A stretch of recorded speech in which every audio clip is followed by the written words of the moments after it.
Maybe you guys are going to see that.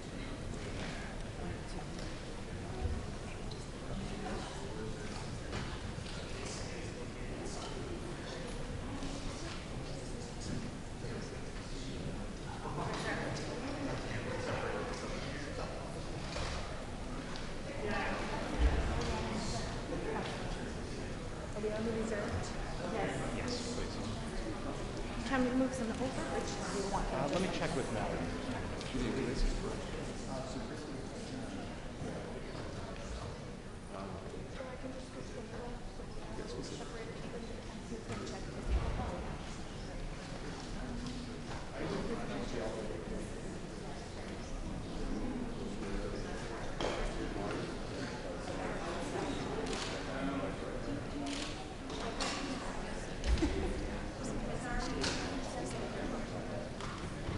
Sorry.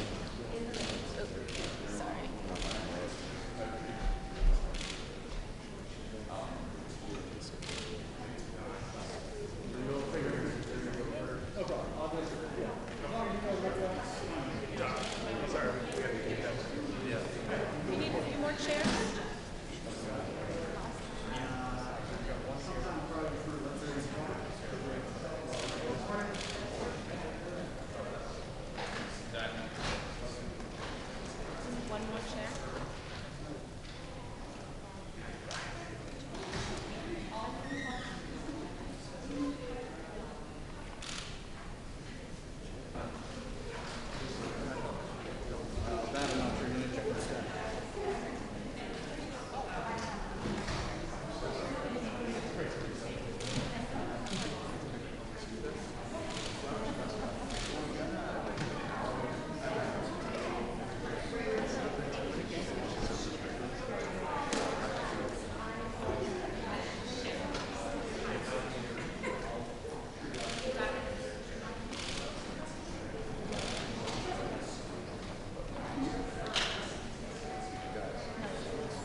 everybody to today's hybrid hearing. Pursuant to House rules, some members will appear in person and others will appear by Zoom. For members appearing remotely, I know you are familiar with Zoom by now, but let me remind everyone of a few points. First, the House rules require that we see you, so please have your cameras turned on at all times. Secondly, members appearing remotely who are not recognized should remain muted to minimize background noise and feedback. Third, I will recognize members verbally, but members retain the right to seek recognition verbally in regular order. Members will be recognized in seniority order for questions. Lastly, if you want to be recognized outside of regular order, you may identify that in several ways. You may use the chat function, you may send an email to the majority staff, or you may unmute your mic to seek recognition. We will begin the hearing in just a moment when they tell me that they are ready to begin the live stream. Okay. The committee will come to order. Without objection, the chair is authorized to declare a recess of the committee at any time. I now recognize myself for an opening statement. Today, we're holding our second hearing on the crisis of gun violence in America.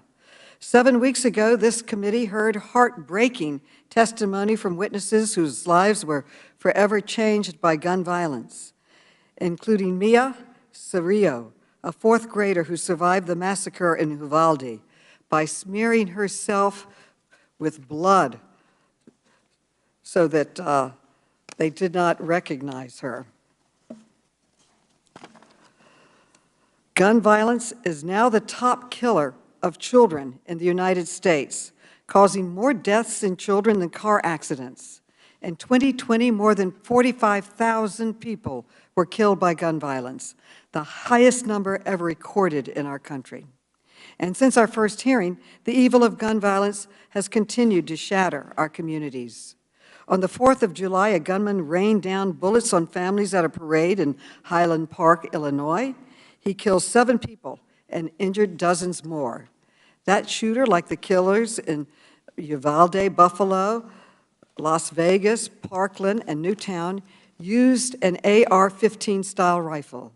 This is an ultra-deadly weapon engineered to kill enemy soldiers on the battlefield. Yet the gun industry has flooded our neighborhoods, our schools, and even our churches and synagogues with these deadly weapons, and has gotten rich doing it. That is why I launched an investigation into the gun industry. This morning, I released a memo with our initial findings, and what we found is appalling. Our investigation shows that 5 major gun manufacturers collected a total of more than $1 billion from the sale of assault rifles over the last decade. One company, Ruger, made over $100 million through the sale of AR-15 style rifles in 2021, and more than doubling what it made the year before. Another company, Daniel Defense, tripled its revenue from these rifles from 2019 to 2021. And Smith & Wesson brought in over $125 million from the sale of assault weapons in 2021. Our investigation also found that gun manufacturers use dangerous marketing tactics to sell assault weapons to the public. That includes marketing to children, preying on young men's insecurities, and even appealing to violent white supremacists. Finally, we found that even as guns kill more Americans than ever, none of those companies take even basic steps to monitor the deaths and injuries caused by their products. This is beyond irresponsible. At the end of our last hearing, I vowed that this committee would hold a second hearing so the committee and the American people can hear directly from the gun industry about why they continue to sell the weapons of choice to mass murderers. Today, we will hear from CEOs of 2 gun manufacturers who sold assault rifles used by mass shooters, Daniel Defense and Ruger.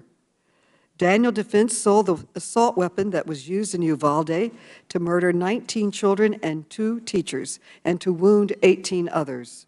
And Ruger is the largest rifle manufacturer in the U.S. Their assault weapon was used to murder more than 24 people at a church in Sutherland Springs, Texas. We also invited Mark Smith, the CEO of Smith & Wesson. His company is the second leading rifle manufacturer in the country and is responsible for the weapons used by mass murderers in Highland Park, in Parkland, and in other mass shootings. Mr. Smith promised he would testify, but then he went back on his word, perhaps because he did not want to take responsibility for the death and destruction his company has caused. But the time for dodging accountability is over. Today, I'm announcing my intent to issue a subpoena for documents from Smith & Wesson's CEO and other top executives so that we can finally get answers about why this company is selling assault weapons to mass murderers, answers we were hoping to get at today's hearing. After we announced this hearing, the committee heard from victims, family members, and survivors of gun violence from across our country who wanted to share their stories and their questions for the gun industry. I'd like to play their video now. Let's please play the video.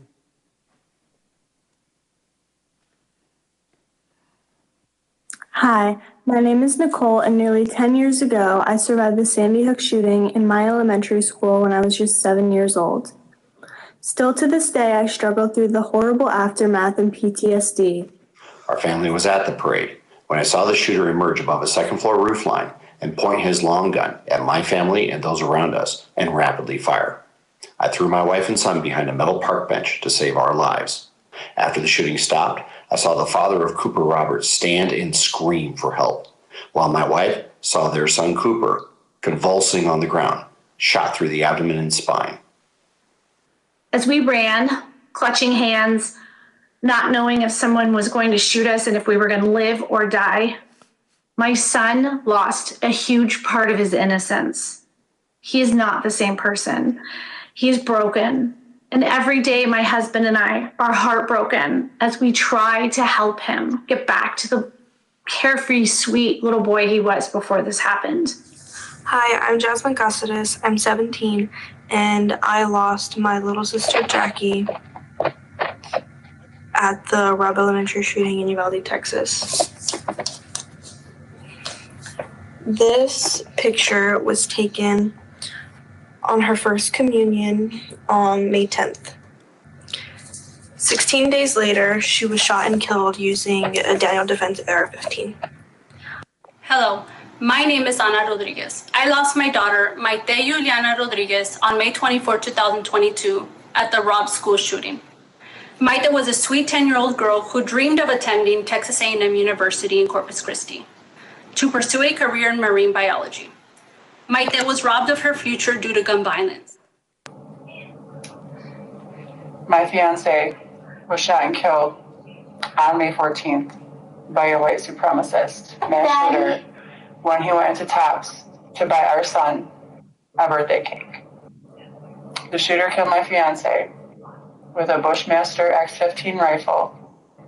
He also had with him a 12-gauge shotgun, a bolt-action rifle, full body armor, and a car full of ammunition. My name is Fred Guttenberg. I am the father of Jesse and Jamie Guttenberg. On February 14, 2018, I sent my 2 children to school to learn safely. Towards the end of that day, a gunman showed up at my daughter's school, killing 17. My daughter was one of the 17 killed.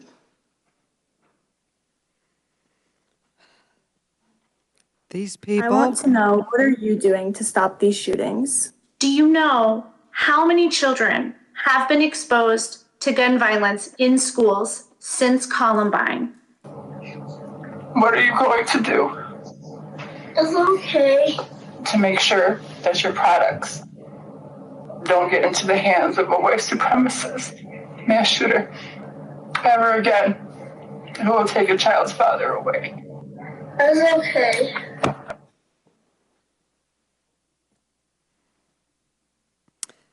These people are demanding answers and accountability from the gun industry, and I intend to get both today. Following today's hearing, House Democrats will continue to take bold action to stop the bloodshed. Later this week, we hope to vote on the first assault weapon ban in nearly 30 years. The House is also planning to take action to end the outrageous legal immunity that has protected the gun industry from lawsuits for far too long. And in the coming weeks, I intend to introduce additional legislation to hold the gun industry accountable for the damage inflicted by their products, just like the car industry, the pharmaceutical industry, or any other American business. Let me close by addressing my Republican colleagues. I know that you value the rights guaranteed by the Second Amendment, and so do I. But even Justice Scalia recognized that, quote, the right secured by the Second Amendment is not unlimited, end quote. Even as we protect this right, we cannot ignore our fundamental obligation to protect the public, especially our children. I hope all of my colleagues will join me in finally taking action to end this crisis. I now yield to the distinguished Ranking Member, Mr. Comer, for his opening statement. Thank you, Chairwoman Maloney. As elected representatives in Congress, it's our responsibility to work to ensure the law is enforced to reduce violent crime. The violence that began during the summer of 2020 continues to increase. Murders are up, aggravated assaults are up, and we must reverse this trend. Ironically, cities with the worst crime rates are the hardest place to buy guns. Years of gun control laws in cities like New York and Chicago have failed. That's why I will continue to protect the rights of all law-abiding gun owners who safely use, store, and carry firearms, including the AR-15, which is the most popular rifle in the United States. It's become clear that the two parties in Washington have very different solutions of putting an end to the violent crime wave across the nation. Republicans want to target criminals. Democrats want to target lawful gun owners and take away their guns. We all took an oath to support and defend the Constitution. The Second Amendment ensures the rights of individuals to keep and bear arms and defend themselves in times of danger. Just recently, the Supreme Court reaffirmed our right of self-defense enshrined in the Second Amendment. Meanwhile, Democrats and President Biden continue to blame American companies for various national crises that their policies have made worse. From the price of gasoline to the surge in violent crime, Democrats are quick to point the finger at American industry. Their targets today, the American firearms industry. What did the American firearm industry do wrong? Their customers are allowed to lawfully buy guns. Their customers are allowed to exercise their Second Amendment right to keep and bear arms for their protection and other lawful purposes. Gun manufacturers do not cause violent crime. Criminals cause violent crime. As the Democrats continue their obsession with vilifying American companies, they refuse to conduct any oversight over the Biden administration and the federal government. It's not surprising that the Lugar Center, a nonpartisan congressional rating group, has given the Democrats in our committee an F for oversight. Democrats have no problem with subpoenaing oil companies and private citizens. Yet we haven't heard from a single Biden administration cabinet secretary this entire Congress. When are they going to get a subpoena? We invited Attorney General Garland to today's hearing since he's responsible for agencies like the FBI and ATF. He's not here. In February, we invited the Department of Energy Secretary Granholm to talk about gas prices, but she couldn't make it. Just this week, we learned that Democrats get the same response from the administration as Republicans. They refuse to show up. After both EPA and FAA rejected an invitation to tomorrow's environmental subcommittee hearing, Democrats were so desperate to secure the participation of the administration that they offered to change the scope of the hearing so that both agencies would be comfortable testifying. It looks like they still aren't going to show up. Americans are suffering from the effects of an open border, including fentanyl streaming across into the hands of our youth, inflation at a 40-year high, and last month gas prices hit a record of over $5 a gallon nationwide. Madam Chairwoman, it's time that we hear directly from the people in the administration making policy decisions impacting the lives of all Americans. I would like to enter into the record a letter from Democrat Subcommittee Chair Ro Khanna expressing exasperation with the EPA for not appearing at a hearing tomorrow. Without objection. I would also like to enter into the record a letter that committee Republicans sent you earlier today stating that we support issuing subpoenas to administration officials if they are not appearing voluntarily. Without objection. Let's hold the Biden administration to the same standard that you hold private companies. Show up or get a subpoena. It's time that we do the job the American people sent us here to do. Holding the government accountable, instead of holding hearings like this to score political points against private companies. As I close, Madam Chair, will you commit to holding one hearing before the end of the year with the Cabinet Secretary? Just one hearing with one Cabinet Secretary. I will take it under advisement, and now we will introduce our witnesses. First, we will hear from Marty Daniel, Chief Executive Officer of Daniel Defense, LLC. Then we will hear from Christopher Killoy, President and Chief Executive Officer of Strom Ruger Company, Inc. Then we will hear from Brian Bussey, Senior Advisor at Giffords Law Center. Then we will hear from Kelly Sampson, Senior Counsel and Director of Racial Justice at Brady, United Against Gun Violence. Finally, we will hear from Antonia Okafor, National Director of Women's Outreach at Gun Owners of America. In addition to our witnesses, we also have in the hearing room victims and survivors of the mass shooting in Uvalde and Highland Park, who will be observing our hearing. We are honored by their presence of these brave men and women today. In particular, I want to welcome Felix and Kimberly Rubio, who testified at our previous hearing about their heartbreaking loss of their daughter, Lexi Rubio. The witnesses will be unmuted so we can swear them in. Please raise your right hand. Do you swear or affirm that the testimony you're about to give is the truth, the whole truth, and nothing but the truth, so help you God? I do. Let the record show that the witnesses answered in the affirmative. Thank you. Without objection, your written statements will be made part of the record. And with that, Mr. Daniel, you are now recognized for your testimony. Mr. Daniel. Thank you, Chairwoman Maloney. Chairwoman Maloney, Ranking Member Comer, my name is Marty Daniel, founder and CEO of Daniel Defense. I'm grateful for the opportunity to work with you and to join with Americans across the country in attempting to find effective solutions to combat the unacceptable increase in violent crime in our country, including the evil acts in Uvalde, Buffalo, and Highland Park that prompted this hearing. I'm sharing my views today to help ensure that the voices of law-abiding citizens and gun owners are understood by this committee. I am concerned, however, that the stated and implied purpose of this hearing is to vilify, blame, and try to ban over 24 million sporting rifles already in circulation that are lawfully possessed and commonly used by millions of Americans to protect their homes and loved ones, to safely sport shoot with family and friends, and to put food on the table as licensed hunters. This proceeding is focused on a type of firearm that was involved in fewer than 4% of homicides involving firearms in 2019. I believe in God, and my faith guides me and my family. Fundamentally, I also believe that there's good and evil in our lives. And what we saw in Uvalde, Buffalo, and Highland Park was pure evil.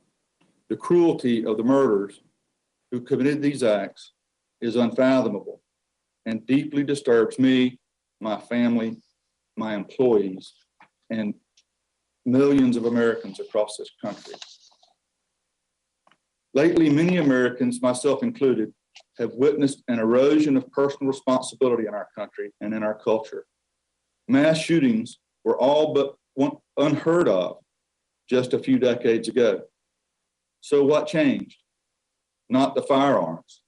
They are substantially the same as those manufactured over 100 years ago. I believe our nation's response needs to focus not on the type of gun, but on the type of persons who are likely to commit mass shootings.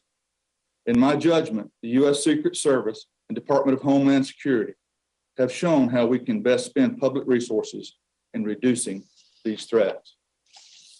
Several recent studies by these agencies have concluded that mass shootings are preventable when appropriate community systems are in place. In my full statement, I identify other actions that can be taken without infringing on the constitutional rights of law-abiding citizens.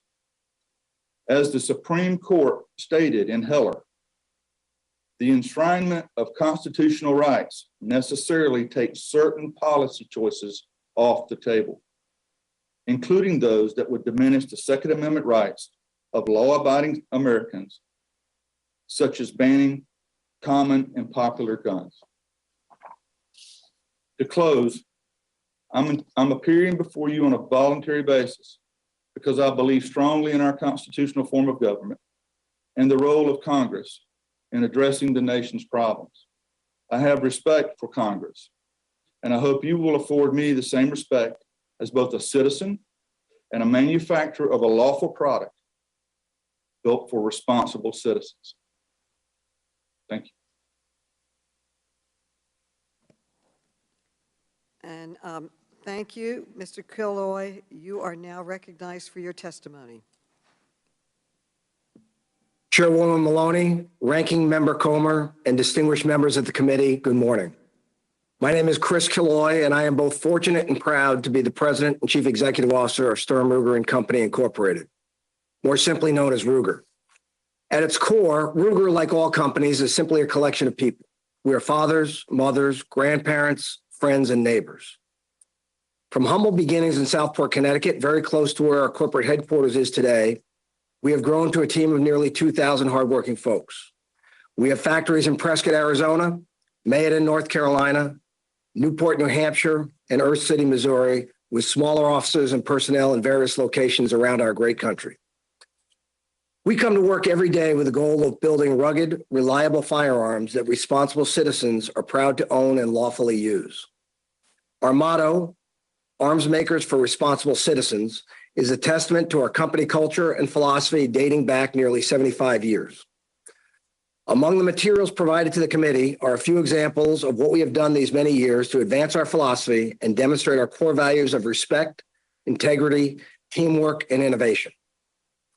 As many companies in America move jobs overseas to improve their bottom line, we build our products in American factories. With few exceptions, our supply chain is nearly all domestic, often supported by small local businesses near our factories. We strive to provide good pay and benefits to our workforce with the hope that employees will become long-term members of our team. And we have the track record to prove it. Right now, we employ well over 100 dedicated employees with between 30 and 50 years at our company. I recently attended a retirement party for a husband and wife team who collectively dedicated 87 years to Ruger, more than a typical lifetime. Not many CEOs are as fortunate as I am to work with such great people. During the COVID-19 pandemic, we worked exceptionally hard to keep our workforce safe. Our COVID task force met nearly every day for more than a year to manage our response, track constantly shifting guidance, and make protocol recommendations. While these protocols had an adverse impact on production and profitability, we opted for the harder right and are proud of that decision. With the recent acquisition of the Marlin Firearms brand, we now offer over 40 product lines and nearly 800 product innovations. Our management team is small, hardworking, and effective. We work closely together every day and strive to do the right thing for our employees, shareholders, customers, and communities in which we are located. We operate in a rapidly changing and increasingly complex legal environment. We do our level best to meet our regulatory obligations, cooperate with law enforcement, and remain true to our corporate philosophy. As a company, we support many initiatives designed to promote the safe and responsible use of firearms. Examples include Project Child Safe, Fix NICS, and Walk the Talk America, just to name a few. These programs and others are detailed in the materials we provided to the committee. Our employees are very active in their respective communities. We have an internal company newsletter, the Ruger Action, which highlights the achievements of our workforce. Weddings, graduations, promotions, retirements, a first buck, and so on.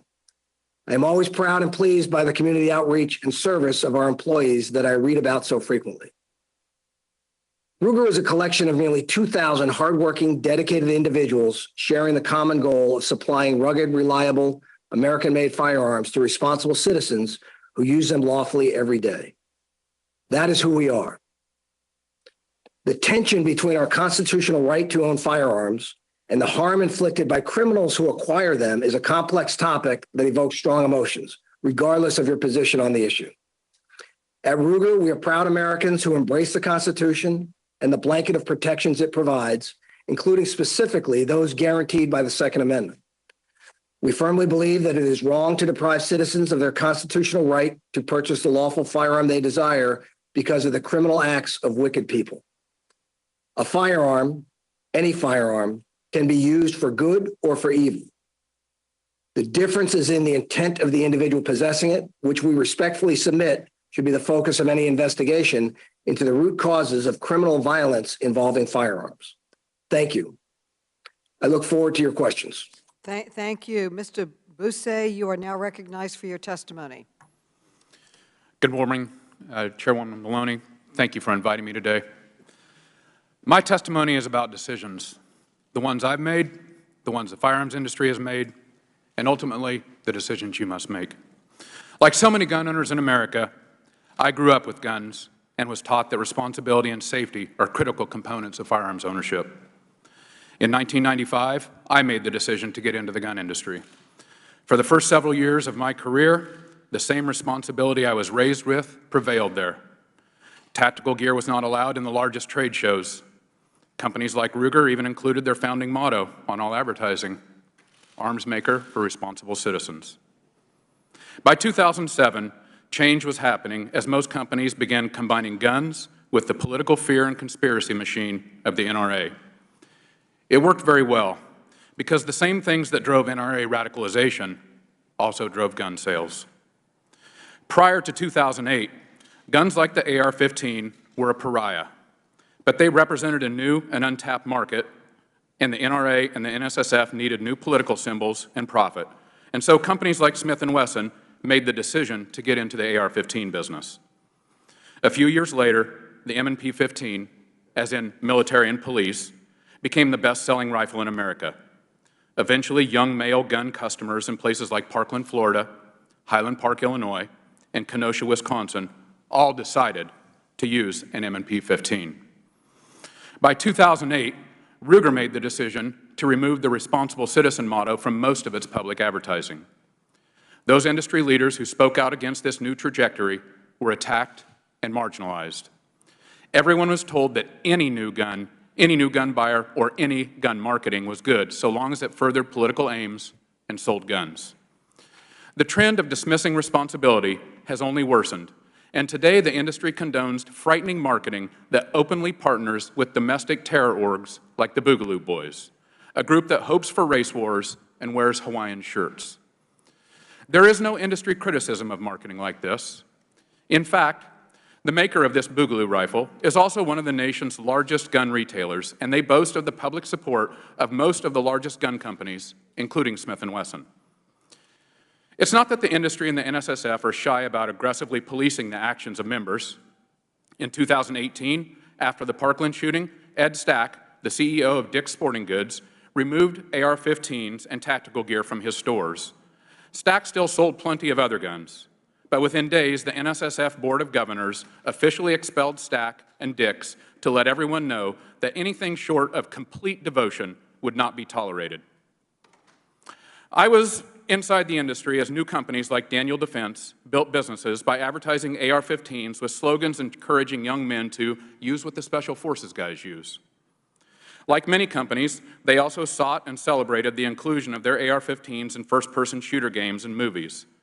When Daniel Defense tweeted a picture of a toddler blessed by a Proverbs verse while cradling an AR-15 on the same week as the Uvalde shooter was killing kids with one of their rifles, there was no criticism from industry leadership. But there has been a prestigious reward. The same NSSF Board of Governors that expelled Ed Stack elected Marty Daniel to a coveted seat on that board, a position he still holds today. Mr. Killoy is an important voting member of that NSSF board. Sadly for me, there is no place in the industry for anyone who believes in moderation or responsible regulation. If they did exist, they were frightened into submission or forced out. In my last months as an industry executive, I snapped photos like this. It's a tactical advertisement over the entrance of the SHOT Show that weirdly combines Revolutionary War soldiers, a modern AR-15, and the promise of daily gunfights as a business proposition. On January 6, 2021, less than a year after I took this photo, these exact components coalesced into a violent mob just a few hundred yards from here. Despite guns being the center of radicalized domestic terrorists, there is no industry rebuke, not of the come and take it flags on January 6th, not of armed men invading the Michigan Capitol, certainly not of Kyle Rittenhouse owning the libs by shooting and killing people at a protest with his Smith & Wesson military and police rifle. Any rational person can see the direct lines from this marketing to the troubled young men who kill people in places like Buffalo and El Paso and Uvalde. Anyone can see the direct lines to our nation's most dangerous domestic terror orgs. I am here on behalf of responsible gun owners, like me, who harbor a deep fear about what this is doing to our country. I am also here to warn you that there is much more of this on the way. No one from the industry is going to stop it, and it's going to get much worse. Now, as the elected leaders of our country, you have a decision to make. What is to be done about this? Thank you, and I look forward to your questions. Thank you, Mr. Bussey. Mr. Sampson, you are now recognized for your testimony. Ms. Sampson. Chairwoman Maloney, Ranking Member Comer, and committee members. Okay. Chairwoman Maloney, Ranking Member Comer, and committee members, thank you for holding this hearing, because Americans of all walks of life can and do agree that gun violence is a real problem. Gun violence is a leading cause of death for American children, which is a public health issue, not a private evil hearts problem. Indeed, no prevailing philosophy, theology, or world history suggests that evil is unique to the United States. What is unique, however, especially in comparison to peer countries, is the rate at which gun violence kills our people. And that isn't because we're more evil, more prone to mental health diagnoses, or more violent. First, a mental health diagnosis makes someone more likely to be a victim of violence rather than a perpetrator. And in any case, research shows that Americans are no more prone to mental health issues than people around the world. Second, research suggests that America isn't necessarily more violent than our peers, but because guns are so readily available, we are decidedly deadlier. When it comes to gun violence, we're quite literally off the charts. That's why countries like Australia, Canada, and Germany warn their citizens to take extra precautions when traveling here. And that's also why hundreds of families will get the dreaded news that their loved one has been shot today. In the face of such horrific violence, I can understand why people may earnestly believe that the answers lie in the individual private sphere of hearts and morals. But gun violence is a public health problem, and it requires public policy solutions. We have to be honest. We have a gun violence problem unlike any other industrialized country on earth. And guns don't just come from the sky. Those opposed to regulation claim that people who want to get guns to commit crime could circumvent gun laws by going to the black market, as though the black market were a given. But it's not. Loopholes combined with the lack of accountability and unlawful, irresponsible, and negligent gun industry practices feed the black market.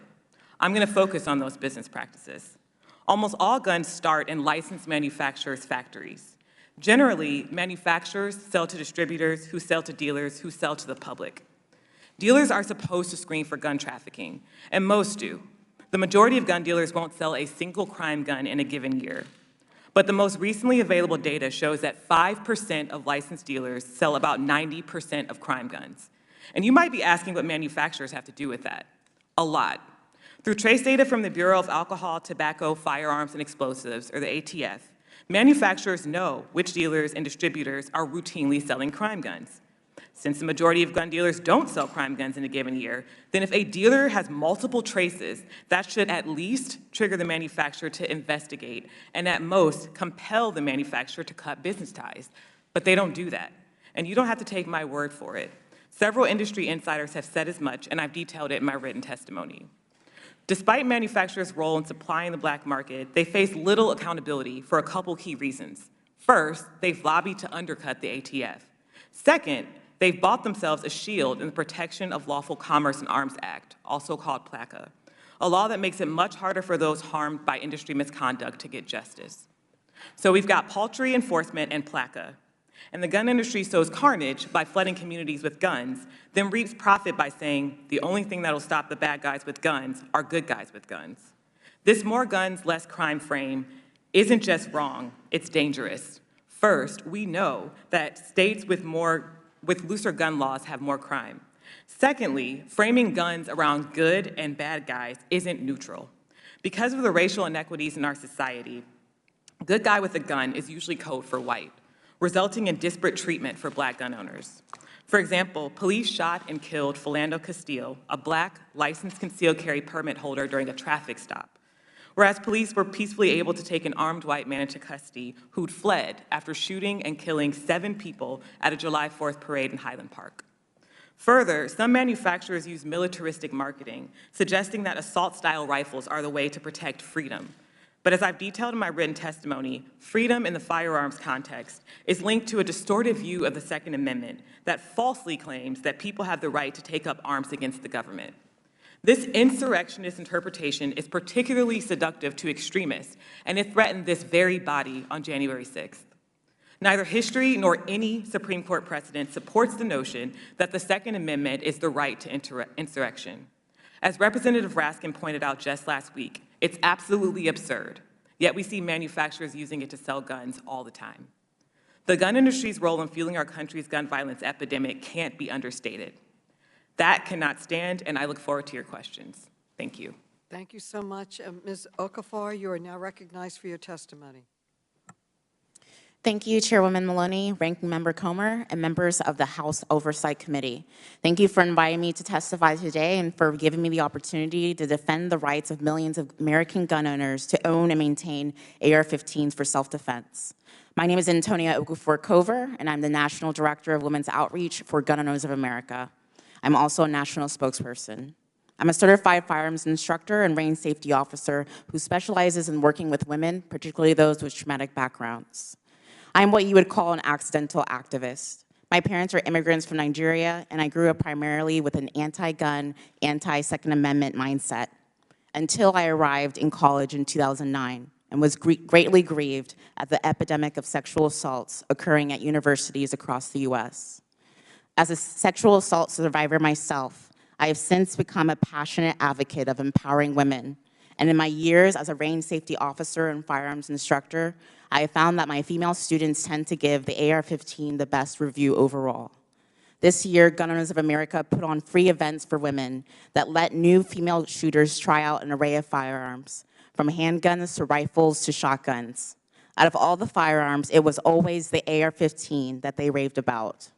Many of them surprised given the anti-AR-15 rhetoric pushed by organizations spending millions of dollars trying to deter them from owning one. The AR-15 allows women to have a larger firearm without having to absorb the recoil as much as one does with a smaller handheld firearm. The AR-15 makes it easier for those who have a physical disadvantage to the attacker to have an upper hand. Having a rifle allows me the advantage of being able to shoot the attacker from much further away than a standard handgun. The #1 reason that women buy firearms is for self-defense. I'm a proud owner of a Daniel Defense rifle, and it is my go-to rifle. It is by far lighter than any other rifle I own. It makes it easier for me to hold, and yet it still does an incredible job of absorbing the impact after each trigger pull. Women have been known to use rifles in defense in plenty of instances, but the people who have used Armalite rifles range from older men to young women. For instance, Stephen Williford, a GOA spokesman and senior living in Sutherland Springs, Texas, used an AR-15 to effectively stop a mass shooter at the church in his town a few years ago. In November 2019, a woman in her 9th month of pregnancy used her family's AR-15 to stop 2 armed attackers in her home. After they severely wounded her husband and attempted to grab her 11-year-old daughter, the wife grabbed the AR-15 and drove the attackers away. One of them was found dead from the round she put in him before they fled from the scene. More recently in Atlanta, a Black Army veteran protected his home and family inside, using AR-15 to fend off 2 intruders from his home. His wife was hiding inside the home, and the man used his rifle in defense of his family, home, and property. Banning these firearms will only make it difficult for women like me to protect our families. Gun bans never stop bad guys from getting firearms. As my written testimony shows, the original ban of 1994 did nothing to reduce the crime. Consider all the recent shootings in Buffalo and Uvalde were aided and abetted by gun restrictions. The Buffalo shooter indicated he was comforted that his victims would be limited in their ability to carry firearms by New York's tough gun laws. And Uvalde school was a gun-free zone. It's not surprising that 94% of mass shootings occur in gun-free zones. The Second Amendment guarantees a right that we already have. It pre-exists the Second Amendment. The right is to self-preservation. The Second Amendment's primary focus is not about hunting. The Second Amendment was put into the Constitution as protection of the people against an oppressive government. History has shown countless times that any people group without the means of keeping and bearing arms has remained the oppressed people group.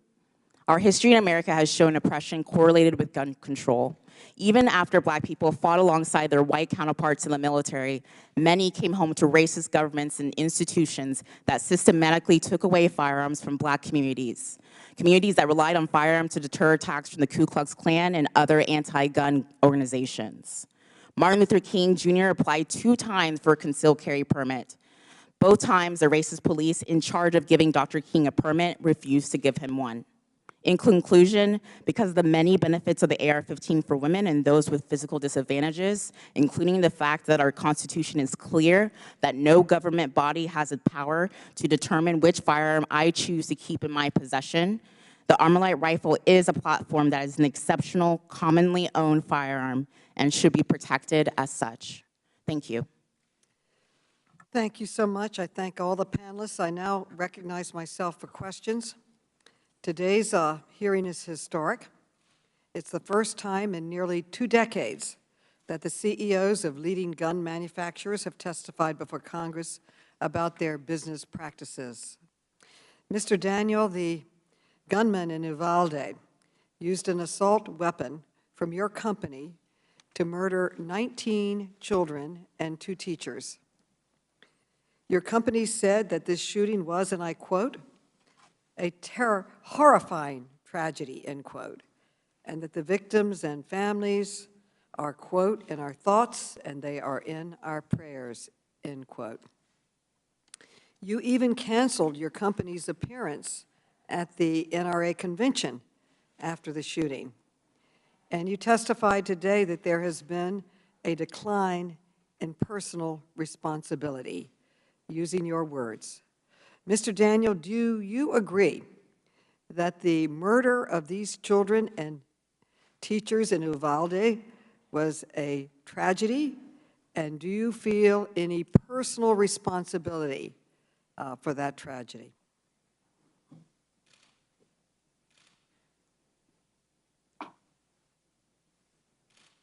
Chairwoman Maloney,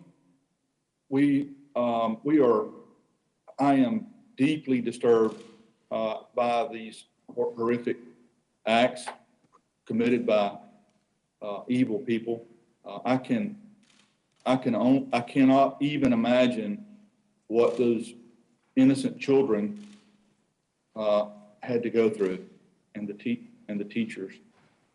I cannot imagine the horror that the families have to live with for the rest of their lives.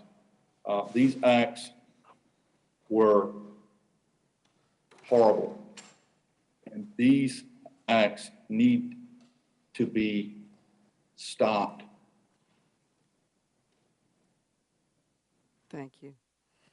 Okay, reclaiming my time, Mr. Killoy. Weapons from your company, Ruger, have also been used in mass shootings, including the deadliest shooting in Texas history.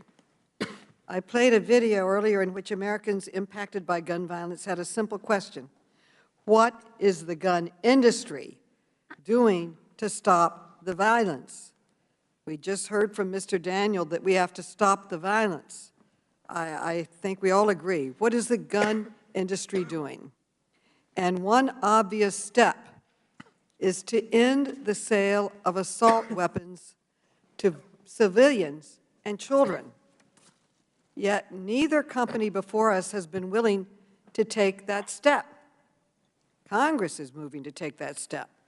Mr. Daniel, how many more American children need to die before your company will stop selling assault weapons to civilians and young men?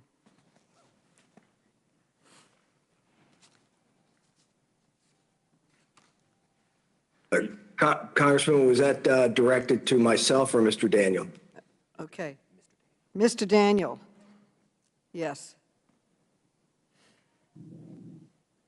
Can you respond, Mr. Daniel? Yes.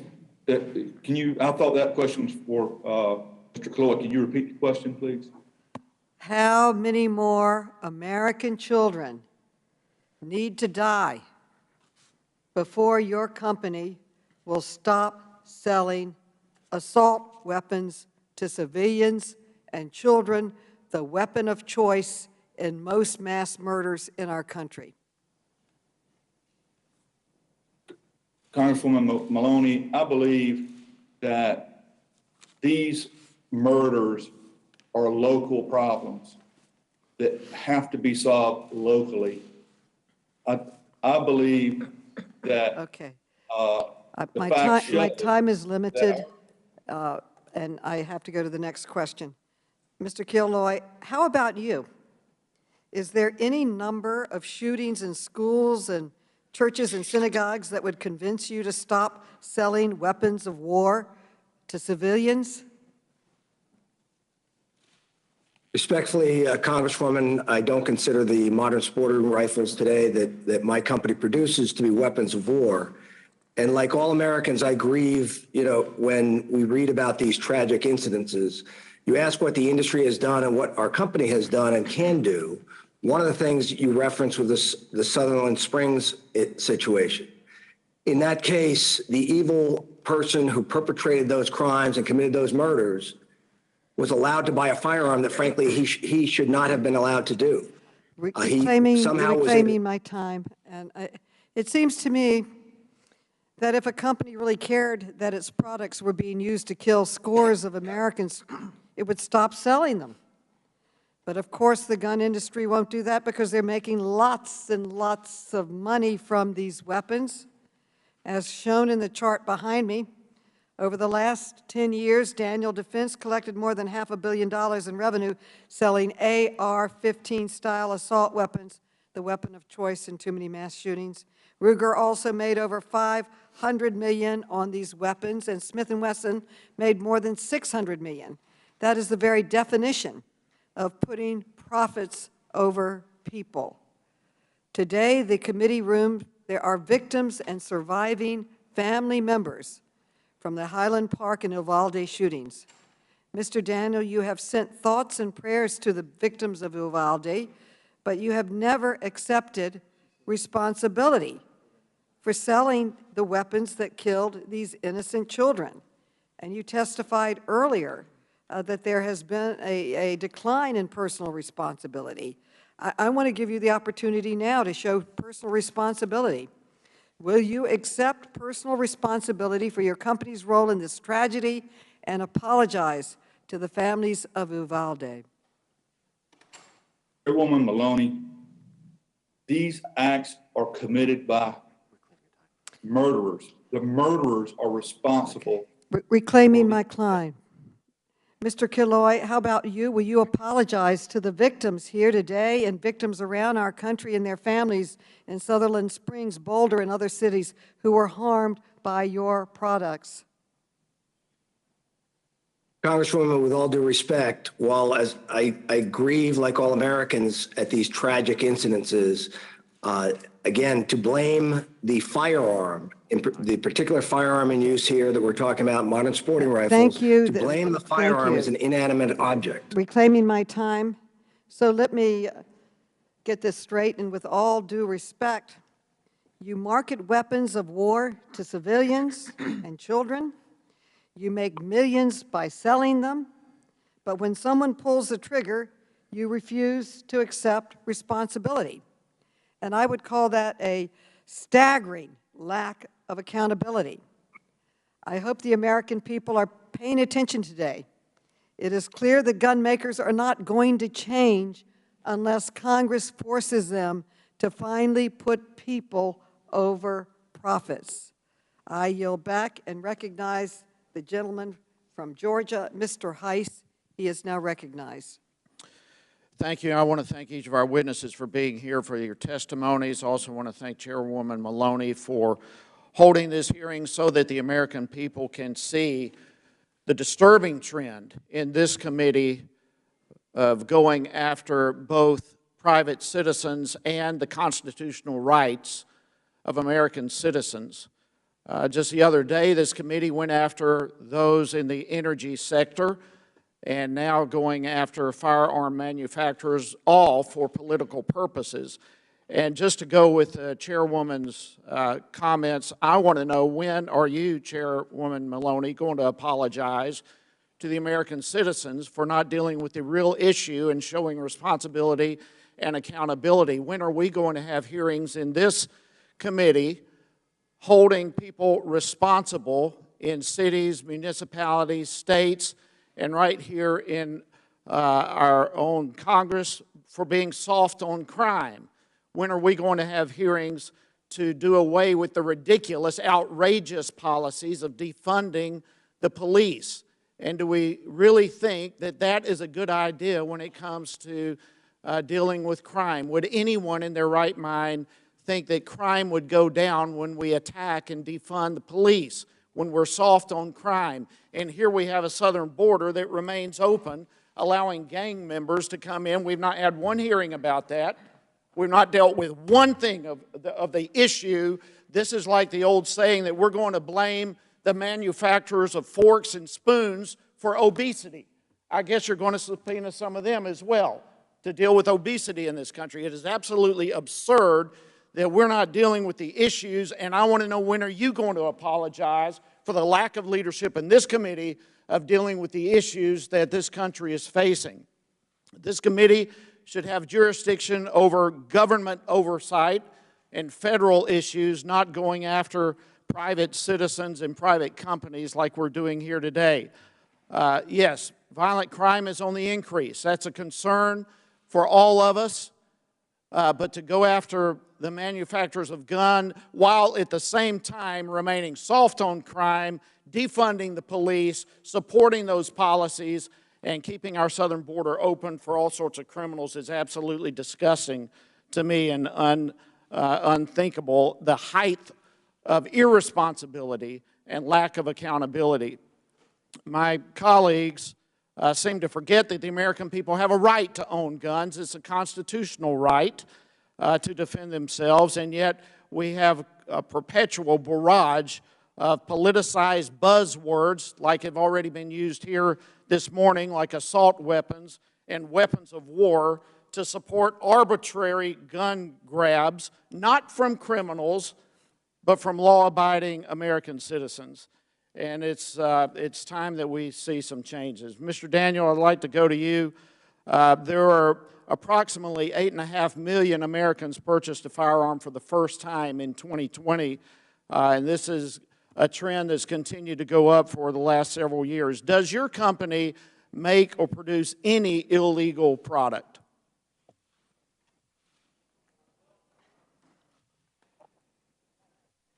Mr. Daniel. We don't make any illegal products. We abide by all the laws. We have a very professional compliance department. We focus on always doing the right thing. We focus on, we tell our employees every month in our monthly meetings that we need to be 100% compliant 100% of the time. And we are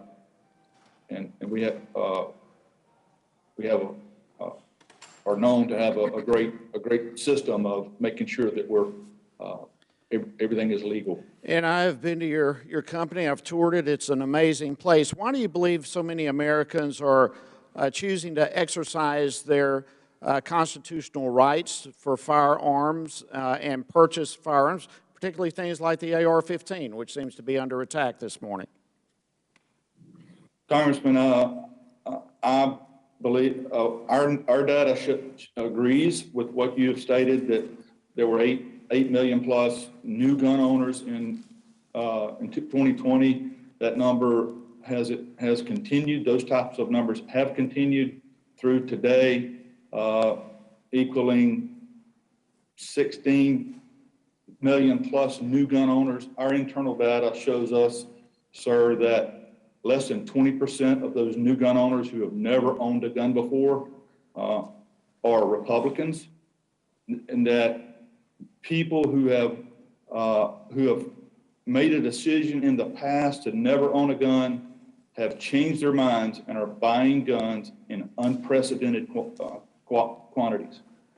And I'm sure that's primarily to defend themselves because we're soft on crime. We're not dealing with the real issues. Ms. Okafor, let me go to you here.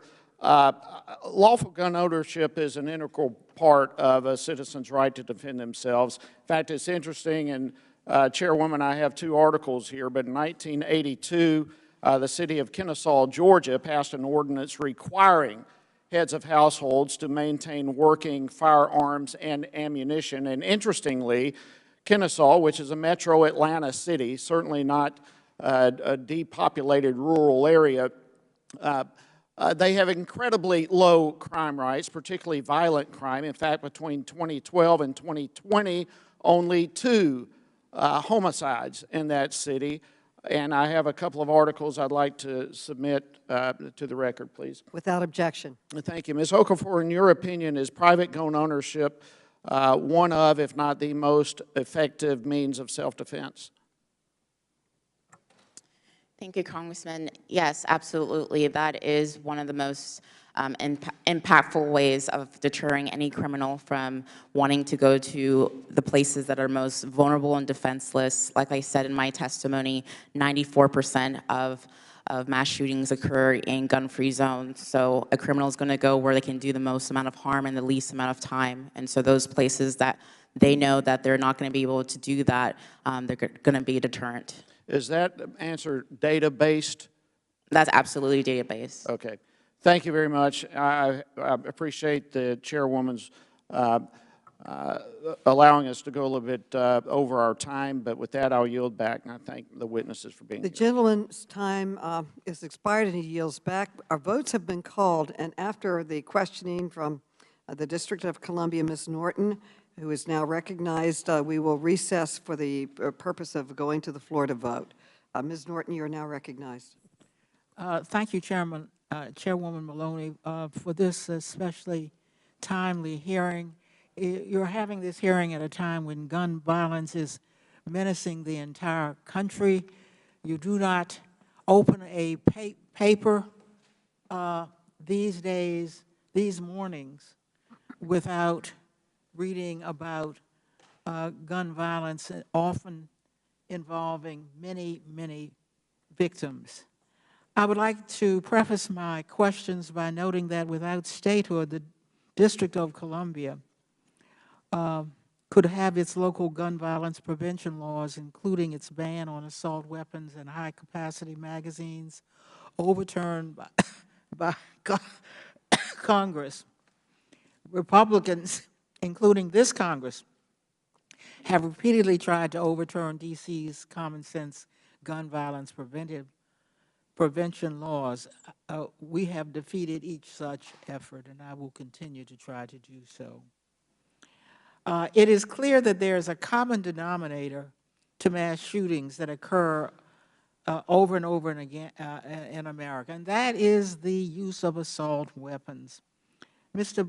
Bousse, how is an AR-15 style firearm different from other guns sold by manufacturers, and what makes an AR-15 more deadly and dangerous than regular handguns? Thank you, Congresswoman. An AR-15 is chambered in a very common cartridge, typically a .223 or a 5.56. In that way, it is similar to many other commonly used guns. But the AR-15 is based on the military version of the rifle, and it's specifically designed to be an offensive weapon of war for troops in battle to charge into places like buildings and battlefields to take as many lives as possible as fast as they possibly can. That's what the design of the rifle is for. It's, I think, an analogy may be in order. An AR-15, if you think about it in terms of cars, most cars and trucks have 4 wheels and a steering wheel and engines and all those things. And most rifles have a trigger and a barrel and a stock and all of those things. But in this case, the AR-15 would be much like a Formula One race car. It's like other cars, but it's specifically designed to do things very fast, very easy. At corners, it gets places very fast. So I think that's the analogy that should be used. It's a very telling analogy, I must say. All of these differences mean the damage to the human body from one bullet fired from an assault rifle is particularly gruesome. I'll just give one example. A trauma surgeon at the University of Texas said that a bullet from an AR-15 has so much energy that it can disintegrate 3 inches of leg bone and it would, quote, just turn to dust. Knowing this, it's incomprehensible that the AR-15 style rifles are so easy to purchase. Mr. Daniel, your company brags that it offers a buy now, pay later financing and consumer can buy this product in, quote, seconds. Mr. Daniel, did the Uvalde shooter use this financing program to purchase his weapon? Congresswoman, this shooting is still under investigation, and we shouldn't comment on this investigation. Ms. Sampson, I want to quickly turn to you. How could a new assault weapons ban reduce the number of horrific mass shootings in our country? Put on your microphone. Mike, please. Mike, please. Is it on now? Thank you for the question. Renewing the assault weapons ban would prevent deadly mass shootings because we know that assault weapons are the weapon of choice for mass shooters because, as was mentioned earlier, not only are they able to shoot from a further distance, but they also allow a lone shooter to inflict much more harm on a greater number of people in a shorter amount of time. So if we renew the assault weapons ban, that would take away a key piece of what allows mass shooters to kill more people in less time without having to stop to reload. The gentlelady's time has expired. Votes have been called, and to accommodate members voting, the committee will take a short recess and reconvene approximately 5 minutes at the close of the last vote in this series. The committee stands in recess.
Yeah, I know that.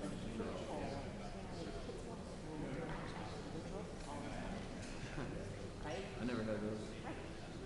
And you're pretty fairly young.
Sure. Well, hopefully it's starting to pay off.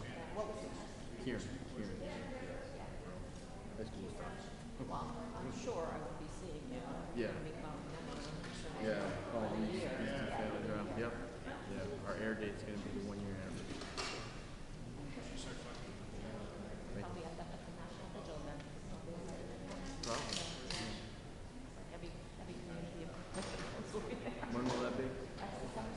Summer. I'll have it in DC. We hold a vigil, but we remember why we were there. Yeah. And then the next day we pound the cake and go and do some conference. Yeah. It's important. Yeah. Back and forth, right?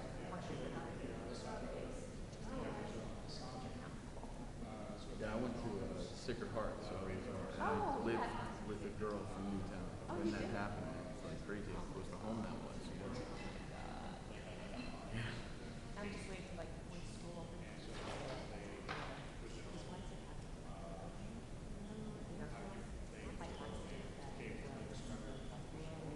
Yes.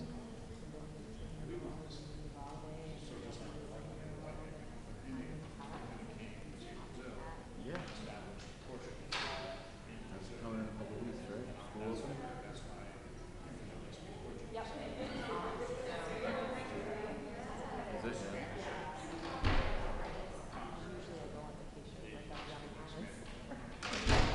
Reading it off of her line.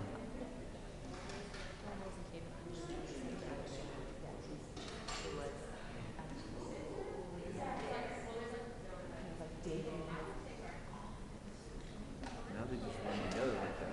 Someone mentions El Paso. Oh, I remember that. You know, it's like you forget that they're all happening. You remember the most recent one too. Kind of crazy statement of society.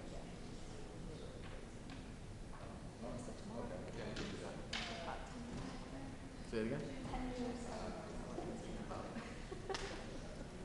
It was a labor of love. Literally went like. Yeah. What's on the agenda tomorrow? That's the vote tomorrow? The vote house. Okay. Yeah, Are you guys going to be there for that? Yes, we're trying to find a room. I don't think the gallery's open yet, so we wanted to try to find a room. Yeah. Can I come and shoot that? Yeah. Actually. I'll let you know if I can. Can I take your notes? I don't have business card. You're good.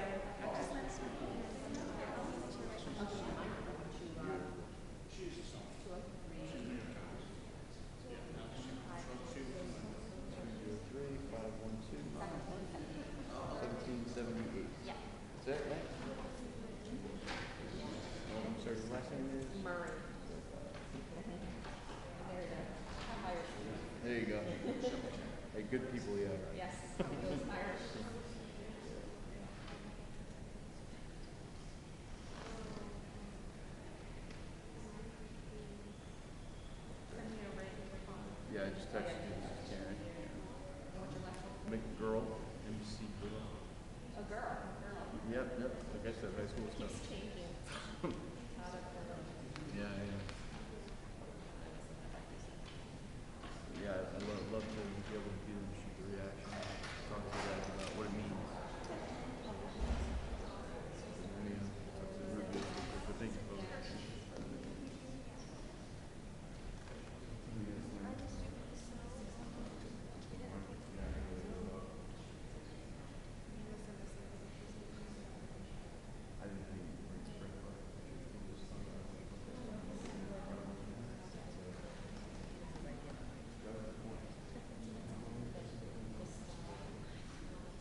vibrating.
Go grab one.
Well, and But he did say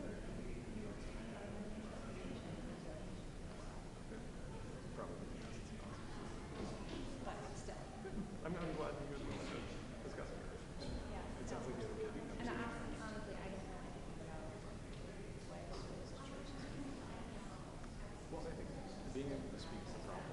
I mean, we got a whole day of some people who are supposed to figure out the solution. And like being able to make them identify it as a problem and say, no, this is what we need.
shredded in times of crisis or in tragedy. And tragically, we see often, and even in this body, to use every crisis and every tragedy as a reason to shred the Constitution, so to speak.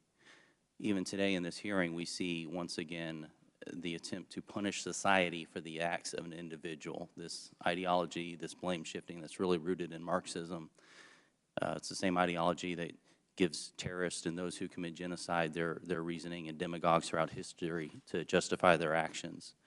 And truly there's no single common denominator for the truly heinous acts we've all witnessed and that we've all been heartbroken over in our nation. But if we were to look at the common denominators, one of the biggest things we see is the breakdown of the family. And that's something I certainly think that we should consider as we go forward with this. But Ms. Okafor, could you speak to what is the fastest growing gun owner demographic currently in our country? Thank you, Congressman Cloud. The fastest growing demographic currently is actually Black women, and particular women, of course. 48% of the 8 million new gun owners that we had from 2019 to 2020 were women, and of those, 21% of them are Black women. Any insight as to why this is happening and at this time? Particularly with Black women, there's many reasons. One of the big reasons is because, unfortunately, Black women are one of the demographics that have been victims of violent crime. And so that is a reaction to that, of women realizing, Black women realizing that they have to take care of themselves and protect themselves. Particularly during the pandemic, we saw an increased awareness of this. And so that is part of the trend, the growing trend of Black women getting firearms. One of the trends we've seen kind of happening concurrently with this is the defund the police movement. Do you think there's any connection there, or is that just? Well, it's actually shown, study by study has shown that in primarily African-American communities, that many African-Americans actually prefer and want to have, of course, a stable police force to protect and serve their communities. And so despite the rhetoric behind the defund the police, et cetera, and even if so, for those who have a distrust of the police, it's come down to their solution is to make sure that they have a way to defend themselves and their families, and that's what Black people across America are going towards, that solution. It's been interesting to me, the chairwoman said at the beginning, she said the time for dodging accountability is over, and yet what we've seen is violence and crime has just increased in major cities across our country, especially in the last couple of years.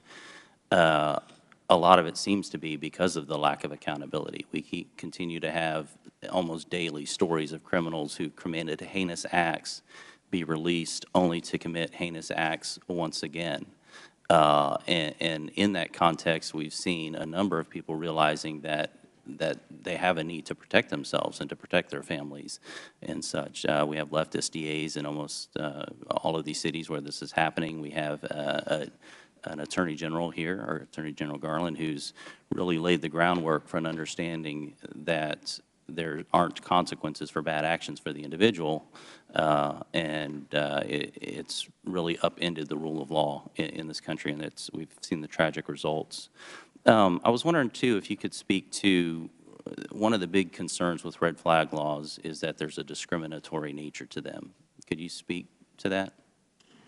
Yeah, as we've seen, especially with red flag laws that uniquely tend to use no-knock warrants, what we've seen in criminal justice reform, et cetera, that I think those in the Second Amendment community and those in the criminal justice reform community agree on is that these no-knock warrants have been used especially in discriminatory practices, especially in red flag laws instances. So that is just one of the many reasons why GOA, Gun Owners of America, does not want no-knock warrants to exist, as well as red flag laws, because of the discriminatory practices used behind them.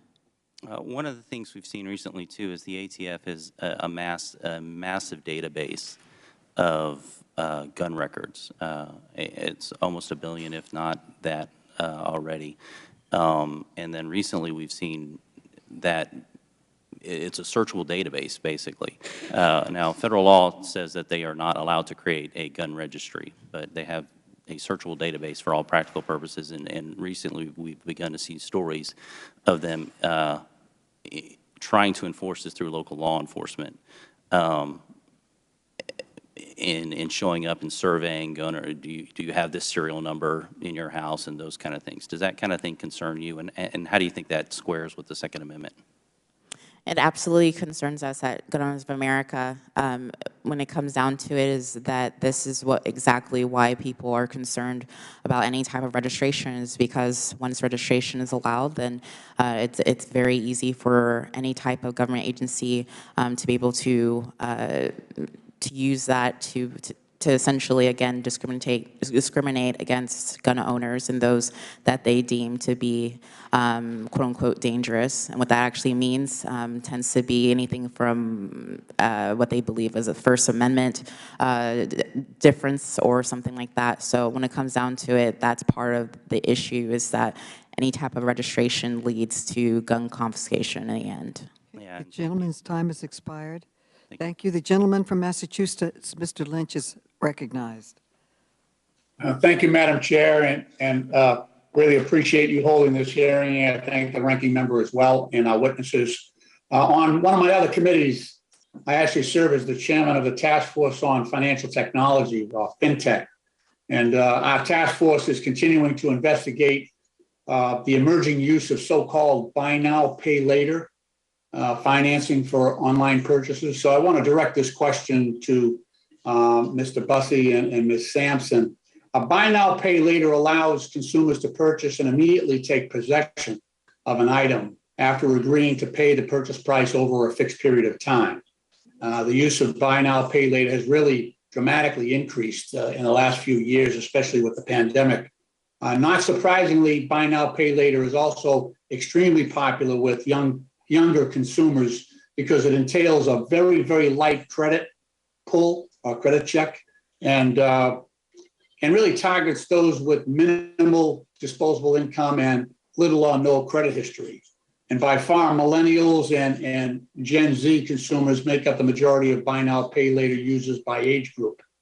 Regrettably, however, relevant to this hearing, buy now, pay later has really become popular as a way to finance online gun and ammunition purchases.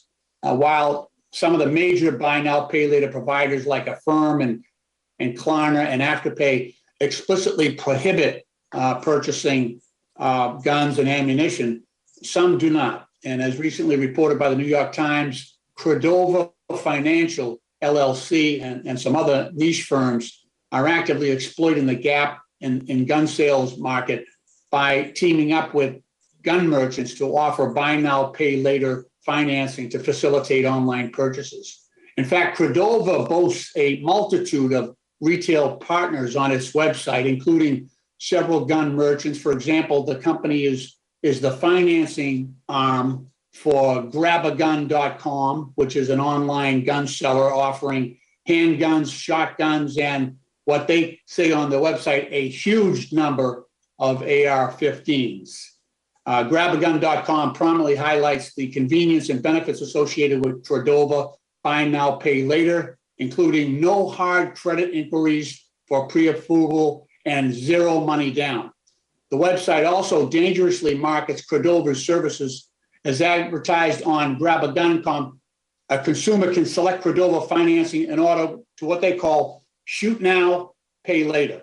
So that's running contrary to all the checks that we're asking to be implemented to prevent the wrong people from actually getting access to firearms.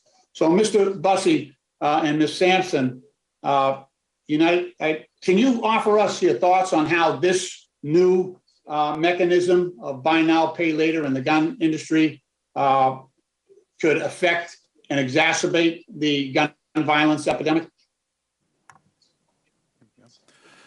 Thank you for the question, Congressman. I believe that this sort of system points out the sort of danger that we're now facing and what I think is a holdover in our firearms laws. We need to do things to make it more difficult for impulsive teenagers to get AR-15s and up to 60 30-round magazines that the Uvalde shooter had. We don't need to make things, I mean, 18-year-old, 19-year-old, 20-year-old kids, especially young men, are impulsive and buy now, pay later, or buy now, or shoot now, pay later, sort of financing options like this highlight this massive hole we have in our regulation that is a holdover from the time when 18-year-old kids were thought it was okay because they needed to go buy a hunting rifle to go hunting with their dad on some nice October day. That's why this 18-year-old law exists and why handguns are 21. Our country has changed now where many of our long guns, in fact, in some places, the majority of our long guns purchased are AR-15s. And we need, in my opinion, as responsible gun owners, as lawmakers, as responsible citizens, we need to reduce the prevalence of increasing that sort of easy access. Thank you. Ms. Sampson?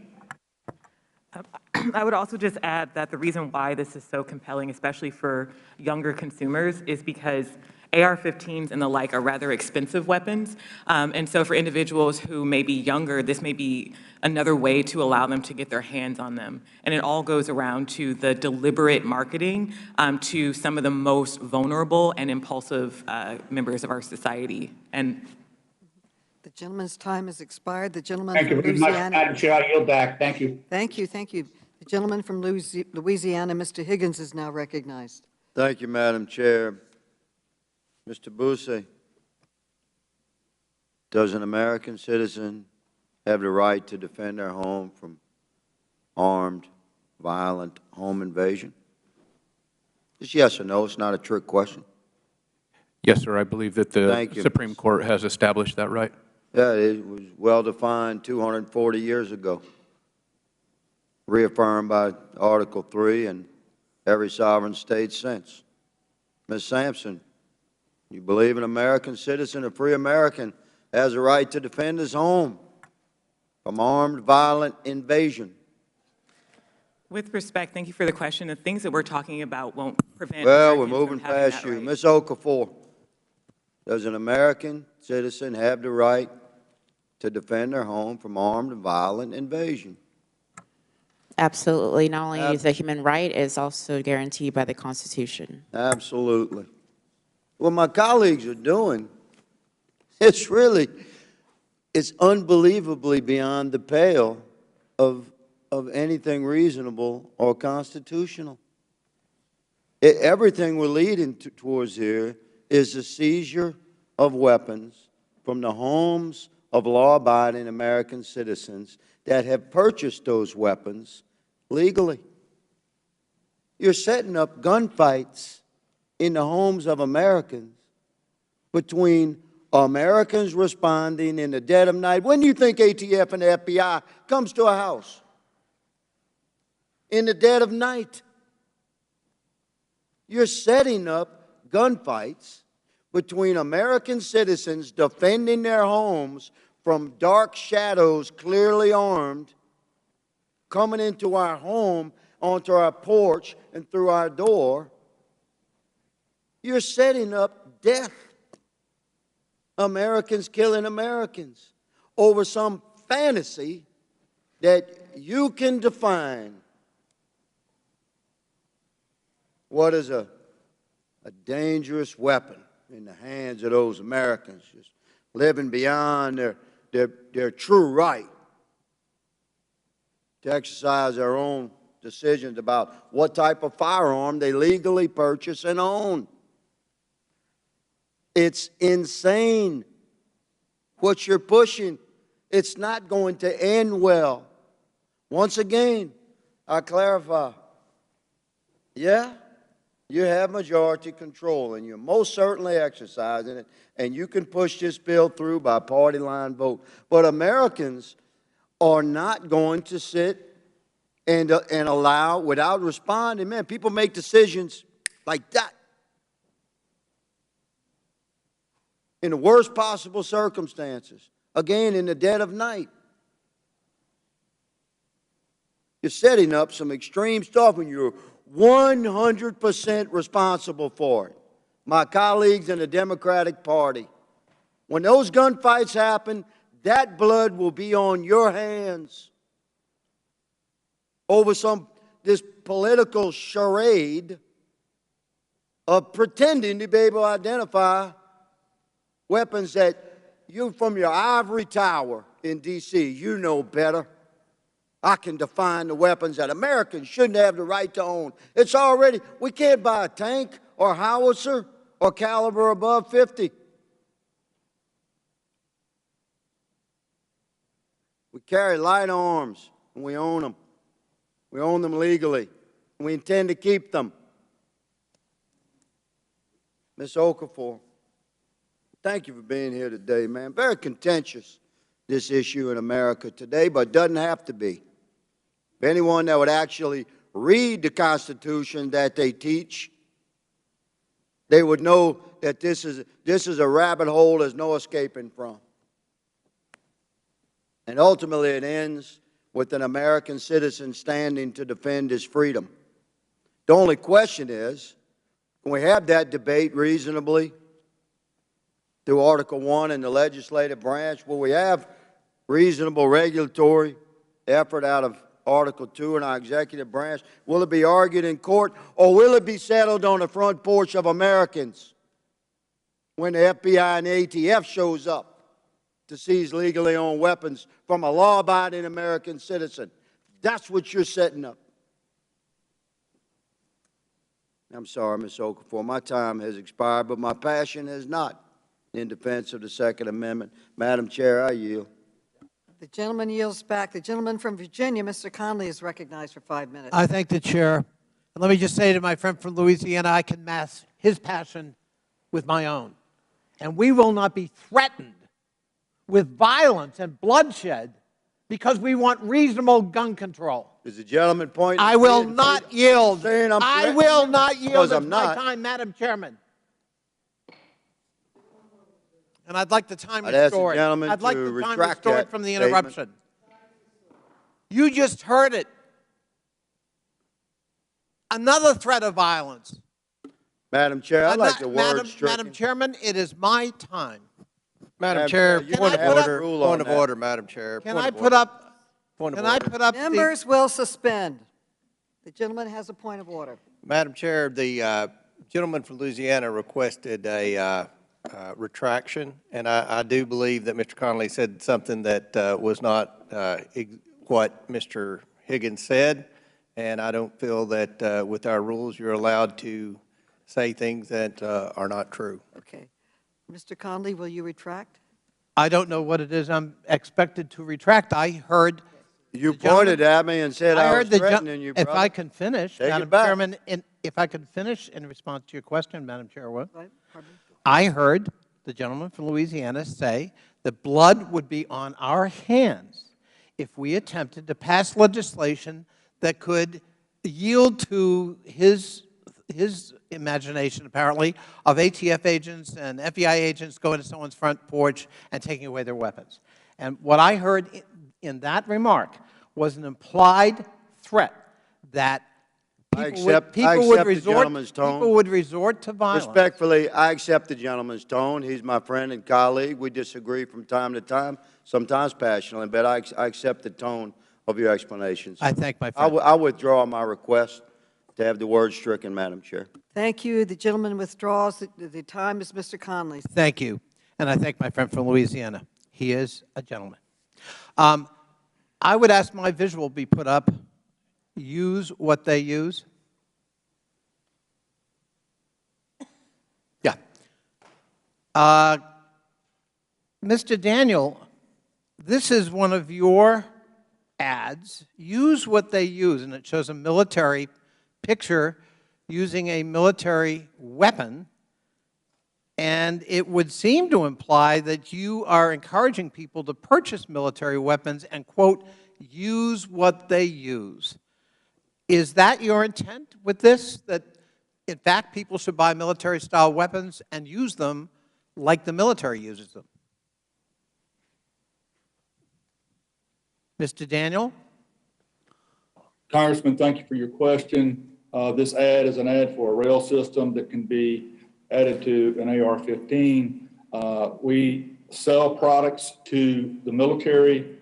We market products to the military, and we market products to civilians based off of our military heritage, that we provide the best products that can be built, that can be bought, and we sell those products. Thank you. Sell those products to the military. Mr. Bussey, Mr. Bussey, excuse me, I've got limited time, Mr. Daniel, but thank you. Mr. Bussey, is that how you see that ad?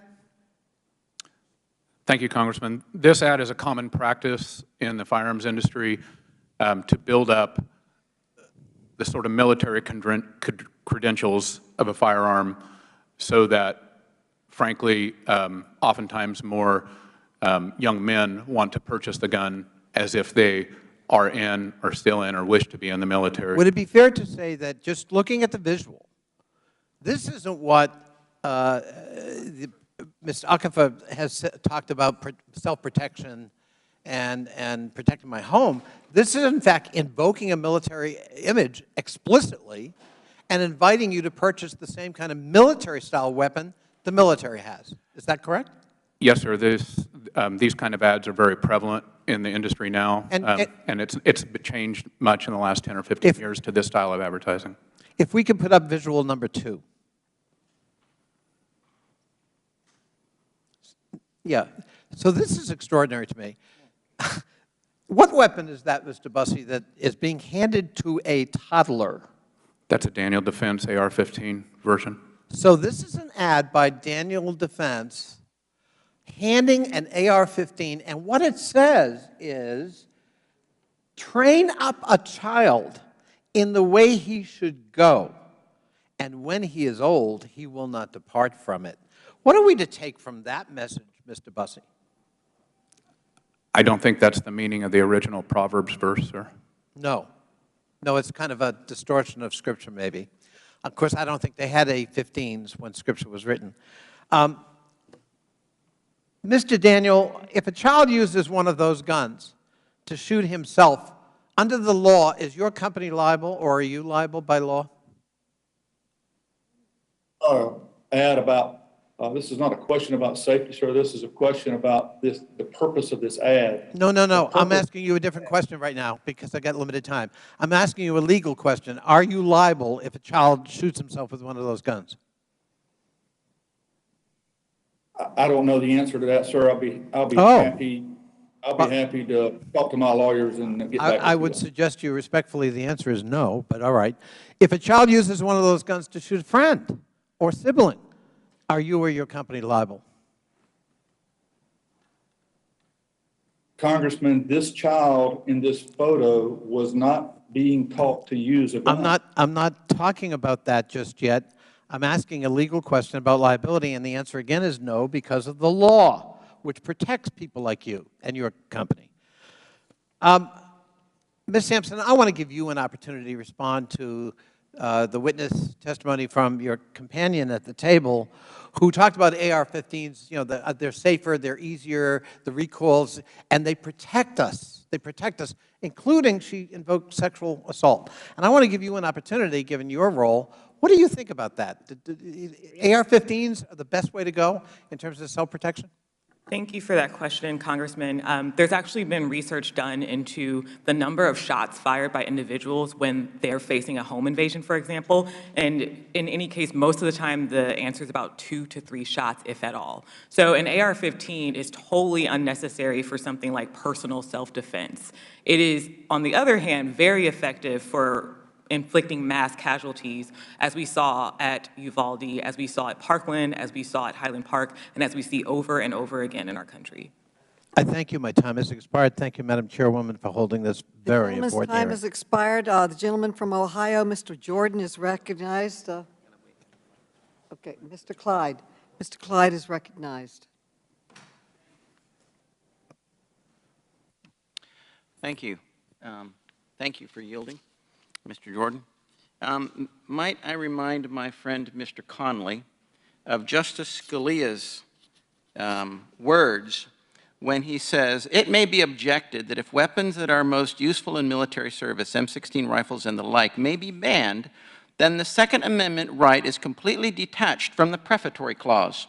And the prefatory clause would be a well-regulated militia being necessary for the security of a free state. So it may well, and this is again Justice Scalia, it may well be true today that a militia, to be as effective as militias in the 18th century, would require sophisticated arms that are highly unusual in society at large. Indeed, it may be true that no amount of small arms could be useful against modern-day bombers and tanks. But the fact that modern developments have limited the degree of fit between the prefatory clause and the protected right cannot change our interpretation of the protected right. Would my friend yield for a second? No, I would not. I mean, do you understand what that statement says? That statement says that the Second Amendment protects weapons that are of primary use to a militia. And what is a militia? A militia is all able-bodied personnel that can be called up in defense of a free state. That is exactly what Justice Scalia says in the Heller decision. Now,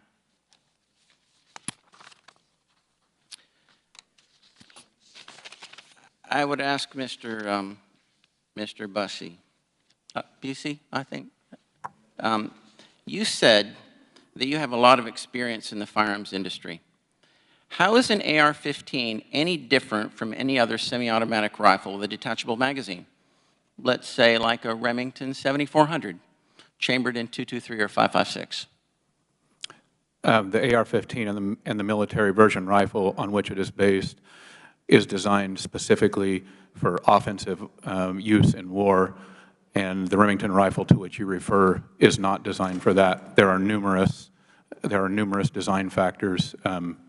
I don't think we have enough time. I certainly don't have enough time on this clock to list all the features which denote that. Okay, do they not both fire one round with a single pull of a trigger?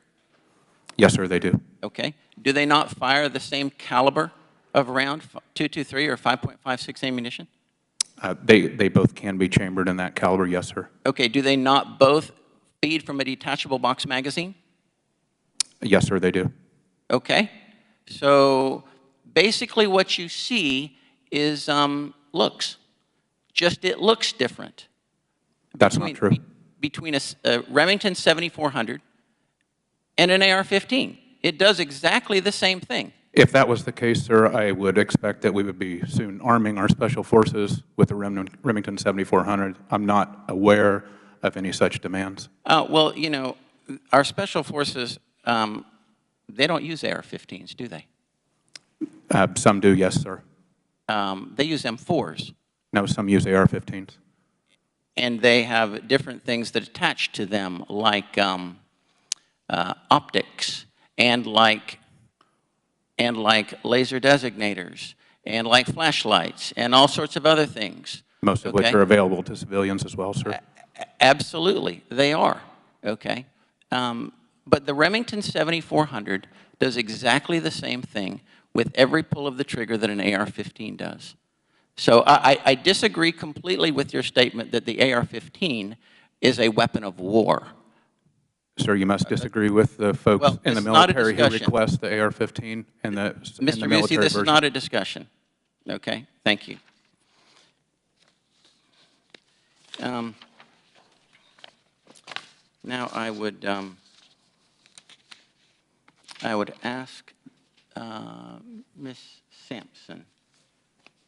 You said in your statement that though trace data from the dealers or distributors, trace data from manufacturers, through trace data from the manufacturers, or from ATF rather, manufacturers know which dealers or distributors routinely sell crime guns. Is that correct? Yes. Okay. You use this term crime gun. Can you define that term? A crime gun is a gun where either the possession of the gun itself was a crime or the gun was used in a commission of a crime. Say that again? A crime gun was a gun in which either the possession of the gun itself was a crime or was used in the commission of a crime. Okay. So do you have evidence to show that every trace gun is a crime gun, as you call it? By definition, yes. And we've seen instances where manufacturers have continued to do business with dealers who have an inordinate amount of traces per year. And the majority of dealers don't have a trace in a year, so if a manufacturer sees the same store continuing to sell crime guns, that should raise an alarm bell to that manufacturer. But manufacturers primarily sell to distributors, right? Manufacturers sell to distributors who sell to dealers, but Okay, they have so the manufacturer's never going to actually see the dealer sale, is he? Yes, they will. They will understand which dealer the gun came from. No, if they sell to a distributor, how would they know that? Through the ATF. But the ATF's not going to tell them what dealer. The ATF has actually offered to do that, and manufacturers have refused, and I detail that in my written testimony. All right. Gentleman's time has expired. The gentleman from Illinois, Mr. statement. Christian Muhi, is recognized for 5 minutes. Thank you, Madam Chair. Ms. Aquifer, I have a social media post from your Facebook, Instagram account. The image says you posted it on June 16, 2020.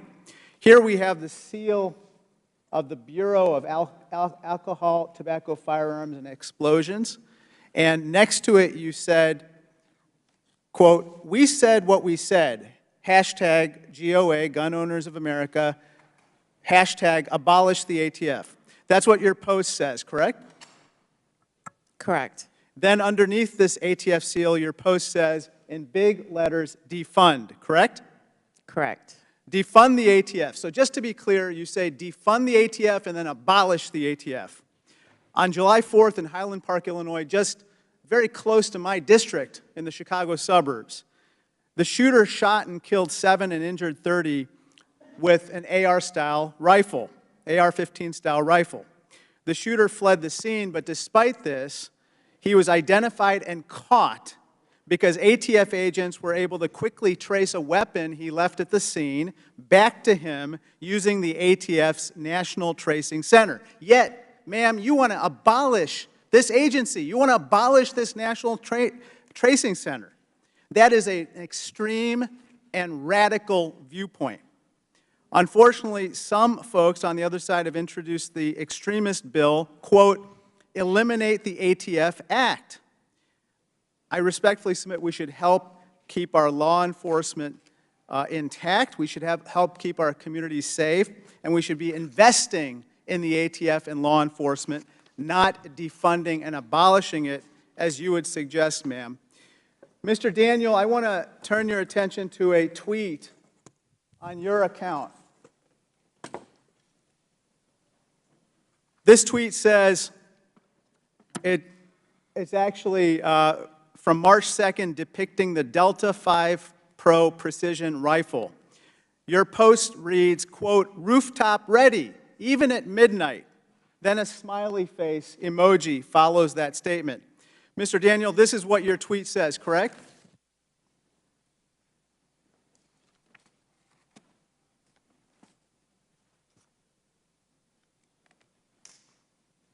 Yes, that's correct, sir. And the tweet shows what appears to be a night vision gun scope trained on a parked car at street level. Mr. Daniel, this tweet is not depicting anyone hunting for wildlife, is it? No, sir. And it's not depicting anyone acting in self-defense against someone attacking them, correct? That remains in the eye of the viewer, sir. I don't see anyone attacking somebody here. Mr. Busey, can you verify that? Nobody appears to be attacking the person who's supposedly operating this AR-15 or this sniper rifle, correct?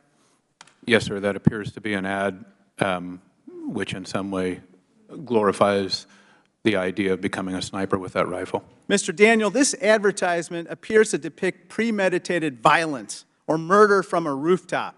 As you know, the Highland Park shooter in Illinois rained down bullets from a rooftop. 8-year-old Cooper Roberts was paralyzed from the waist down when he was shot from a rooftop, Mr. Daniel. 2-year-old Aiden McCarthy was orphaned when both of his parents were murdered when they were shot from a rooftop. Sir, this tweet appears to suggest a planned murder, and I would respectfully ask authorities and law enforcement to see whether this particular advertisement is even legal. Mr. Busey, according to various outlets, including the Daily Beast, the Sig Sauer Corporation is selling a new weapon called the MCX Spear Rifle. In fact, Mr. Busey, you were recently quoted saying, quote, "It'll shoot through almost all of the bulletproof vests that are worn by law enforcement in the country right now." You stand by that statement, correct, sir? Sir, the stated purpose for sourcing that rifle was to defeat body armor on the field of war. So I'm not stating anything that the company advertisement and that the sourcing information did not state. Mr. Daniel, I presume you don't want your weapons to be used to harm law enforcement. Will you commit that you will not sell a weapon that tears through bulletproof vests? Congressman, we sell the very best products made for self-defense in the world. So you're not answering the question. It's a yes or no question. Mr. Killoy, same to you. I presume you won't sell a weapon that tears through bulletproof vests, will you? Congressman, with all due respect, the ability to pierce body armor typically relates to the ammunition, not the firearm. And so you will not sell that ammunition either, will you? Congressman, we do not sell ammunition. We sell firearms. We sell in a variety of calibers, but we do not currently sell ammunition. Gentleman's time has expired. The gentleman from Florida, Mr. Donalds, is recognized for 5 minutes. Thank you, Madam Chair. First and foremost, obviously in the committee room today, we have family members from Highland Park and from Uvalde. For what you guys have had to go through, loss of your loved ones is a tragedy, obviously, for you, but for all of us, because nobody wants to see these heinous acts occur. Like, everybody is truly grieved by it. I think that for the families who are here, and for even the families who might be watching this hearing, you might be concerned about what happens here in Congress and not understanding why the tragedy that has been inflicted upon you is part of a debate or a part of a back and forth between members of Congress. And I think it's important for not just the families, but for the American people to understand that when these tragedies occur, we grieve with you, but we also have the responsibility for governing the nation. We do not have the ability, although sometimes in previous Congresses that ability has been taken. But in my view, we do not have the ability to just simply pass laws because of tragedy or because of heartache. When we pass laws, the appropriate way to conduct ourselves as a legislative body is to understand what has happened in our country, but then still having to apply the Constitution, still having to understand and apply the various elements of natural law, and still having to apply a consistent fabric that all Americans can live under and can honor and can respect. These tragedies are crippling to see, but in and of themselves, those tragedies do not change the Second Amendment to the United States. I had a conversation in the hallway with one of the survivors of the Highland Park shooting. And in our conversation, what was mentioned was, well, what about amending the Constitution? And I would add to any one of my colleagues that if they wanted to go through the political and legislative process of amending the Constitution, that is the way we set policy and law from a governing standpoint in the United States. And so I think it was important to kind of make that up, because we're going back and forth between ads and gun specifications. But for the people here in this hearing, it's important to understand why these deliberations are happening in front of you. And for the people who are watching on C-SPAN or wherever, understand why these deliberations occur. Because we just can't, in my view, just pass something and just do something for the sake of doing something. Because the history of Congress is replete with Congress doing something and often doing it wrong. And then ignoring what they did wrong because you already got the ticker tape parade. Mr. Busey, quick question for you. You've referred several times in your testimony today that the weapons that we're talking about under a proposed assault weapons ban are quote-unquote weapons of war. And I'm paraphrasing your comments. Are these weapons, the ones that are sold, the ones that are manufactured by the companies here today and other companies that are not with us, are these the same weapons that are used by men and women of the United States military? With very, very minor differences, yes, they are, and in some cases, they are superior to the guns that we are supplying to our soldiers. Can you stipulate the differences between the guns that are used by members of our military versus what are sold by retailers? That would be an awful long list, but I think what you're getting at is whether many of the guns supplied to the military have a selective fire switch, which means they can fire in 3-round bursts or fully auto versus semi-automatic. So what our men and women in military have are 3-round bursts and fully automatic. Is that available for sale in retail in the United States of America to citizens? Not generally, no, but there are many firearms instructors who now advocate that single fire, as in semi-auto fire, is more effective and more deadly than 3-round burst or fully auto. Advocating versus what is actually allowed on a firearm, those are two different things. Wouldn't you agree, Mr. Busey? Excuse me, sir, I don't understand your question. If your position is that semi-automatic firing is somehow better than fully automatic or 3-round bursts, those are different distinctions. Isn't that true?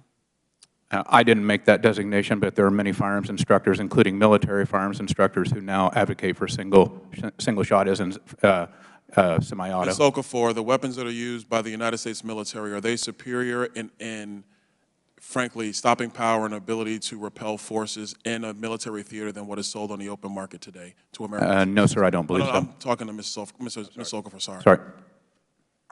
I'm sorry, can you repeat that? I'm a little over, but I thank the chair for her indulgence. The weapons that are sold by retailers today that are the subject of this day's hearing, are they similar in stopping power and effectiveness than what is used by members of the United States military, even though they have the same look?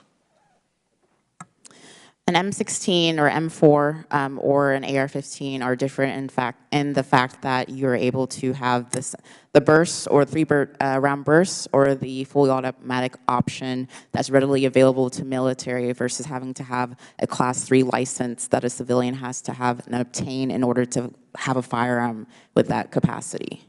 All right, thank you. The gentleman's time has expired.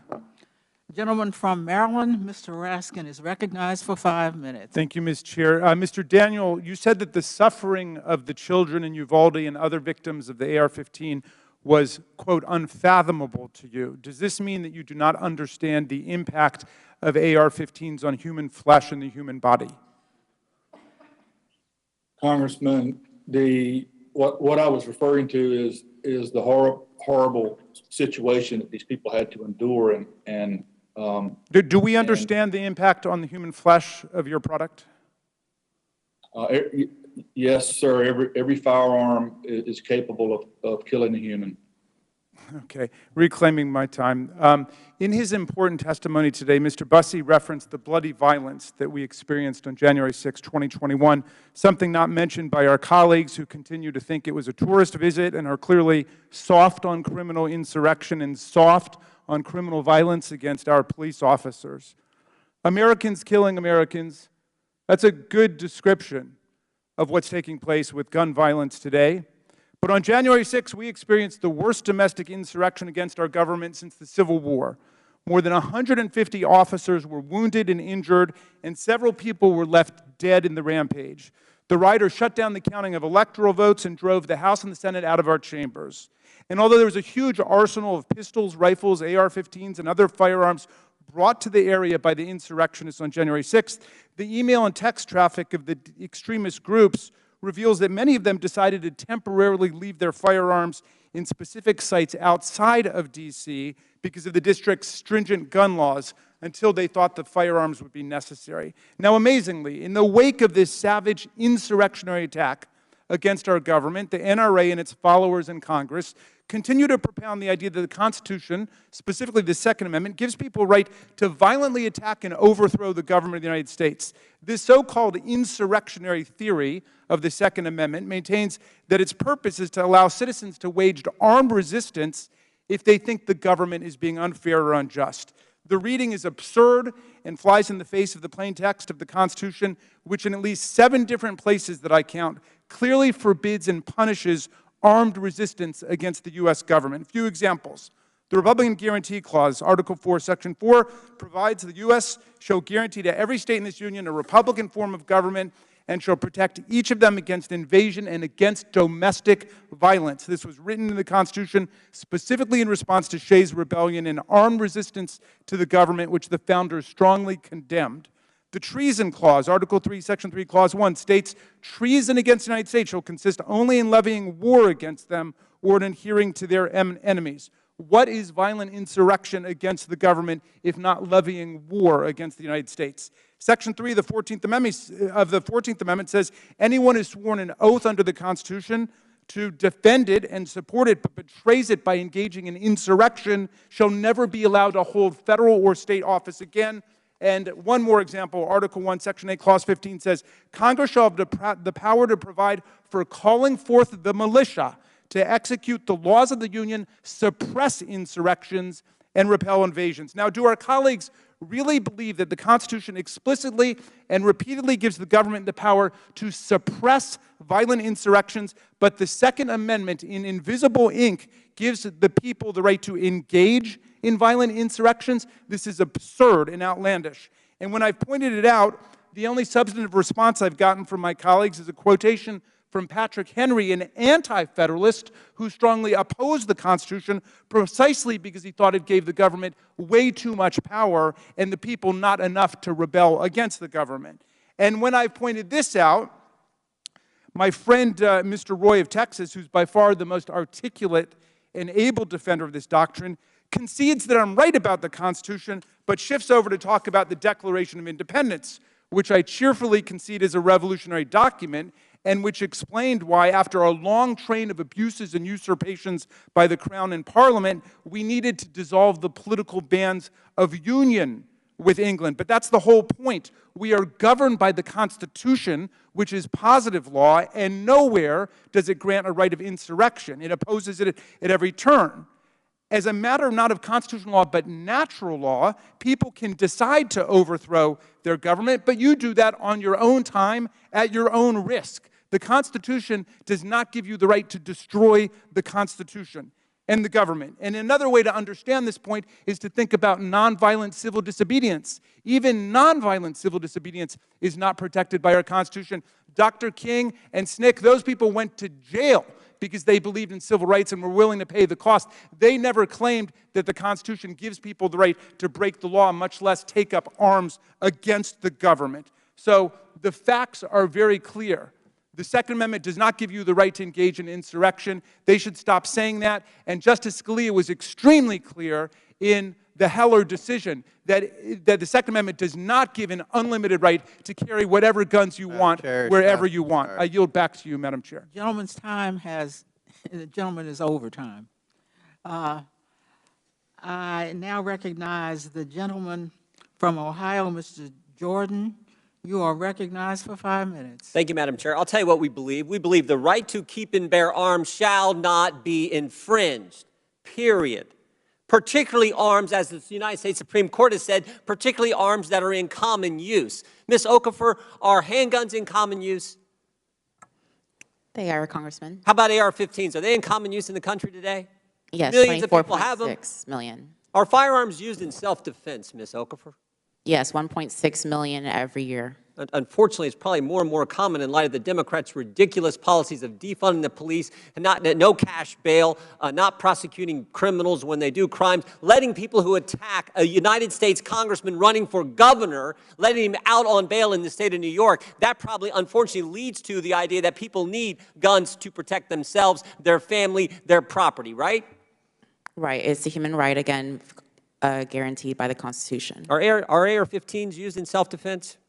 Yes, I actually described them in my testimony. And you train women to protect themselves, and it's something you know about firsthand. So you actually are out there working with women across the country. You're helping train them so they're ready if some person wants to attack them, why they need a firearm to protect themselves. Is that right? Absolutely, yes. And AR-15s are used to defend others from criminals, right? That's part of your training, what you're helping People understand? Yes. Mr. Daniels, is it fairly common that AR-15s, your product, are used to protect innocent people from criminal attackers? Yes, sir. As Mr. Okafor stated, millions of times, hundreds of thousands, or up to millions of times a year, firearms are used for self-defense. Including the one you make, right? Including AR-15. And that's becoming more and more popular with people when they're thinking about defending themselves, their family, and their property to use the firearm you manufacture. Is that right? That's correct, sir. The Democrats' beef, we should just cut to the chase here. The Democrats' beefs with the Second Amendment. They don't like the Second Amendment. They want to get rid of the Second Amendment, but they can't because in the Constitution, the American people like the fact that we have the right to keep and bear arms to protect ourselves, our family, our property. They like that fact, and it's a cumbersome process to amend and change the Constitution. So they can't do that. They're going to say, so we're going to ban certain type of weapons. We're going to call them assault weapons. We're going to try to ban them. Or they're going to come after gun manufacturers and try to sue them. Piece of legislation that unfortunately passed out of the Judiciary Committee last week. That's their course of action because their beef is with the Second Amendment. They can't change that, so they're going to go around it. And they go after gun manufacturers with this bill sponsored by our colleague, Democrat colleague, to allow gun manufacturers to be sued for the actions of heinous, evil people who use firearms in the wrong way and in a destructive way. Isn't that right, Ms. Okafor? That's correct, and I would like to say, and that's why I've said vocally, and GOA concurs, that abolishing the ATF is precisely that, because it's unconstitutional, but especially the fact of the matter is that they use that as a bureaucratic way to go around an elected body to be able to put restrictions on firearms, and so that is why the ATF should not exist. Their beef with the Second Amendment, though, is not limited to going after gun manufacturers and allowing them to be sued. It's not limited to banning certain weapons that they want to define as assault weapons or whatever else they want to try to ban. It's not limited to their ridiculous red flag concept, bribing states to do red. It's also what they did through the bureaucracy, through Treasury with Operation Choke Point, where they tried to choke off the financing of gun manufacturers as a way to get at the Second Amendment because they know they can't do it, they can't change it via the Constitution like you're supposed to if you're going to try to do that. Is that accurate, Ms. Okafor? That is correct. All right, Madam Chair, this is, look, I hope this effort goes nowhere. It looks like, at least if you can believe the press today, looks like the Democrats aren't going to bring up the assault weapons ban on the floor this week. That's a win for liberty. That's a win for the Second Amendment. Not going to bring up looks like they're not going to bring up the bill that Mr. Schiff is sponsoring, which would allow gun manufacturers to be sued in a ridiculous way. So those are hopefully some wins for the American people and a win for the Constitution. With that, I yield back. The gentleman yields back. The gentleman from California, Mr. Kahana, is recognized for 5 minutes. Thank you. Thank you, Madam Chair. Mr. Daniel, I just have some factual questions. In 2005, what was Daniel Defense's total sales revenue that came from the sale of assault weapons? I don't know, sir. We gave that information to the committee. I just don't know that off the top of my head. Do you have a sense of about what % it was, the revenue from assault weapons? No, sir. Do you know what percentage of Daniel Defense's sales revenues and profits came from assault weapons in 2020? Sir, would you describe an assault weapon as I'm trying to answer your Well, the question? assault weapon is the term the industry actually created the term, which means semi-automatic weapons based on military designs and features. It's a term that actually the industry coined in 1980. Based on that, do you have a sense of what the sales revenue and profits were in 2020? Sir, I disagree with your characterization of the type of firearm. Assault weapons are fully automatic weapons used in war, and the weapons we sell to Okay, consumers. in the way I'm defining it, do you have a sense of how much the sales revenue was? Sir, we are a rifle company that sells semi-automatic rifles, so most of our business is in semi-automatic rifles. And how much, the AR-15s, what percentage of your revenue comes from that? I don't know exactly, sir. What, approximately? Most of our we sell semi-automatic rifles and bolt-action rifles. How do you not know that? I mean, is it 10%? Is it 20%? Is it 50%? I mean, certainly you would know how much basically revenue you're making of something. Are you asking about the revenue or a percentage of revenue? The percentage of revenue of AR-15s, how much is it? It's a factual question. You could say about 10%, about 50%, about 90%. I would say probably 80% of our sales. 80% comes from that. And about in 2005, do you know about how much revenue was from AR-15s or similar type rifles? No, sir, I don't have that information. All right, would you guess it was about 10%, 20%, 50%? 2005, sir, we didn't sell AR-15s in 2005. Right. Or any similar weapons, you didn't, right? That's because there was the assault weapons ban. And I just want to be clear, you're saying 80% of your revenue now comes from AR-15s. And in 2005, I'd like you to submit to this committee year by year a statistic of how much money you're making of AR-15s or assault weapons, or if you don't agree with my definition of semi-automatic weapons like AR-15s that have military designs and features, which was the industry definition. But I'd like you to submit that to this committee from 2005 onwards. I'm a bit perplexed that you don't know how much revenue you're making out of the sales of these weapons. I mean, 80% is a lot, and I'm surprised you don't know how it's tracked. I mean, I think your shareholders may be surprised by that. Mr. Killoy. Will the gentleman yield? Will the gentleman yield? No, not right now. I mean, is it for a question? Yes, for a question. Let me just finish this on my time. No, I have a question for you. You just asked a... Well, is my time being counted? This is the gentleman's time. I'm happy after my time has expired to entertain a question. I don't want my time to be interrupted. Mr. Killoy, in response to Sturm Rogers, more than 2/3 of your shareholders have called on your company to produce a human rights assessment of the products you manufacture. When, Mr. Killoy, will this report be complete?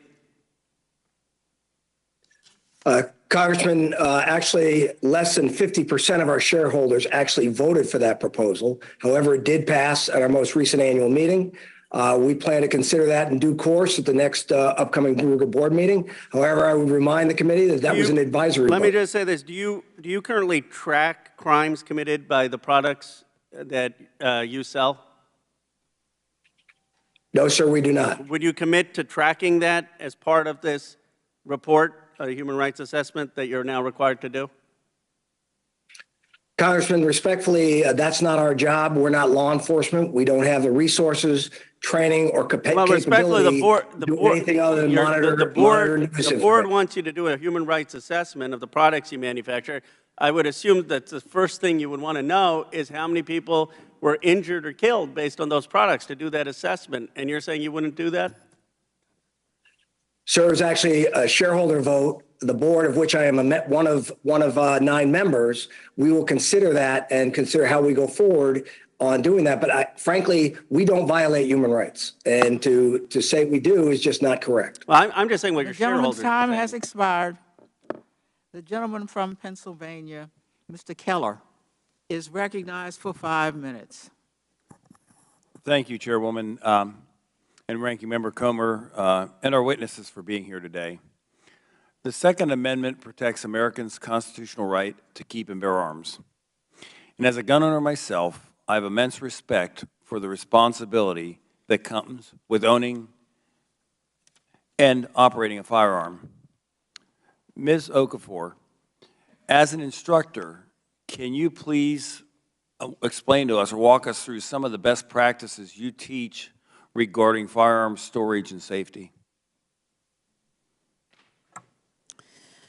Of course, depending on what type of firearm, but in general, overall, when it comes to storage, it's usually based on what is best, of course, for that person in their home. Also, if they're going to be taking it on their person outside of the home or keeping it in their home. But usually it's, of course, to keep it in a safe place, a place that is readily accessible to them and those who are able to use it safely. and in storage to make sure that it's something that isn't in plain sight to anybody who's not able to use a firearm in a safe manner. Basically, the responsibility that comes with the right of owning a firearm. Absolutely. It comes down at the end of the day to the individual, the family members, to make sure that those who are in the home are able to properly use a firearm in a safe manner. I am a mother of 2 children, and when they're of age, as early as they can, I'm going to make sure that they know how to properly use and store a firearm. That's the responsibility of any firearm instructor and owner. Thank you. There were almost 40 million background checks performed last year, yet some criminals seem to still go under the radar. What rules and regulations are in place for those who lawfully possess and use firearms?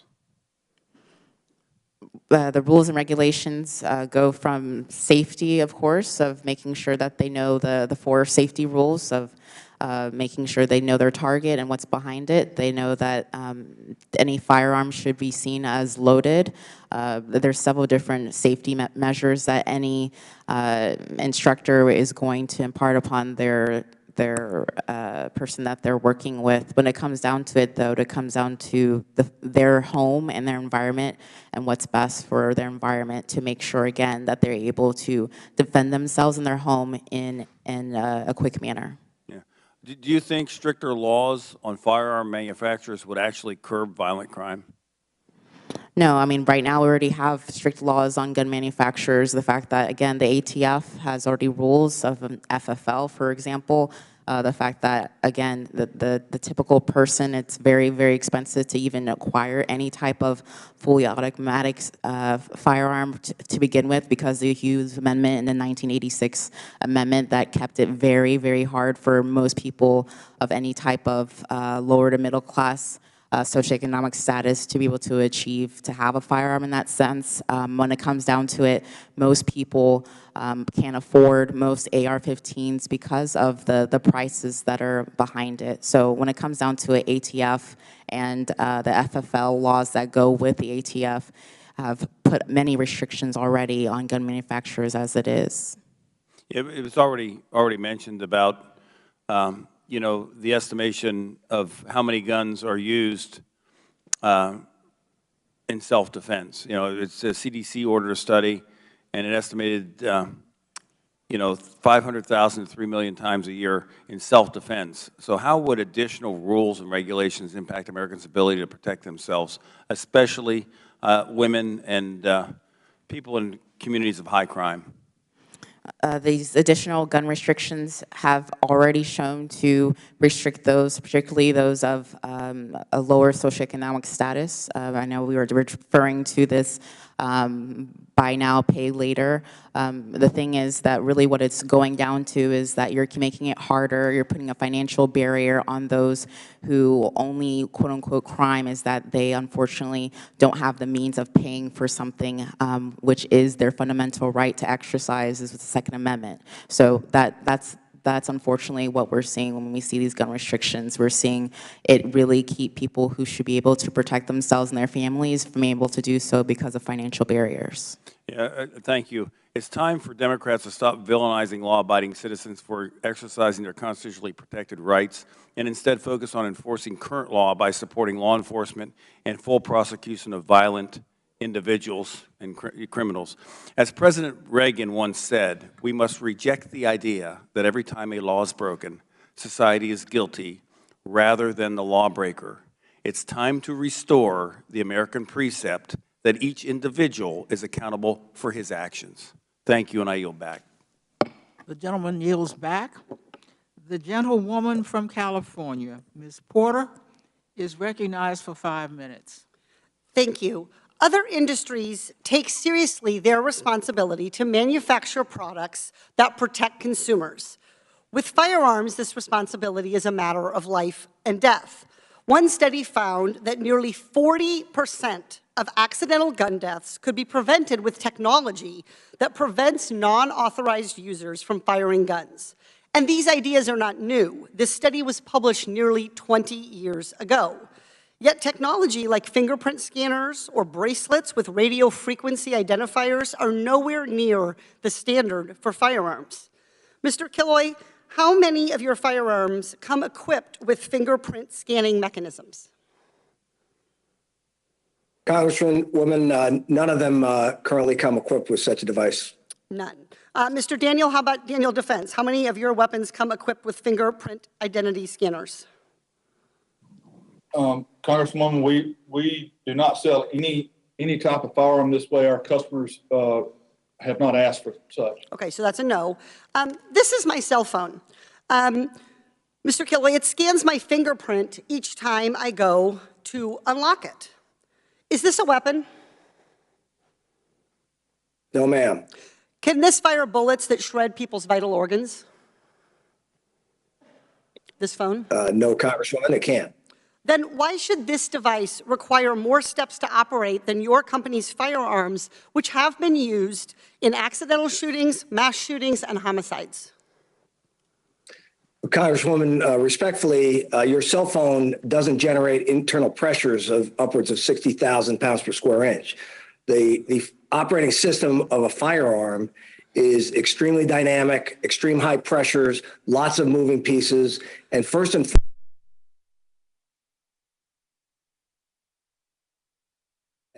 reclaiming my time, these fingerprint scanners are offered in some firearms. Some manufacturers sell this, and they work. Your company and Mr. Daniels' company chooses not to. Let me demonstrate again how long this takes. It's instant. It's instant when I pick up my phone. Certain safety features, other safety features like chamber-loaded indicators or magazine disconnects are required for any gun sold in my home state of California. A magazine disconnect prevents a gun from firing if the magazine is not attached. My kids' Nerf guns have this safety feature. This decades-old safety feature prevents guns from shooting bullets that remain in the chamber after a magazine has been removed. Mr. Killoy, do all Ruger rifles that have magazines come equipped with magazine disconnects? Congresswoman, magazine disconnects typically are a feature offered on a handgun, a pistol in particular. Do all your handguns or pistols have magazine disconnects, sir? Some do and some do not. Okay, so some do and some do not. Mr. Ruger, do your guns have magazine disconnects? Sorry, Mr. Daniel, do your handguns have magazine disconnects? Ma'am, we don't sell handguns. And your large capacity guns do not have that feature either? Our rifles do not have that feature, no ma'am. Magazine disconnects are also not new. These features come standard in every gun that is sold in my home state, and those features prevent accidental deaths. In 2020, 149 children died in incidents when the person did not intend to fire the gun. Mr. Killoy, Mr. Daniel, kids are dying because you refuse to implement these safety technologies like fingerprint scanners and magazine disconnects. And these technologies were studied and developed decades ago. Mr. Killoy, will your company commit to adding fingerprint scanners to every firearm Ruger manufactures? No, Congresswoman, we will not. Mr. Daniel, same question. Will your company commit to adding fingerprint scanners to every Daniel Defense firearm? Congresswoman, our guns fire when there's a bullet in the chamber, and it doesn't fire when there's not a bullet in the chamber. A gun should be kept, and if it does not want to be fired, if the owner does not want to fire it, they should not keep around in the chamber. But the question is, will you commit to adding fingerprint scanners as a safety technology to every Daniel Defense firearm? Yes or no? No, ma'am, our customers are not interested in that. Mr. Killoy, will your company commit to adding magazine disconnects to every magazine-loaded Ruger firearm? Congresswoman, we have in many of our pistols, our semi-automatic pistols, we offer that as a feature. And if our customers choose to buy one of our firearms that has a magazine safety disconnect, they can. Other times they choose not to have that particular feature. The gentlelady's time has expired. The gentleman from Arizona, Mr. Biggs, is recognized for 5 minutes. Thank you, Madam Chair. This hearing is yet another transparent attempt to malign law-abiding Americans and American companies. My Democrat colleagues correctly note that there's been an increase in violent crime in this country over the past 3 years, but incorrectly claim that firearm manufacturers are contributing to or fueling violent crime. The laws of supply and demand apply to the firearms market in the same way that they apply to other markets. Firearm manufacturers are responding to demand from the American people who are experiencing dramatic increases in homicides and aggravated assaults in their communities. Americans who are seeking to protect themselves and their families, a right recognized in this country by our Second Amendment. Democrats in Congress continue to infringe on this right and to shame law-abiding companies who ensure that Americans have the means to protect themselves. I thank each of you for your testimony today. Ms. Okafor, thank you for the work that you do to promote safe and responsible firearm ownership. I appreciate your discussion of the relative merits of the AR platform. I discussed in the judiciary markup last week on this topic, which is interesting because these the chairs of this committee, of these two committees, are running against each other. So we have competing. We just do the same hearings back and forth.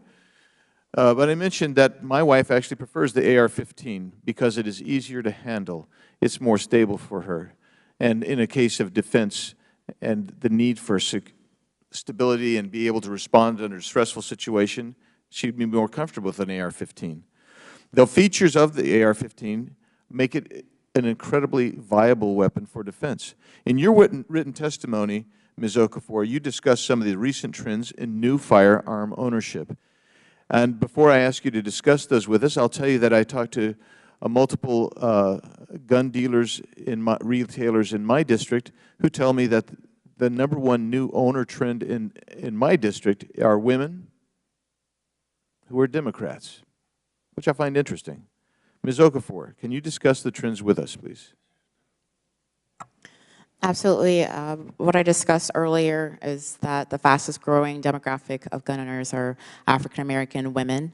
And we've also seen, like as you said, with the fact that a lot of African American women tend to be a part of the Democratic Party. So it's honestly nothing to do with politics when it comes down to transcending politics, because this is a human right. There's nothing to do with you being a Republican or a Democrat or a Libertarian.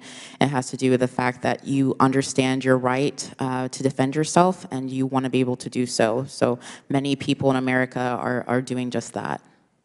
And you kind of discussed it, but what are you hearing is the rationale for these new demographics who are coming out and buying guns? Particularly for women in general, what I've found many times, particularly other mothers, saying that they know that at the end of the day that it comes down to them to defend themselves, to defend their children, particularly during the pandemic when unfortunately there were in many instances where people weren't sure if they were going to have a police officer, police department get to them in time because of what was going on. So many people, including what was going on during that chaotic 2 years, found it necessary to then purchase a firearm, particularly for self-defense. Mr. Daniel, Mr. Smith, what's your understanding about the motivations of Americans who are purchasing a firearm for the first time? Mr. Daniel, you first. Mr. Congressman, I believe that people are buying, new gun owners who have never owned a gun before are buying firearms by the millions because they're afraid. They're afraid because of the violence they see in the riots. They're afraid because of criminals are not being prosecuted, and they're afraid because of the rise in crime that they see. And they are making a life decision to change from being a non-gun owner to a gun owner. And I suspect, sir, that they will also be making a decision, a life-changing decision in the way they vote. Thank you. Mr. Smith? Congressman, I agree with what we've heard from Ms. Okafor and Mr. Daniel. We are seeing a much greater increase of people purchasing firearms, particularly their first firearm, for the purchase of defending their homes and their person. Again, we saw that increase from the beginning of 2020 on as it related to things going on in our communities and our society, the COVID pandemic, defund the police movement and civil unrest, as well as the fact that we were entering an election cycle where the Second Amendment was on the ballot, and a lot of people felt that that was also a critical factor in a decision to purchase a firearm. Thank you. Madam Chair, before you take my time away, I do have an article I would like to submit into the record. So ordered. Thank you. The gentleman's time has expired. The gentlewoman from Michigan, Ms. Tlaib, is recognized for 5 minutes. Thank you so much. Mr. Bussey, why are Americans afraid? I think that's a complex question. They're afraid for many reasons. We've had much societal turmoil in the last 5.5, 6 years for sure. Yeah, well, let's get to this. You know, gun manufacturers have sought to boost their sales by promoting their ties to the military and law enforcement. Smith & Wesson referred to this as, quote, halo effect. In 2016 earnings call with their investors, the CEO at the time said, I quote, it certainly gives your product a lot of credibility if it's used, adopted, and well regarded by that professional community because the consumer does pay attention to that. You know, Ms. Sampson, could you explain what the so-called halo effect, you know, how it is and how deceptive it is? Yes, thank you for the question. The halo effect is basically when the company, Smith & Wesson in this case, puts itself under the proverbial halo of the military because they are so esteemed in society and basically says, if you want to have the firepower that they have, you should get our weapon. And in the case of Smith & Wesson, it was especially absurd for them to do that because they don't actually supply the military at all. Yeah. You know, Mr. Daniel, the committee obtained advertisement by your company uses, you know, to sell your weapons, which include images of individuals in fully geared military tactical gear, body armor, and your rifles. Are those as advertisements intended to increase sales to armed forces or law enforcement, yes or no? Yes. Yes or no? Yes is the answer. Oh, yes. No, you know, the answer is no. These weapons are intended to be sold to civilians. So the advertisement inherently wouldn't target anyone other than civilians, just like the killer in Uvalde. Another one of the gun manufacturers that this committee has also investigated was Sing Sauer, often employs these tactics as well. And I'd like to put one of their ads on the screen, if I may. Do you all see this? This is an ad for Sing Sauer's MCX assault rifle. It depicts troops in combat zone with modified assault weapons, including one with a grenade launcher. The text of the ad emphasizes the rifle's, quote, modularity, or makes it, quote, ready for every possible mission, in a not so subtle reference to their military style and use. These are not pictures and themes that suggest that the assault rifle is used to be used for hunting or sport shooting. So, Mr. Bussey, how is this kind of imagery and rhetoric dangerous when the primary advertising target is civilians with little, if any, military firearms training? Well, these are very serious weapons, and it's a very common practice now in the firearms industry. Did not used to be, but it is a very common firearms industry marketing practice now to market to or using special operators or trained military officers or military weaponry, but focus the marketing at consumers because that's where the larger and profitable marketing segment is. You know, Sing Sauer sold the AR-15 style rifle used by the mass shooter to kill 49 people in Pulse nightclub in Orlando, Florida. In 2016, 3 of those weapons were used by a shooter in Las Vegas, Nevada. In 2017, to kill 60 people. The company recently, literally, are selling the version of its new rifle that they have contracted out, their M14 or whatever for the U.S. Army. They're selling the same configuration that is near match to what American soldiers will be soon be using in battle. We shouldn't be surprised when young men purchase these weapons to be more like soldiers in the picture. And we shouldn't be surprised when they try to act like them either. These dangerous ads must stop. Yet they're breeding domestic extremists and putting communities of color, communities that are incredibly vulnerable, especially like children in our schools and minority groups at grave risk. And so it's incredibly important that we call this out what it is. They are targeting folks to do what they to basically target the most vulnerable by selling it that way. This imagery is not towards soldiers, to the lay people, civilians. They're advertising it in a way again, that depicts it to endanger people's lives. And so it's incredibly, again, important that we understand this is intentional. The halo effect is real and is profit-driven, and lives are lost because, again, they don't care who dies. They care how many guns they're selling to people. And the more people they can show that you can be like law enforcement and soldiers that have been trained in military battle, then they're going to be able to, again, expose us to more death and more violence. With that, I yield, Madam Chair. The gentlelady has yielded. I recognize the gentleman from South Carolina. Mr. Norman, you are recognized for 5 minutes. Thank you, Madam Chair. You know, I think I've heard it all. I've heard my good friends, Democrat friends, asking why people feel unsafe. It's because of the dismantling of the police departments that they feel unsafe. I hear my good friends on the other aisle tell manufacturers how to build a gun when I don't think they've ever had any experience building a gun. I think I've heard my friends on the other aisle talking about concern for civilians. What in the world? Where is the concern on the 300 per day use that are dying from fentanyl because it's coming across the border unfettered because of this administration's lack of will to stop an invasion at the border? Where are the hearings about the supply shortage that people can't unload a plane? We put a man on the moon, but we cannot unload a ship. You know, what about the 154 cities that have been torn up with no repercussions from those who did it? I mean, the list goes on and on. And, you know, I keep hearing gun violence, gun violence. I was talking to my good friend, Mr. Clyde, and we both agree that we've all had a lot of guns. I have, he has. He has far more than me. I've never had a gun get violent with me. Never in my life have I had a gun get violent with me, but I have seen where people use guns for the wrong reasons, just like the Ford that went through the Christmas parade that ran over people. It's by deranged people.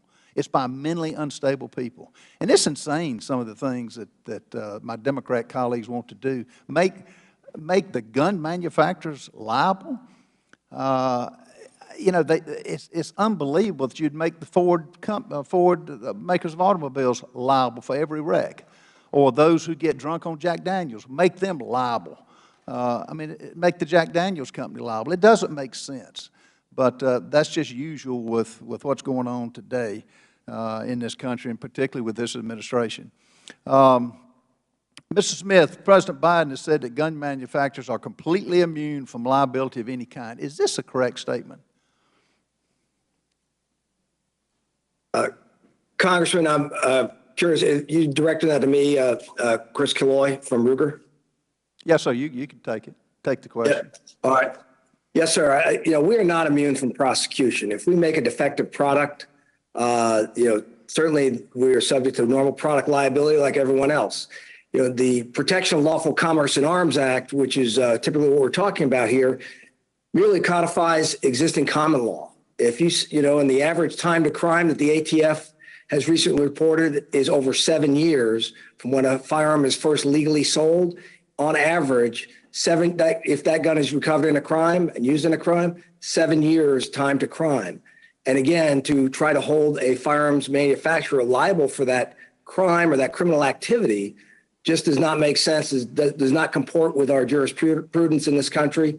And I respectfully would suggest that that's not the right way to approach this problem. Okay, and I heard my Democrat friends asking about what kind of profit are you making? What kind of, you know, what is your company making as far as dollars earned every year?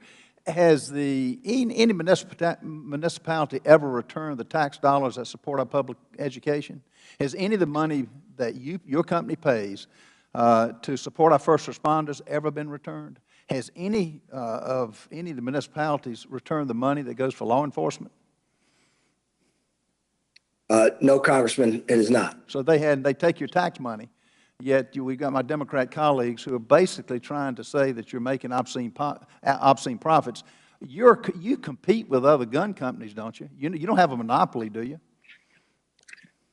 No, sir. We're one of right now about 17,000 federally licensed firearms manufacturers licenses that have been granted.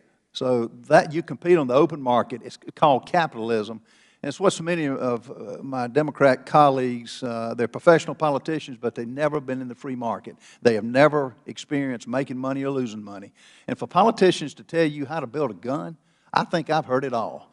But it's the most ludicrous, insane question that I can even think of. But I want to thank you for appearing today. Thank you for answering the questions. And for each of you, we're not going to let we're going to try not to let them strip the Second Amendment. We're going to fight as much as we can to stop that. Thank you so much. I yield back.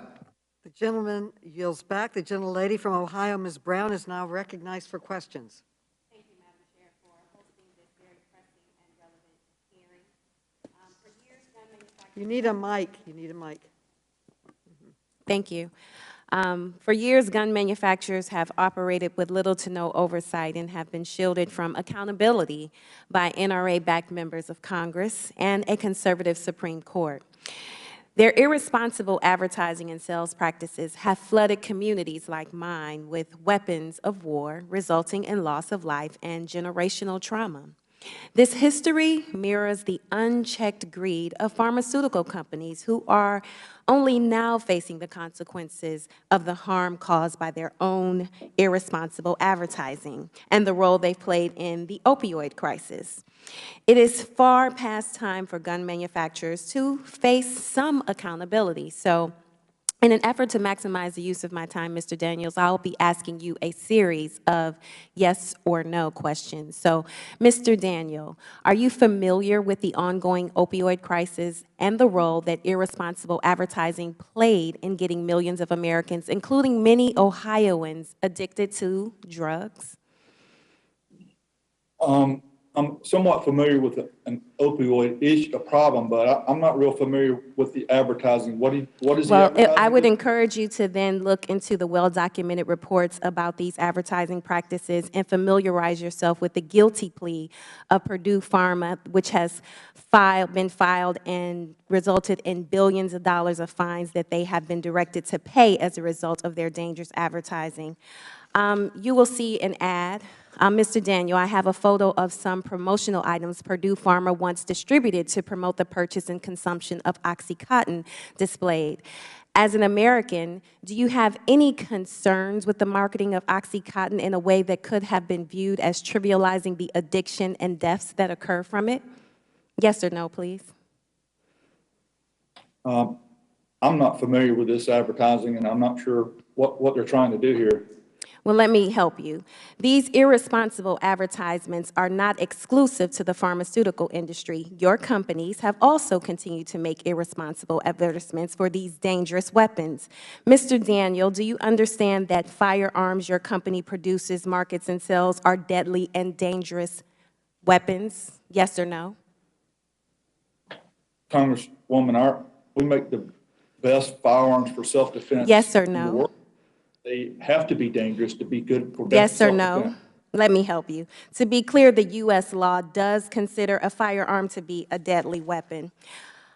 So let me ask you another question. Do you believe it is appropriate to market guns in such a manner, and you should see an ad that your company produced, when gun deaths are now the leading cause of child deaths in the country, and a teenager used one of your weapons to kill 19 children just a month ago? Ma'am, you've said a lot. What was the question there?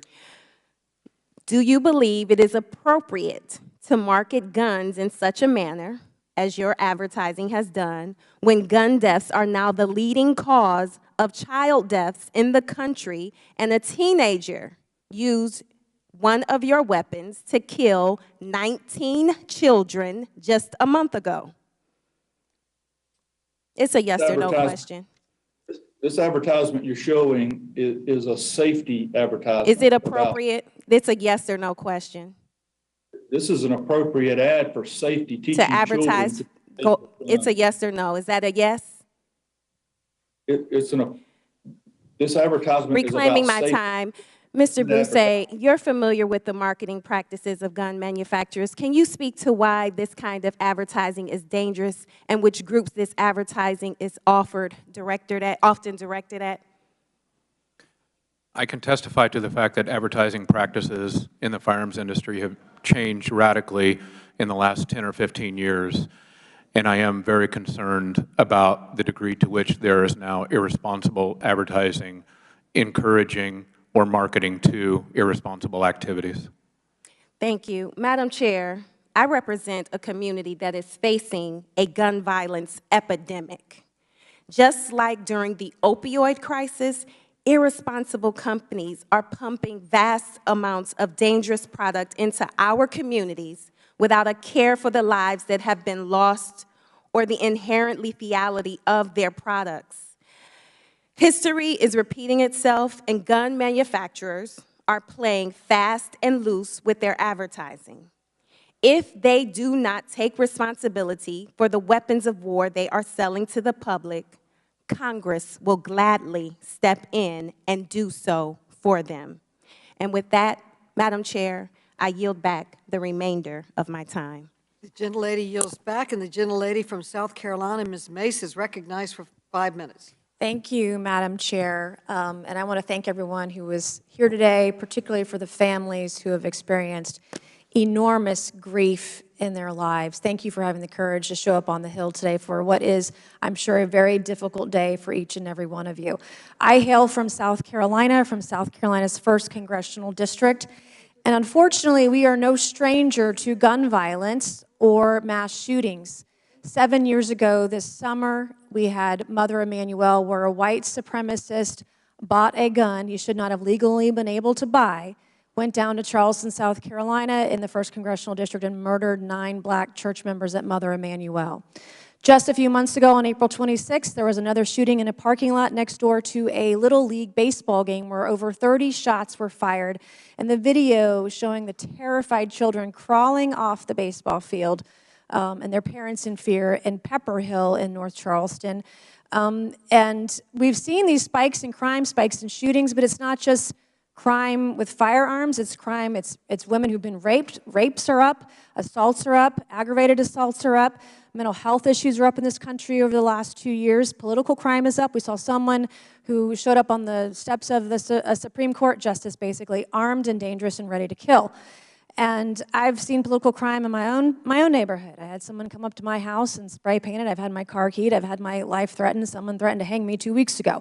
And so we're seeing an increase in violence all across the country, regardless of political spectrum. But right now, this hearing today, there's shouting into the microphones. There's vilifying of gun manufacturers.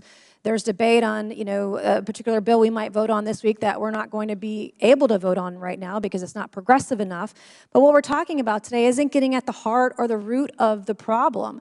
And we're going to have this hearing. It's going to be theater. It's going to be a performance today for the cameras that are here. And we're not going to solve the problem of violent crime or violent crimes with firearms.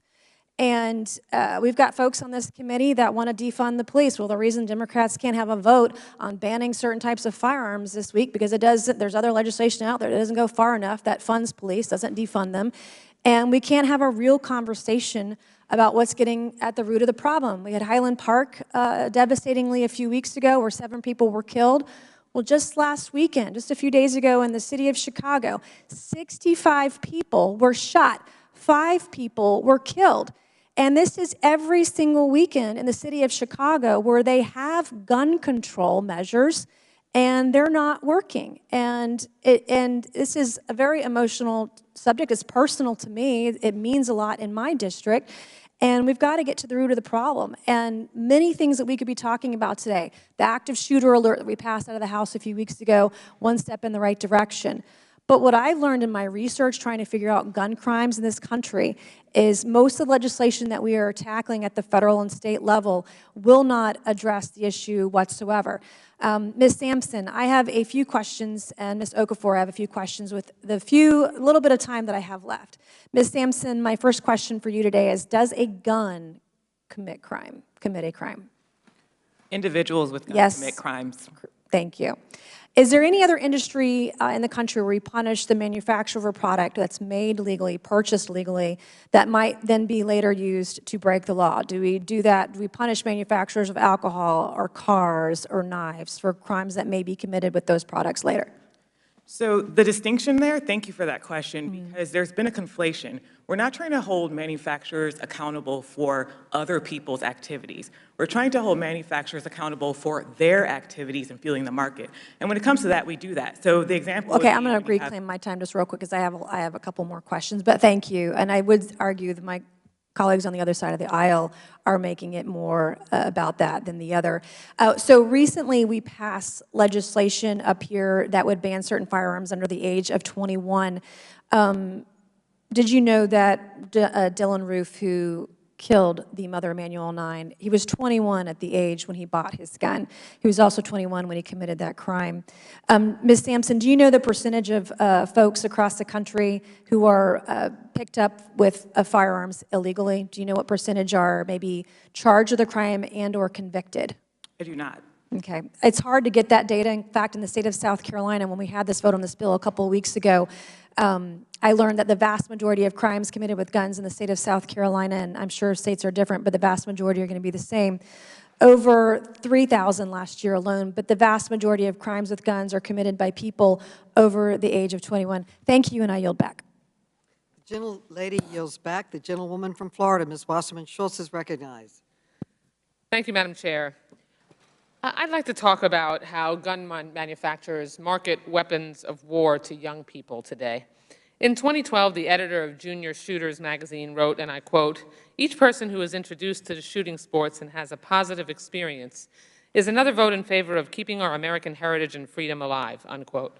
He continued, quote, they may not be old enough to vote now, but they will be in the future." My first question is Mr. Daniel. Mr. Daniel, do you agree that getting young people interested in firearm ownership is positive for the industry's long-term profits and viability? Yes or no? Congresswoman, we actually started a foundation to help train young children to learn how to use firearm safety. Reclaiming my time. My question is, do you agree that getting young people interested in firearm ownership is positive for the industry's long-term profits and viability? Yes or no?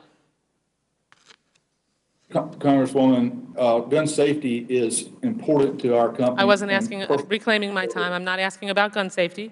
I'm asking about whether or not you agree that getting young people interested in firearm ownership is positive for the industry's long-term profits or viability. Can you please answer my exact question?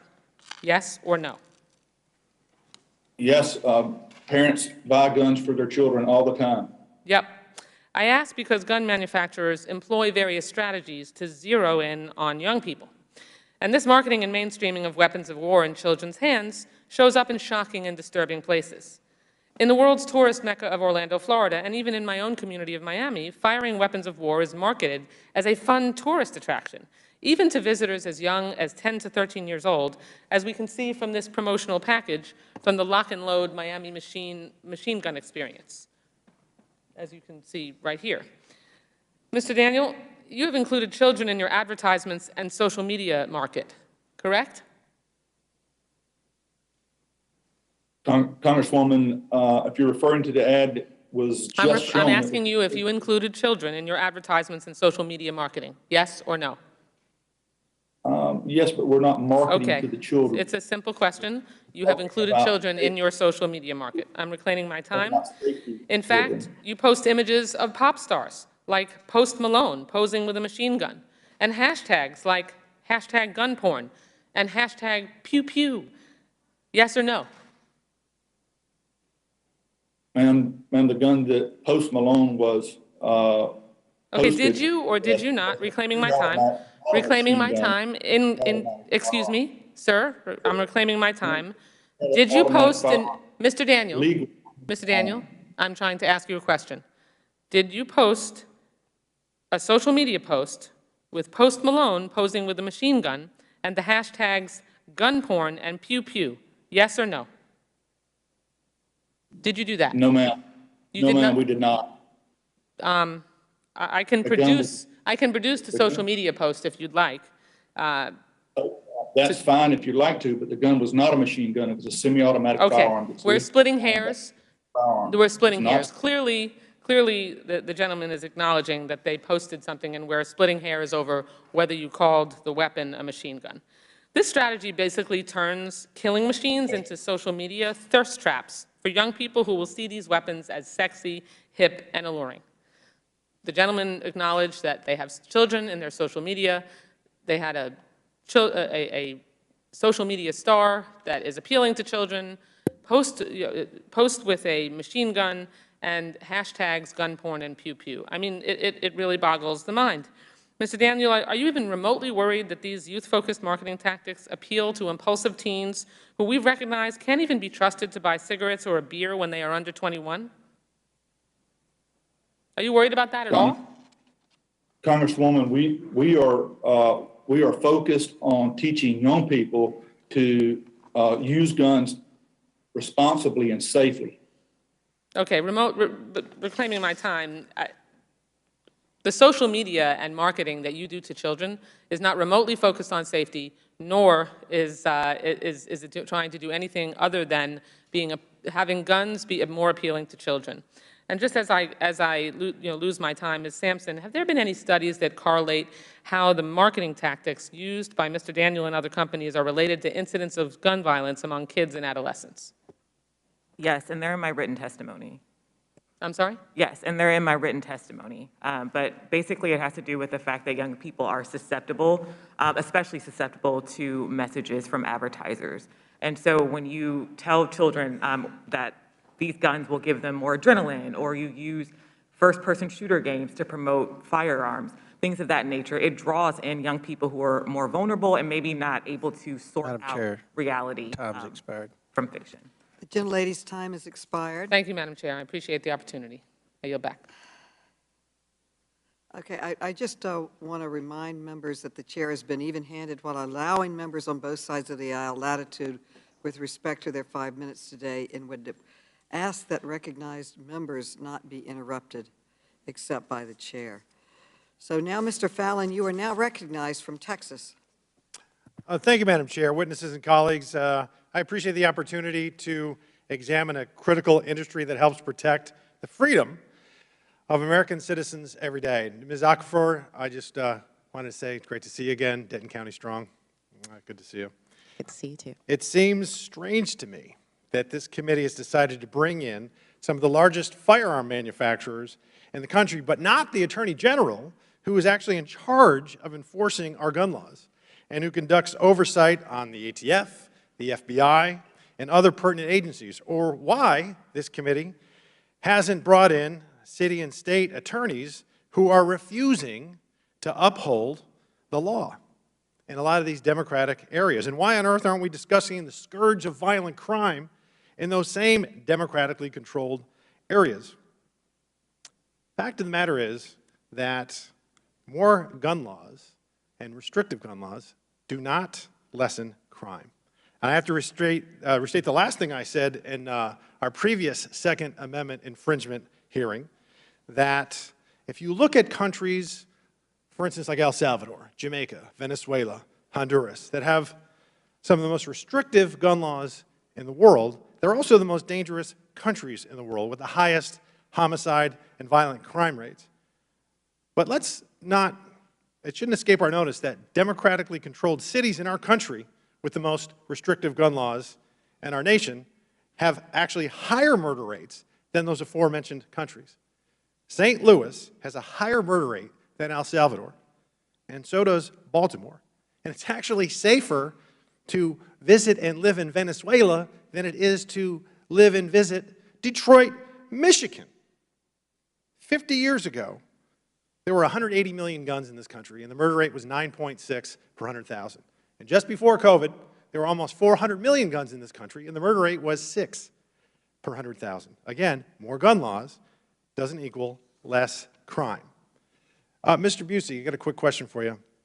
You're a gun owner, and you were a firearms executive for decades, is that correct? Yes, sir. Do you own, let's say, 5 guns, personally? Yes, I own 5. Do you own more than 10?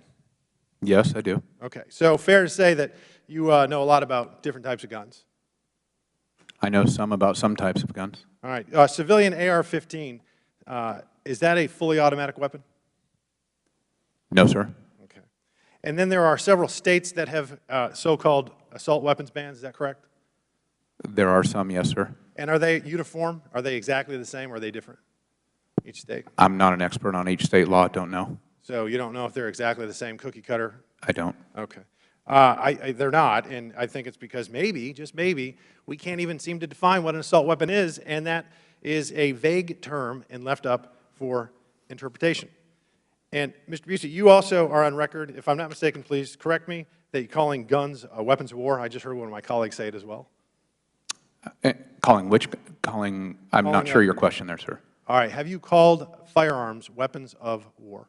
I have not called all firearms weapons of war, no. You have called some weapons of war? Yes, some firearms are weapons of war, yes, sir. So when you were a firearms executive, did you market the Browning 1911? I marketed and sold 1911-style pistols, yes, sir. So 1911s were the firearm of the United States military from World War I to Vietnam, about over 50 years? They were the defensive handgun of choice for most military operations, They were a weapon of war. See, what I find offensive by that term is, and my colleague just said it as well, is I own an AR-15, and it's not a weapon of war, and I don't want to hurt anybody. It is a defensive weapon. It is a tool to allow me to protect my property, but far more importantly, my family, my children, and my wife. And I'm glad I'm not giving it up, no matter what. And some of these laws that we're talking about, whether they're grandfathered or not, are going to make good law-abiding citizens criminals. And by definition, criminals don't follow the laws anyway. That's why I own one. So we have a bill, and from our colleague from Rhode Island, Mr. Cicilline. It's H.R. 1808. It's an assault weapons ban, which it makes it a crime to import, sell, manufacture, or possess semi-automatic weapons. To put plainly, this is an outright ban on all semi-automatic weapons. And this bill is political theater, and it's a complete farce. The American people don't support it. I'm sure there's many Democrats across the country and rank and file that don't support it. And it's an actual joke, and it's a disservice to our Constitution. Thank you very much, Madam Chair. I yield back. The gentleman yields back. The gentleman from Vermont, Mr. Welsh, is now recognized for 5 minutes. Thank you. Madam Chair, Vermont is a rural state, and we've had a tradition of responsible gun use. But things have changed. Things have changed deeply in Vermont. The day after the Parkland shootings, we came within an eyelash of having a mass shooting at a school in Fairhaven, Vermont, where a young man who had purchased weapons bragged that he was going to have a higher body count than anyone else before him. And it was only because of the extraordinary work of our local and state police and our school officials that that was stopped. In the night after that incident, where the near death of those kids almost came about, there was a school meeting. And as good a job as our police had done and our school folks had done, parents were expressing some anger and concern. And what it was, it is the apprehension that every parent has in this country now that the security that they had when they put their child on the bus or left their child off at the schoolhouse, that they would come home safe. That's been shattered. And it's not just a one-off incident in Parkland, but we're seeing it time after time. And it's the AR-15 that is the weapon of choice. And by the way, that weapon of choice, it's not accidental. 18-year-olds can buy that and they can't buy a beer. It's a weapon of choice because of the marketing. Be a man. Get this. On the road to manhunt. This is the way you can show how big a person you are. It is marketing this to vulnerable people who have wild expectations of what it means to be a man. So, Mr. Bossy, how much marketing do you do? I mean, is this worth it? Maybe could you restate the question, sir? Are you asking how much marketing? How much marketing are you doing? I'm no longer in the firearms industry, sir, so I'm not doing any marketing. Mr. Daniel.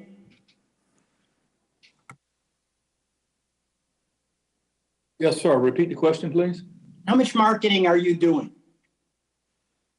We're marketing very much like we have been for the past 15 Well, years. you know, I'm interrupting. I apologize. But the marketing that is being done is much like Joe Camel, where the cigarette companies were marketing cancer and disguising it as how to be a man, how to be a big shot. I mean, is it worth it? Do you have any thoughts about what your weapons are being used to do, that is kill children? Do you have any expectation that people should look to you to address this? Thank you for your question, sir. I believe we should address this. I think the way to address it is just as you said, local law enforcement working with the schools and working at a local level to figure out how to stop murder. So you're saying there's no gun manufacturers. I mean, I listen to Mr. Gun manufacturers don't have anything to do with it, just like cigarette manufacturers had nothing to do with people dying of cancer because it was a voluntary choice. But let me ask you about Mr. Fallon's line of questioning. He needs AR-15s to protect his family, and obviously he means that. But don't we need a society where we can expect our law enforcement folks to be reliable enforcers, or is it every man, woman, and child for himself and herself, and each one of us needs an AR-15 to settle our disputes and defend ourselves against insults?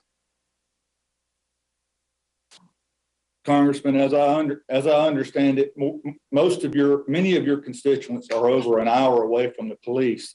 Yes, the police are very important, and they are our first responders. But until they get there, sir, the American citizen is the first responder.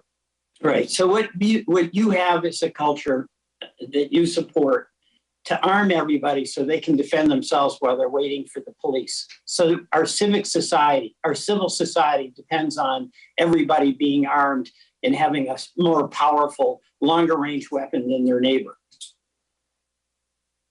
I believe that the American citizens have the right and the responsibility to take their firearms that they've bought for self-defense and defend themselves and their family. Right. Until the police arrive. Yes, sir. And you're glad to manufacture those and sell them. I yield back. Okay. Yes, sir. The gentleman's time has expired. The gentleman from Kentucky, the distinguished ranking member, Mr. Comer, is recognized for 5 minutes. Thank you, Madam Chair. Ms. Okafor, you are a certified firearms instructor who specializes in training women. You've stated that already. What would you say to people who want to restrict the purchase and use of guns like AR-15s? I would say for all this talk about manhood, et cetera, again, that the stats show that of the 8 million new gun owners that we had just in the last couple of years, almost half of them are women. So we're talking about women here. We're talking about women who are also AR-15 gun owners as well. And because I've seen in my experience as an instructor and as a woman as well, that it is far easier to hold and use a AR-15 without having to worry about the recoil that comes with having a smaller handheld firearm. So it's been able to absorb a lot of that impact, and it's been therefore something that a lot of my female students are happy to have. In your opinion, would gun control policies to prevent the sale or possession of AR-15 rifles impact everyone equally, or are there some groups who would be more impacted than others? As we found in history over and over again, whether it's legitimately because they're trying to put forth laws that are explicitly against, for example, African Americans. We can look at history from slave codes to black codes that restricted African Americans from even having a firearm to, in just the last couple of decades even, or rather the last century rather, from the civil rights era, Jim Crow laws, that we found that whether it's explicitly African Americans or explicitly minority groups or explicitly those who are unable to afford a firearm and the restrictions that come with it, that it primarily impacts those communities that are the most vulnerable vulnerable and defenseless for a number of reasons and need some type of firearm but are unable to because of the financial restrictions and training barriers that come with gun restrictions. Thank you very much. Madam Chair, I yield the balance of my time to Representative Clyde. Thank you, Ranking Member. We are here today because Democrats on this committee are bound and determined to politicize the horrible, tragic events that occurred in Uvalde, Texas. Immediately following the shooting, Democrats demanded information on the, quote, manufacture, marketing, and sale of deadly weapons used in mass shootings, end quote. Since this request on May 26 by Democrats, all of the companies which these letters were sent have been very responsive to the chair's requests, and as I understand, producing over 3,500 pages of documents. So we're here today because Democrats want to somehow blame gun manufacturers for violent crime. While Democrats did not see fit to drag auto manufacturers before this committee to blame the Waukesha Christmas Parade massacre, citing car violence or SU vehicle violence for the murder of 6 people and the injury of 62 others in a violent criminal act, Democrats have coined the term gun violence and determined that guns, which are inanimate objects and unable to commit any crime or act of violence, should be banned. I take issue with that term, as I have never known a gun to be violent. I've known people to be violent, but never an inanimate object like a firearm. I have owned thousands of firearms in my lifetime and have never met, owned, or handled a violent gun. People are the origin of violence, and they use all sorts of tools to perpetuate their violence. We should be holding the criminals accountable. Firearms are simply tools and can be used for good or evil by the person behind the tool.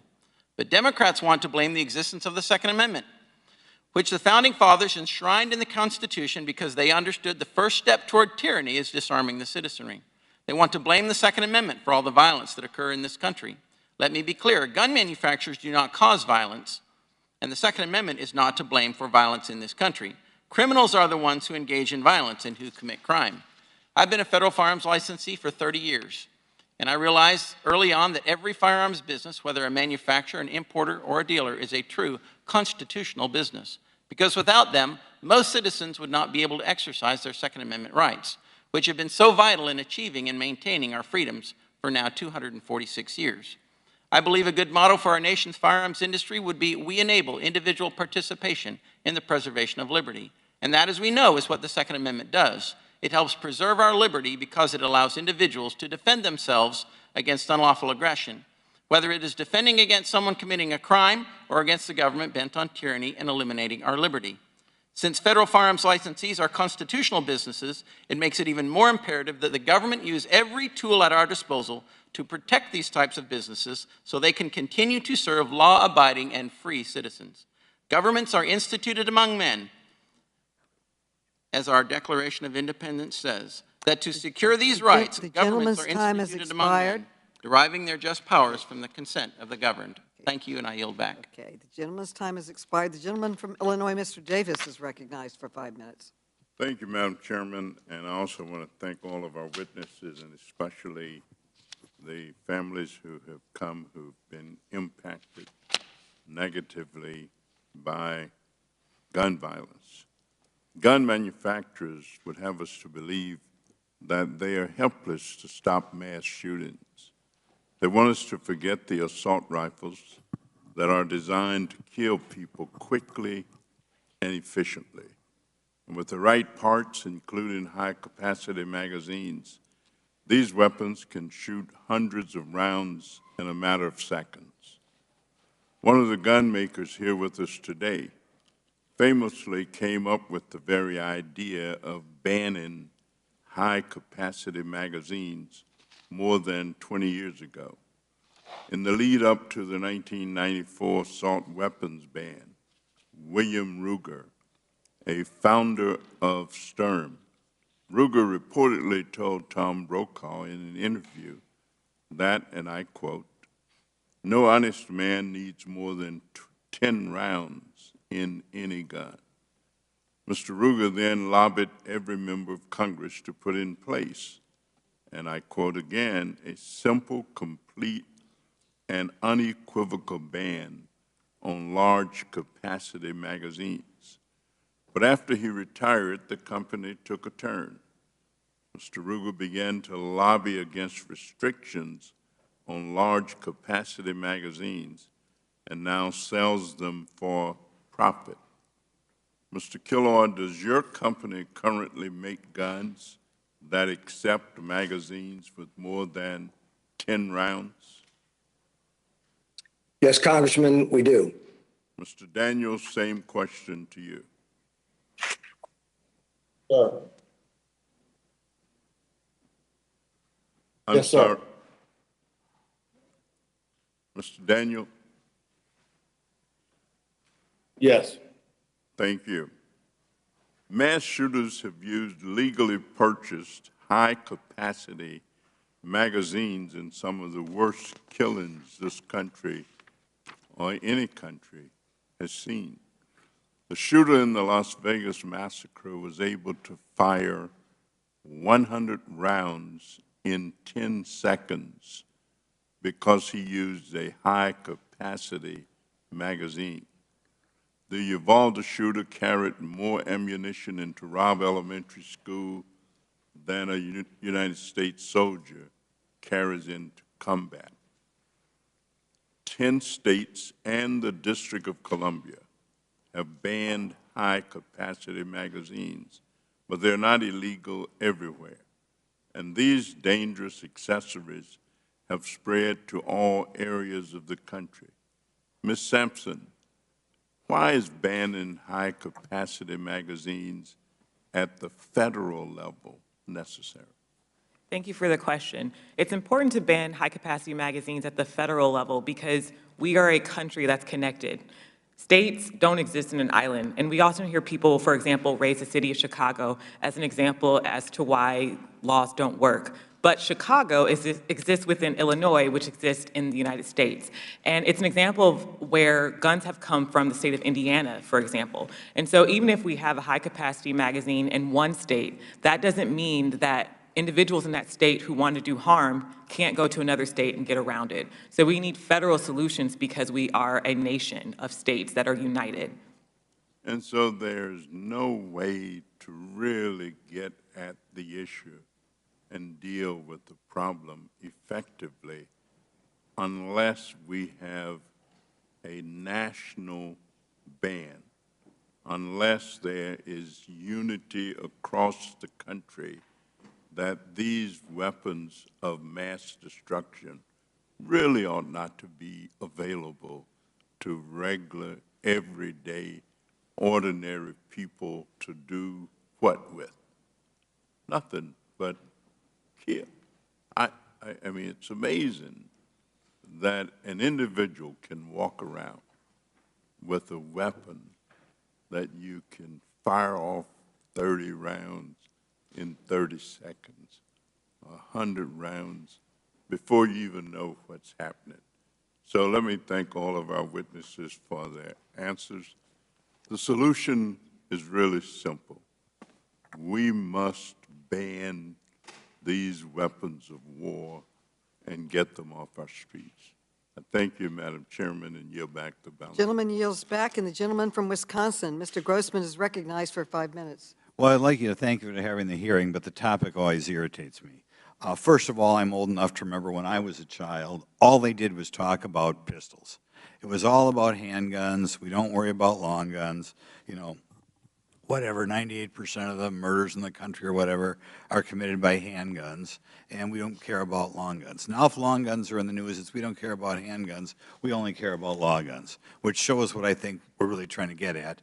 People do not want American citizens to have guns. They want it to be law-abiding. They want to restrict it to the type of citizens who don't obey the law and the government, which I find a little bit offensive. I also find it offensive is that one more time we're talking about a pathology in this country, and we do not address the structure of the family.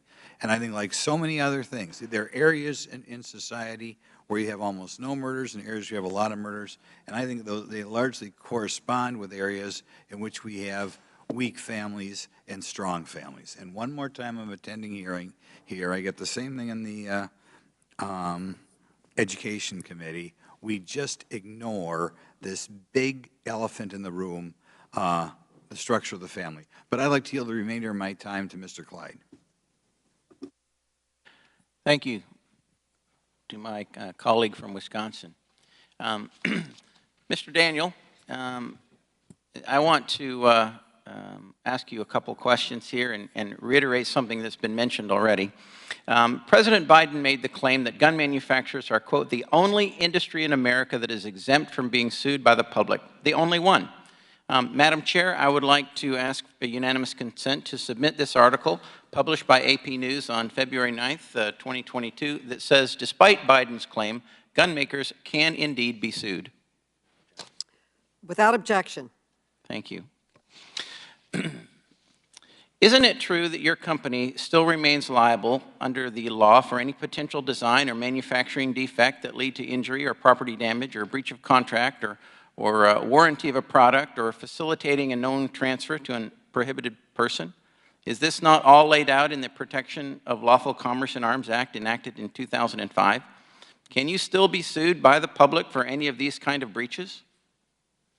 Yes, sir, we can. So, thank you. I just want everyone to know that the firearms industry is not exempt from being sued by the public for a myriad of things. Now, Mr. Daniel, does Daniel Defense sell AR-15 rifles to police departments, to sheriff's offices, and to other law enforcement agencies?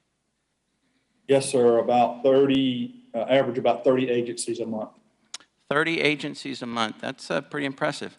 Do you have any idea of how many of your company's firearms are in the hands of law enforcement, protecting and defending the peace so that our citizens can live in freedom? No, sir, I don't have that off the top of my head. I would imagine that at 30 agencies a month, that's probably a lot, though, would you not think? Yes, sir. So why do law enforcement agencies choose to use Daniel Defense firearms? Sir, we are very dedicated to building the very best firearms in the world, and the products that we build are dependable, and we take good care of our customers and treat them the way we want to be treated. And we think these are the reasons why people choose our products. Thank you. As someone who has obviously had tremendous experience in the firearms industry and seen the highs and lows of sales, would you agree that the firearms industry is very sensitive to government overregulation or the fear of increased government restriction on a constitutional right? Yes, sir. So tell me what happens to sales when additional restrictions are a potential on the horizon. Do they go up or down, or do they stay about the same? Our sales fluctuate wildly based off of the politics and the conversations about firearms bans. Okay, does that also happen when crime and uncertainty is on the rise? Do sales increase? Yes, that's correct. Okay, so when the Democrats who have carried the mantle and promoted the idea of defunding the police, and Democrat cities around the country started to cut their budgets, cut the budgets of their police departments to fall in line with the defunding of the police narrative, people have feared for their safety, and so firearms dealers saw an increase in sales. Would you agree? Yes, sir. Unprecedented in the last 2 years of new firearms owners buying firearms that have never owned them before. Thank you. I would submit that people are voicing their opinions with their pocketbooks, and I think that's a very, very strong opinion across the nation. Thank you, and I yield back. The gentleman yields back. The gentlewoman from Massachusetts, Ms. Presley, is recognized for 5 minutes. Thank you, Chairwoman Maloney, for convening today's hearing. Now, while the gun industry rakes in hundreds of millions of dollars, choosing profit over people, selling weapons of war to anyone who wants them, impacting communities across the country who are forced to deal with the consequences of their greed. Bloodshed, pain, the trauma of a loved one being seriously injured or killed due to gun violence. Certainly communities disproportionately impacted Black, Brown, AAPI, the LGBTQ community, from Buffalo to Orlando to El Paso and Atlanta. This, of course, is both a devastating and expected result when companies employ marketing tactics that spread white supremacy and embolden far-right extremist groups. For example, shortly after the 2017 white supremacist march and attack in Charlottesville, Virginia, the National Shooting Sports Foundation promoted an advertisement encouraging people to buy assault weapons to use against unnamed protesters, unarmed protesters. Mr. Boussy, you referenced this advertisement in your remarks. Can you please explain why advertisements like these are dangerous? Thank you for the question. And to clarify, that is not a National Shooting Sports Foundation ad. That is an advertisement from an AR-15 company that was displayed at the National Shooting Sports Foundation SHOT Show in 2018. That is an ad, in my opinion, that is encouraging and celebrating the idea that civil unrest and attacking protesters is a potential business model of profit for firearms companies, and I believe that to be a very distressing and irresponsible path of advertising. Thank you. And although the slide has moved, we could bring it back for a moment. It's hard to see, but they also named Boston, a city that I represent, right in the upper left-hand corner there. Recently, my community has experienced firsthand the far-right white supremacist organization Patriot Front in action. They have held multiple demonstrations of intimidation and fear in Boston to spread their racist bigotry and attack folks on the street. Let me be clear, as Congresswoman for the Massachusetts 7th, I am going to do everything in my power to keep my constituents safe and stand up against white supremacy whenever and wherever it shows up. This should also be a baseline commitment of the NSSF, but instead the organization promoted this malicious advertisement. Mr. Daniel, as a board member of NSSF, will you use your position to stop them from allowing ads like this one, naming Boston and promoting assault weapons, yes or no? Mr. Daniel? Ma'am, this was not an NSSF ad. Will you use your position as a board member in any way to stop these sort of advertisements promoting assault weapons, yes or no then? I don't understand the question. That's okay. Mr. Kaloy, same question to you since you are also on the board. Will you commit to ending the practice of allowing harmful ads like this at events, yes or no? Congresswoman, respectfully, the NSSF does not advertise firearms for any of its member companies. They host a trade show annually in January, and that's where I believe that ad was seen by a company who may have been displaying there. I'll reclaim my time because I think the point still remains. As long as gun manufacturers have immunity to sell their weapons of war using harmful marketing tactics, Black and brown communities will continue to be targeted, and that has got to change. In the face of white supremacy, my neighbors and I are undeterred in the pursuit of healing and the true justice, and we will not let gun makers incite violence against us with impunity. And I yield back. Gentlelady yields back. Mr. Flood, a new member of our committee from Nebraska, welcome. You are now recognized for 5 minutes. Thank you, Madam Chair, and thank you all for your testimony today. I want to turn the attention to exactly why we have seen a rise in gun sales in America. According to FBI statistics, specifically those related to lawful purchases of handguns and other types of guns through background checks, nationally, 75% has been the increase that we've seen from 2019 to 2020. In Nebraska, we've seen a 78% increase in background checks related to gun purchases just in my home state. National research has also shown roughly 70% of gun owners are citing personal protection as their major reason for purchasing a firearm. Unfortunately, over the last 2 years, violent crime across America has dramatically increased. That crime wave has affected my district. In Lincoln, Nebraska, for example, violent crime is increasing and citizens are concerned. Ms. Okafor, I appreciate your prior testimony today where you called yourself an accidental activist. I know you train gun owners on proper etiquette. I'm really interested in knowing from those who you work with, particularly women, what reasons do they cite for purchasing a gun, and what does having ownership of a gun do for them personally And is it related to what we've seen as an increase in violent crime? Studies have shown nationally that for women, the #1 reason they buy a firearm is for self-defense. And in my time, my personal time with my female students, most of them are, like me, survivors of crime. They are survivors of domestic violence, survivors of sexual assault, et cetera. So they essentially come to me because they want to make sure they're never a victim again. And that's why they want to be able to learn how to use a firearm and use it safely. Some would have you believe that banning AR-15s is going to make America a safer place. Talk about what your students are saying about using the AR-15 and what is their opinion as to whether or not, if you can testify to this, a ban would do.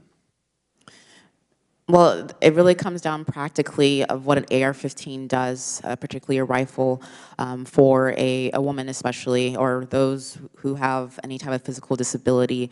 They give you the upper hand in that situation, in the fact that most people, probably a criminal, might have a handgun, but if you're working with an assailant that has multiple assailants in that situation, then an AR-15 is necessary, obviously, as a way to have the upper hand in that situation, particularly for a female.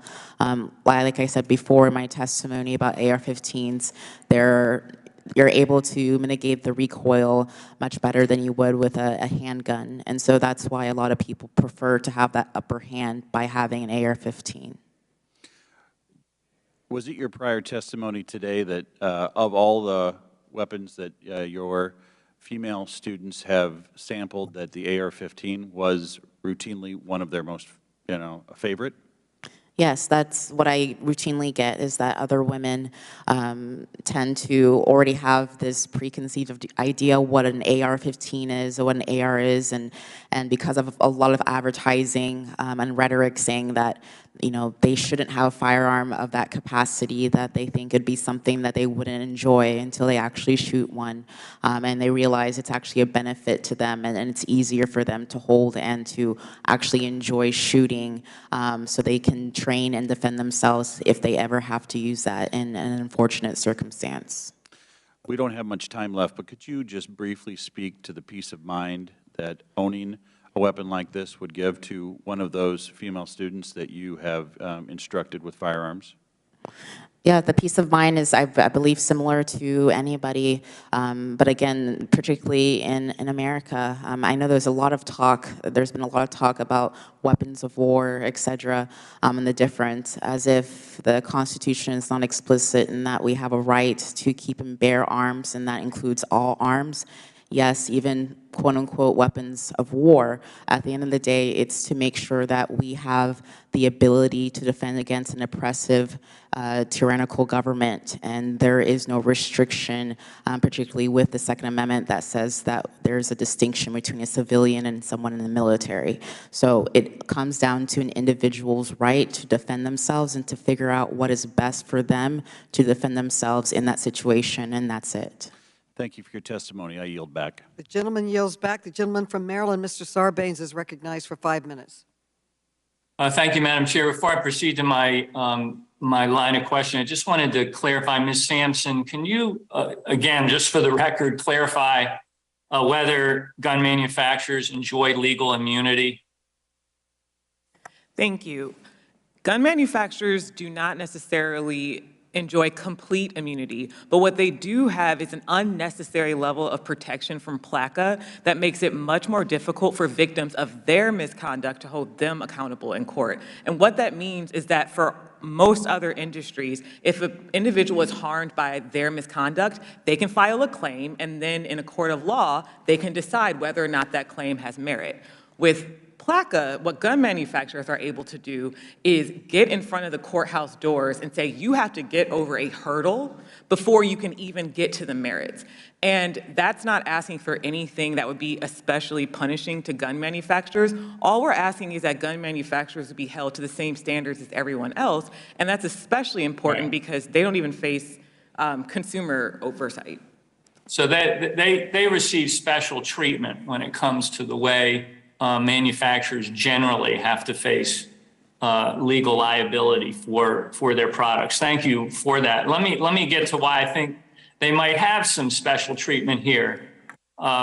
We know that it's been very hard to get legislation passed in Congress that would address gun violence. We finally last month were able to achieve some bipartisan legislation to help stem the tide of gun violence in our country. The reason it's been so difficult is because for decades, there's been this powerful grasp of special interests, which has stymied progress on even the most common sense gun reforms. I'm going to put some numbers out here. According to lobbying data, gun rights groups spent a staggering $190 million, nearly $200 million on lobbying between 1998 and 2022.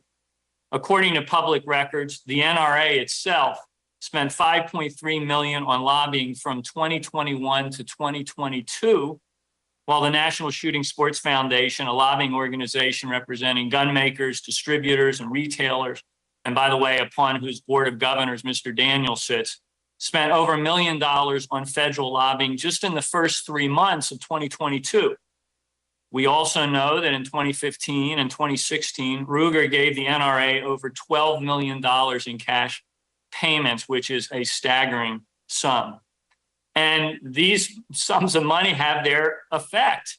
They have a very pernicious effect on our democracy. Mr. Bussey, you are a gun owner and a former firearms executive. Do you agree that the views of the NRA as an organization where they put their lobbying dollars, not necessarily every rank and file member of the NRA, because they're very responsible gun owners among that group, but the NRA as an organization, their views do not represent the views of the majority of Americans, including the majority of responsible gun owners like yourself. Would you agree with that? Yes, sir, I certainly agree with that. Thank you. 60% of gun owners actually support raising the age for Americans to purchase AR-15s from 18 to 21. The NRA clearly doesn't speak for the majority of Americans. They don't even speak for a majority of ordinary gun owners. Ever since the Supreme Court's devastating decision in Citizens United, groups like the NRA have been ever more empowered to drown out the voices and the votes of everyday Americans by funneling dark money into our political process. In 2016 alone, the NRA spent upwards of $54 million on independent expenditures to candidates and parties, nearly double the amount it spent during the 2014 midterm elections and more than double the expenditures during the 2012 election cycle. Much of this amount, $34 million, was routed through the NRA's Institute for Legislative Action, the organization's lobbying arm, which is not subject to donor disclosure laws. These funds were used to support the election of pro-gun politicians and systematically block legislative action to crack down on gun trafficking and straw purchasing or strengthening background checks and enacting red flag laws. Now, fortunately, these reforms were enacted as part of the Bipartisan Safer Communities Act last month. But even now, the grip of the gun lobby and the dark money that funds its efforts continues to threaten the progress of further efforts to address America's gun violence epidemic. If we are able to comprehensively address this crisis, it will depend on getting dark money out of our political system and make democracy responsive to everyday Americans. Those are the steps we must take to address these insidious factors of big money, special interest, and these particular industries like the gun lobby. With that, I yield back my Gentleman time. yields back. Madam Chair, Gentleman from Ohio. Madam Chair, I request unanimous consent to waive on Representative Buddy Carter from Georgia for today's hearing. Without objection. Now, the gentleman from Ohio, Mr. Gibbs, is recognized. Thank you, Madam Chair.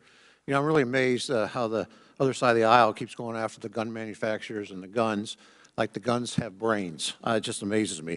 I look what happens in Chicago every weekend around our cities where we have murders and shootings, and that it's. Ms. Okar, would you concur that the people that are committing these crimes in Chicago and elsewhere are criminals? They're illegal guns ownership. Is that the typical? Is that why some of your people that you've trained want to get arms to defend themselves because they're fearful of that, or those type of people? That's the shootings in Chicago and elsewhere.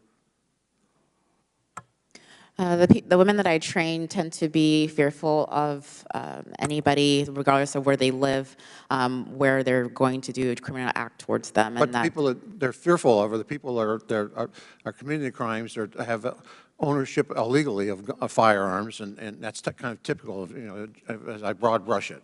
That's kind of typical, right? Yeah, so whether it's illegal or legally, the fact of the matter is that they're doing something illegal. So the real answer here is let's prosecute these people and lock them up. And, I know it was, unfortunately for our colleague from New York, Lee Zeldin, it wasn't a firearm when he was assaulted last Friday, but he was assaulted with a deadly weapon. And what did the state of New York do? They released that person. Unfortunately, the federal government arrested that person, but they released that person. What kind of message does that send? There's ways to do violence, not just with guns. But I don't know why we take so much time talking about guns when we got an element out here we're not addressing the criminal activity and prosecuting those people. That just sends the wrong message, and to go after law-abiding citizens that want to defend themselves under the Second Amendment, it's just really incredibly that we're not focused on that, Madam Chair, what's really going on in this country.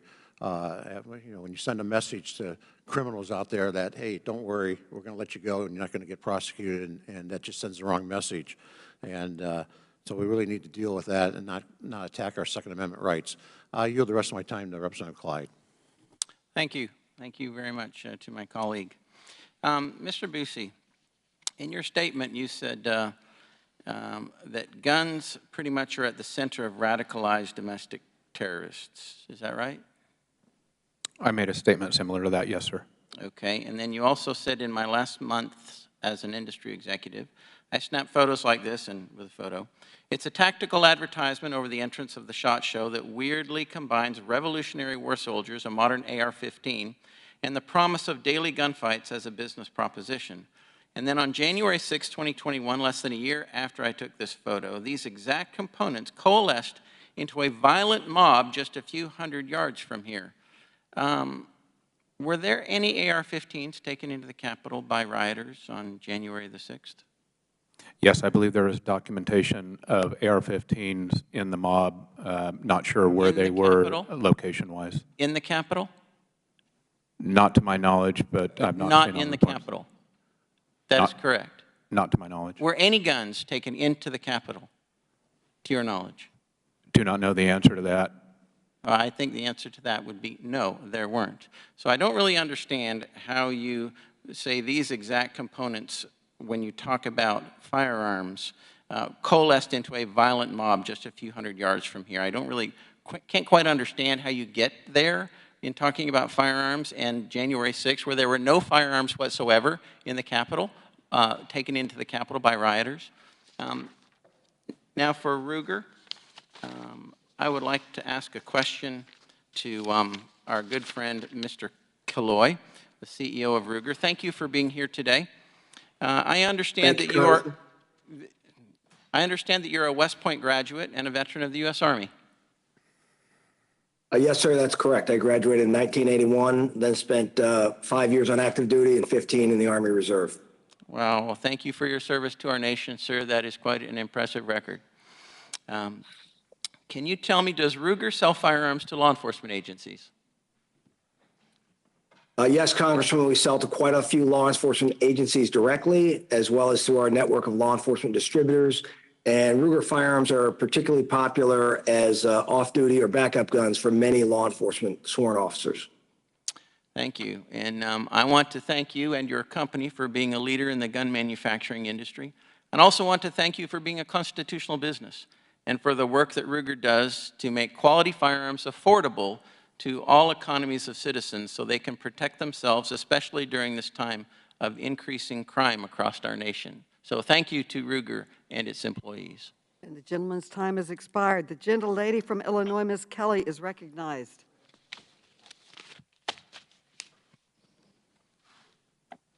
Thank you, Madam Chair, and the witnesses. Since 1976, the gun industry has been exempt from oversight by the Consumer Product Safety Commission, despite over 45,000 Americans dying from gun-related injuries in 2020 and over 25,000 so far this year. a teddy bear has more safety oversight than guns do.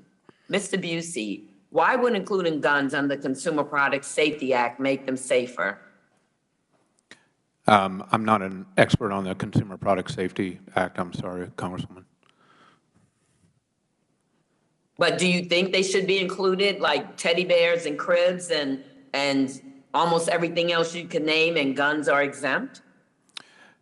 I believe that all freedoms, especially the freedom to own guns and the freedom to manufacture and sell guns, must be balanced with a commensurate amount of regulation and responsibility. And I think it's up to legislators like you and the other folks on this committee to decide that.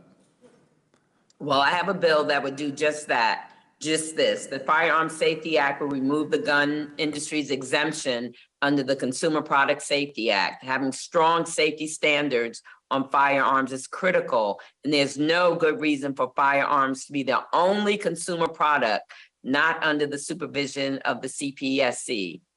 I want to shift our focus to gun trafficking. The city of Chicago is often highlighted as an example of why strict gun laws don't work.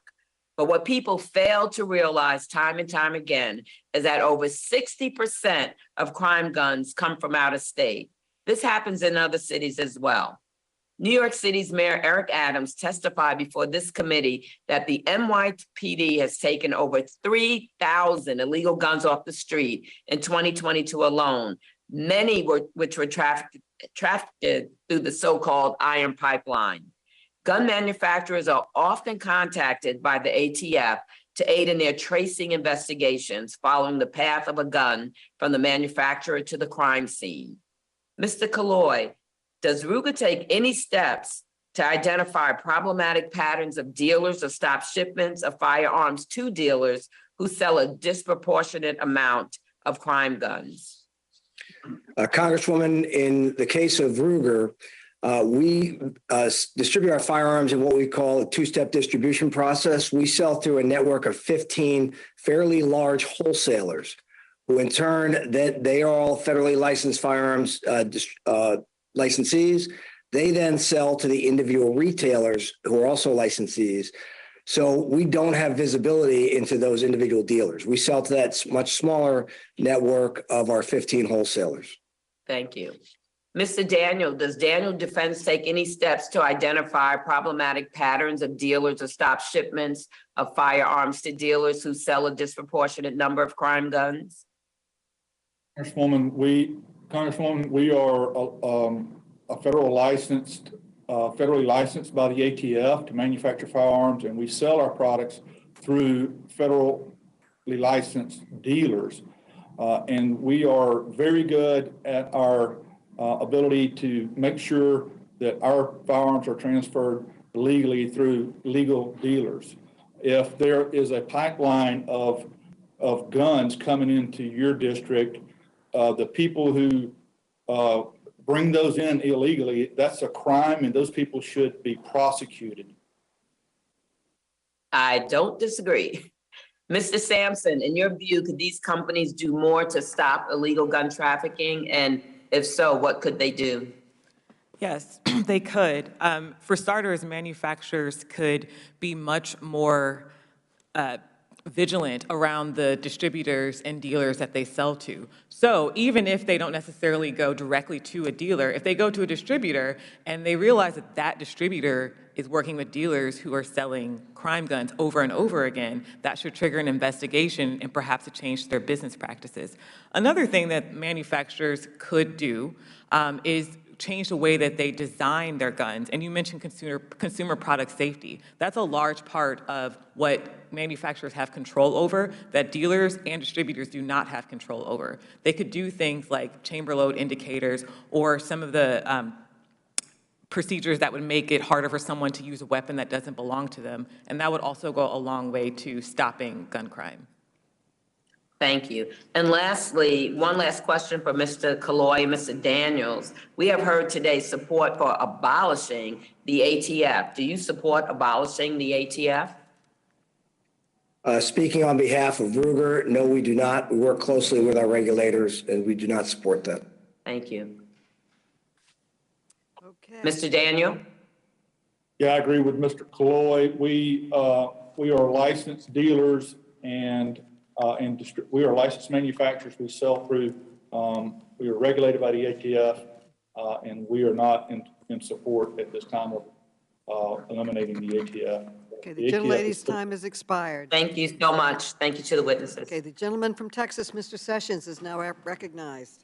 Madam Chairman, thank you very much, and I appreciate you holding this hearing today. And I want to thank all 5 or 6 of our witnesses that are here today to offer testimony to allow us to get closer to these questions about not just the profits of gun manufacturers, but the practices. And the way I see it is, I'm delighted that each one of our manufacturers have taken part in today's hearing because, in my opinion, they provide proper elements, things that I grew up with as a young man, hunting, fishing, things that I have chosen to have as a sport. And I'm delighted that they're in the United States of America, not just Smith & Wesson, which I carry, but also Ruger is a great product. Mr. Busey, you have presented yourself as tried to be, and I believe that there's truth to this, you're looking for reasonable opportunities for people to use a gun, as you had stated, but to be consistent with values of not just the law, but also of common sense. I want to thank you for pointing that out. What I want to ask you is, if in your analysis of this as an expert before us today, why are so many people buying guns? I think there's a myriad of reasons, sir. I think the spike in firearms ownership, if that's what you're referring to in the last couple of years, has been driven by an uptick in fear, worry in society about conspiracy theory that is driving much of the firearm sales. And my particular place of expertise or concern is the degree to which firearms companies and the political entities that firearms companies are very entwined with are constructing that conspiracy theory and driving it through political messaging. Okay, so there's no reality basis for people seeing or hearing or seeing in their neighborhood children who are killed by others, people who are robbed, raped, murdered by criminals? No, sir, I do not believe that. I think that there are certainly justifiable reasons to purchase a handgun and to defend, or a gun and defend yourself. I believe as Yes, sir, we're talking about the spike. I was talking about much of the spike, yes, and I believe, as with all rights, we're talking about policymaking in the gray area. There is a balance between responsible gun ownership and what becomes irresponsible, and I believe that some of the actions encouraging the things that have driven gun sales have crossed over that line in the last few years. Okay, all right, that's a great place to start, and what I would say to you is I believe that the vast number of people who carry, including myself, do so because we believe that we have a God-given right to protect ourselves, which is one of the reasons why I became a life member of the National Rifle Association. And I try and conduct myself with training. I try and conduct myself with proper licensing, as I have held that concealed permit license for a number of years and had to be responsible about that. So do you think we're talking about criminals or well-balanced people that are improperly, perhaps, as you suggest, maybe not using these weapons that properly? Oh, I think it's a combination, and I think you bring up a very good point about your concealed carry license. I think I salute you for adhering to the regulation for that concealed carry license, and I regret the fact that that's no longer necessary for you to obtain. Well, perhaps. I think it's in everybody's best interest to make sure that they are responsible, as you and I both agree here. But I will tell you that I have been driven, and hundreds of my friends, including mostly women, who have been driven to, and perhaps even here as the National Director of Women's Outreach, they would recognize that they don't want to be even victims in their own home. and that their ability to protect themselves is important. So, Mrs. Okafor, can you please discuss with me why your members purchase firearms? Speaking directly to women, women buy firearms because of self-defense. That's an overwhelming study that's the reason why most women, particularly women in the last couple of years, buy firearms. It's for self-defense. And talking more so in regards to the constitutional carry, which is what you were talking about, permitless carry in Texas, women have found that actually even a better of a policy, because now they know that if they decide to get a permit and they want to go through the training involved in that they can, but that actually keeps them from having to do so when time permits, when you can't wait the 60 to 90 days to get a permit from the state to tell you you're able to have time has expired. concealed carry. And I appreciate the gentlewoman helping us, but I would say this to the gentleman. The gentleman's time has expired. I want to thank you for having this, what seemingly is a balanced opportunity, and I yield back my time. Thank you. I now ask unanimous consent that Representative Schneider be allowed to participate in today's hearing, so ordered. The gentleman from California, Vice Chair Gomez, is recognized for 5 minutes. Thank you, Madam Chair. My Republican colleagues say that they're pro-life, yet for nearly 3 decades, they've obstructed any kind of meaningful action to save lives. And where were these so-called pro-life politicians when children were being shot and killed at school? Where were they after Sandy Hook? Where were they after Stoneman Douglas High School? Where were they after Uvalde? They were oftentimes not siding with the children and the victims, they were siding with the killers, and they were siding with the gun manufacturers, often voting to try to give blanket immunity to these manufacturers and block renewal of any assault weapons ban. And as a result, deaths by gun violence nearly tripled. Let that sink in. And my Republican colleagues claim to be the party of individual freedom and the protectors of individual freedom when it comes to gun rights, yet not when it comes to abortion, same-sex marriage, contraception, or other individual rights. All of a sudden, it becomes a state rights issue. And even when you look at when they claim to be about states' rights, they don't live up to that when it comes to guns. You know, they oppose any kind of regulation at the state level or at the local level. And when they say we can't impose any kind of restrictions on background checks, on requiring individuals to lock up their guns, to have trigger locks, then they say we can't do anything to hold gun manufacturers accountable. Pretty much giving us no way to reduce gun deaths in this country, except by their idea of everybody should have a gun, and that's how you reduce gun violence in this country. We have done it before. When it came to automobiles, when it came to cars, when all of a sudden you see car accidents soared, Congress and states enacted life-saving safety measures requiring seatbelts, airbags, anti-lock brakes in new vehicles. And what did you see? Car accident deaths decreased dramatically while gun deaths soared. These gun makers before us today and Republicans have done worse than nothing in response.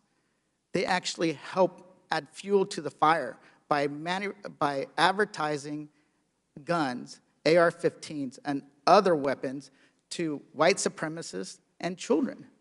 You know, this is what we're dealing with. Mr. Daniels, you have told my colleagues earlier today that you oppose federal regulation on gun safety and see gun violence as an issue to be solved locally. So does that mean you support state laws like those passed in California that ban marketing guns to children and allow residents to sue those who violate state safety standards, produce and sell weapons of war?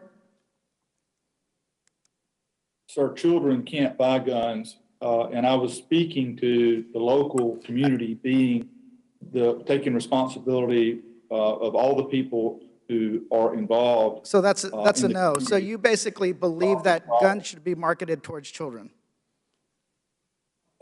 We market our guns to adults, law-abiding adults for lawful purposes. So, Ms. Daniel, I'll take back my time. Mr. Bousset, from your experience, if the gun industry thinks their products aren't the cause of gun violence, why have they consistently lobbied to exempt themselves from liability and common sense gun safety regulations? And why have they succeeded? And at what cost when it comes to death and violence? Thank you for the question, Congressman. I am greatly distressed at the degree to which the firearms industry has funded a powerful political machine that has fought common sense federal gun regulation at every turn that is broadly supported by the American public. These things include universal background checks. They include raising the minimum age on the purchase of long guns to 21 and many other things. And the reason that it has been fought is because cranking up the political pressure in this country is a profitable business model for the NRA and other groups that use this topic as a way to divide our society. Thank you. Gun violence is being normalized in our country at the expense of children and families. I've had constituents killed. One was killed in Las Vegas in the mass shooting.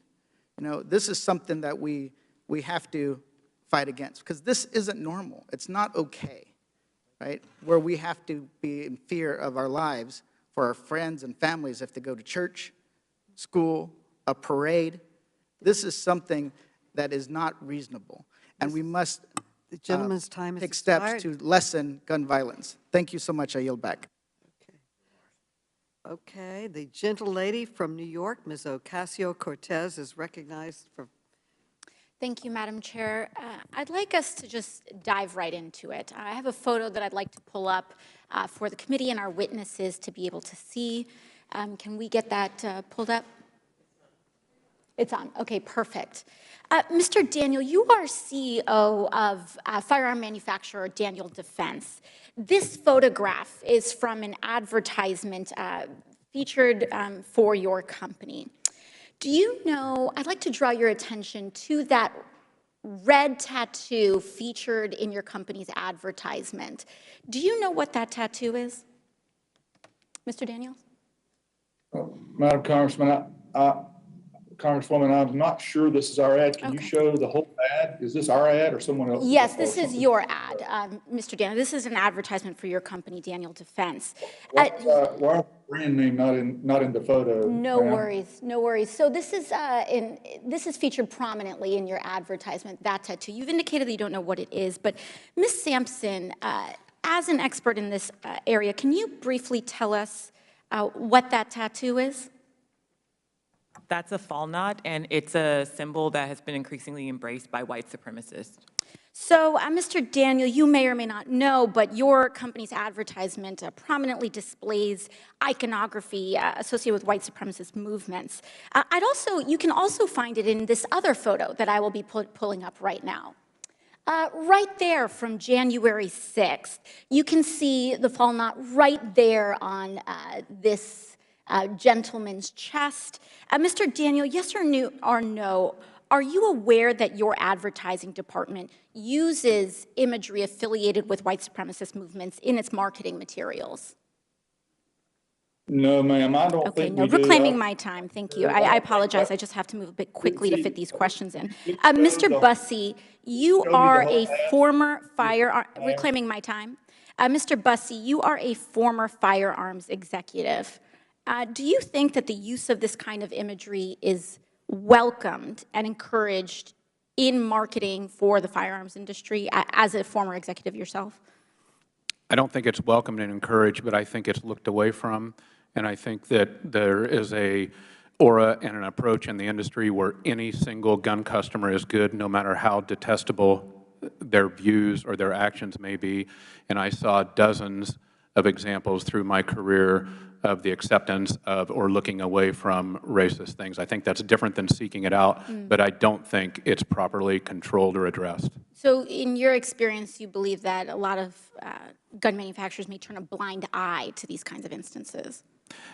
Yes, Congresswoman, that's correct. I think they've turned a blind eye because the industry has within its DNA now the belief that any single new gun owner is good no matter what they do or how they market. And that's why you heard earlier the representatives from Ruger and Daniel Defense, both of them who sat on the NSSF board, would refuse to condemn the ads. Thank you, Mr. Bussey. And the toxic marketing does do enormous harm. We've seen the results with white supremacists using these weapons to target and kill Black Americans shopping for groceries in Buffalo, attending church in Charleston, targeting Jewish communities in Tree of Life. And Mr. Daniel, once again, as the CEO of Daniel Defense, yes or no, do you believe that members of identified extremist hate groups, such as the Proud Boys or Oath Keepers, should be able to purchase the AR-15 style rifles that your company sells? Congresswoman, we're regulated by the ATF through laws which you pass. We are very good at only. Thank you. I apologize. I just have a limited amount of time. Thank you. Turning it to you, Mr. Killoy, you are a board member, a CEO of Sturm, Ruger and Company. You're a board member of the National Shooting Sports Foundation. Mr. Daniel, you are also a board member of the NSSF. Mr. Killoy, Palmetto State Armory is a firearms company that's a member of the NSSF. Now, I'd like to pull up another photo. As a member of the foundation that you're in, right here, Palmetto State Armory has used imagery clearly designed to appeal to the FBI-identified far-right domestic terror threat, Boogaloo Boys, with products such as this AK-47 style pistol designed in the same floral pattern that is often used by these group members to identify one another. Mr. Killoy, as a board member of the NSSF, do you condemn marketing firearms to identified extremist groups such as the Proud Boys or Oath Keepers or Boogaloo Boys? Yes or no? Do you condemn your industry explicitly marketing materials to domestic terror threats? Congresswoman, the National Shooting Sports Foundation does not control individual member companies. But this is a member of your foundation, Mr. Killoy. But I take exception to the fact that, you know, I can assure you there is, we do not tolerate racism or white supremacy. Do you condemn marketing these materials? Do you condemn marketing these materials to Proud Boys, Oath Keepers, or Boogaloo Boys? That's all, Madam Chair. It's just a yes or no. Congresswoman, answer the question. I didn't know that was, I'd never seen that ad before, and I didn't realize that's what it was tied to, and I'm not an expert in that field. So we don't have an answer here. The lady's time has expired. Thank you. The gentleman from California, Mr. DeSaulnier, is recognized for 5 minutes. Thank you, Madam Chair, and thank you for your leadership on this. Starting with Ms. Sampson and then Mr. Bussey, if you could comment on the extraordinary cost to Americans for gun violence in this country. And first, I want to refer to a GAO report from last year that the chair asked for that has been covered, including in an article in the New York Times. It estimated that the cost of gun violence is over $1 billion at very least, just in terms of medical costs to federal taxpayers. 60% of these medical costs are paid for through Medicare, Medicaid. And then on another just recent by Everytown Research, the numbers are really sort of staggering to a broader study titled The Economic Cost of Gun Violence, $557 billion annually, comparable to 2.6% of U.S. gross domestic product. So compare those numbers for me based on $3 billion worth of profits, and I take it as after-tax profit, as reported by Trace for gun manufacturers. To me, this is a huge subsidy in addition to the horrible pain and suffering, but just from a financial standpoint. So first, Ms. Sampson, particularly for the Everytown report, but also the GAO and other reports. Could you add your comments to the cost of gun violence to American taxpayers? Thank you, Congressman. I think, as you called it, it is a sort of subsidy because at the same time that American taxpayers are bearing not just obviously the emotional cost in terms of trauma and death, but also financial costs of gun violence, the gun violence epidemic, the gun industry is continuing to make profits, and then they use the violence that they in part facilitate to market to people to tell them that they need to have even more weapons. And so as we hear a lot of talk about self-defense, for example, well, a lot of people want to defend themselves because they're afraid of being shot by people who shouldn't have weapons. And rather than making sure that we make the industry accountable for allowing people to have weapons that they shouldn't have, they just continue to fuel that market. And so they're able to evade responsibility, they're able to evade transparency, and they're able to evade oversight, all while putting the cost of that on American taxpayers and on Americans themselves who die as a result of that misconduct and irresponsibility.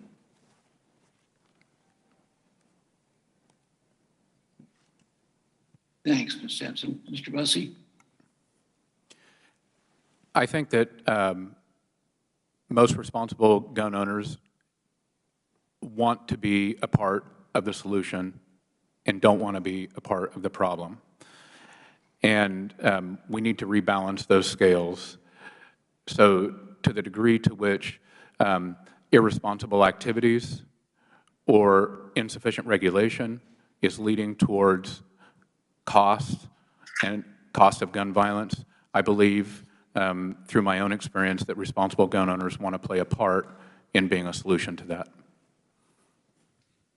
Mr. Bussey, I want to talk to you a little bit about having been in elected office in California for a long time and very active in violence prevention programs from a public health standpoint. When we look at, and there's a story in the New York Times recently about just comparing states with evidence-based research, gun violence prevention, and the collective effect they have. So in California, laws, some of which that I have authored at the local and state level, you're 25% less likely to be a victim of gun violence. If you're a young person, you're 35% less likely to be involved in a school shooting. So the gist of that, to me, and the evidence-based research that particularly we've funded in California at the University of California at Davis and their violence prevention program, not just guns, but also in this instance, these policies work, and you're less likely to be harmed by guns if we have these initiatives.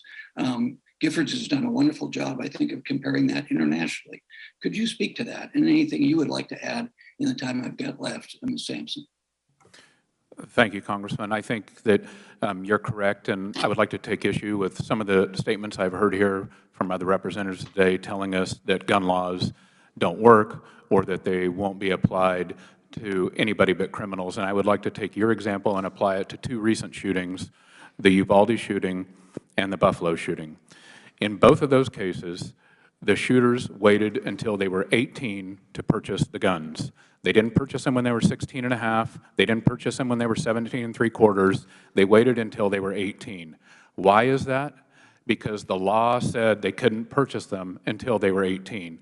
So to your point, in California and to those cases, the fact is that the laws impact the way people purchase and use guns, and we need to, as a responsible society, and you as a governing body, need to take that into account. The gentleman's time has expired. You go back, Madam Chair. Thank you. The gentlelady from California, Ms. Jackie Spear, is organized and recognized for 5 minutes. Thank you, Madam Chair. I find this hearing to be both edifying and very painful. Mr. Killoy, in your testimony, you made the assertion that modern sporting rifles are not inherently more dangerous than other popular firearms. Is that true? Is that what you said? I think that's paraphrasing, but yes, Congresswoman. So I don't know if you took the time to listen to the hearing we had on Uvalde and the families that appeared and the pediatrician who went to school at Robb Elementary and is very committed to the community. He went into that morgue, not the morgue, he went into that emergency room, and one of the children was decapitated. The other child body was in shreds and could hardly be identified. How can you say that that's a sporting rifle? Congresswoman, respectfully, obviously the events in Uvalde are tragic on so many levels, but to blame the firearm, it's a semi-automatic firearm. The semi-automatic firearms have been around since 1885 when they were first invented. Many of them are in larger calibers than the .223 caliber that's used in modern sporting rifle typically. And again, it's an inanimate object used by a wicked. All right, evil but it is a weapon of war, Mr. Killoy, and no matter how you want to sugarcoat it, it decapitates people. It shreds their bodies. It is not a gun you use as a sporting rifle to shoot a deer. Let me move on to the Protection of Law, Commerce, and Arms Act, PLCA, has really had the effect of robbing the American people of a mechanism to ensure that gun industry is protecting American consumers. We pass laws all the time to protect consumers that manufacturers find distasteful or costly, whether it's airbags or seatbelts. If a product's unsafe or could easily be made safer, we take action.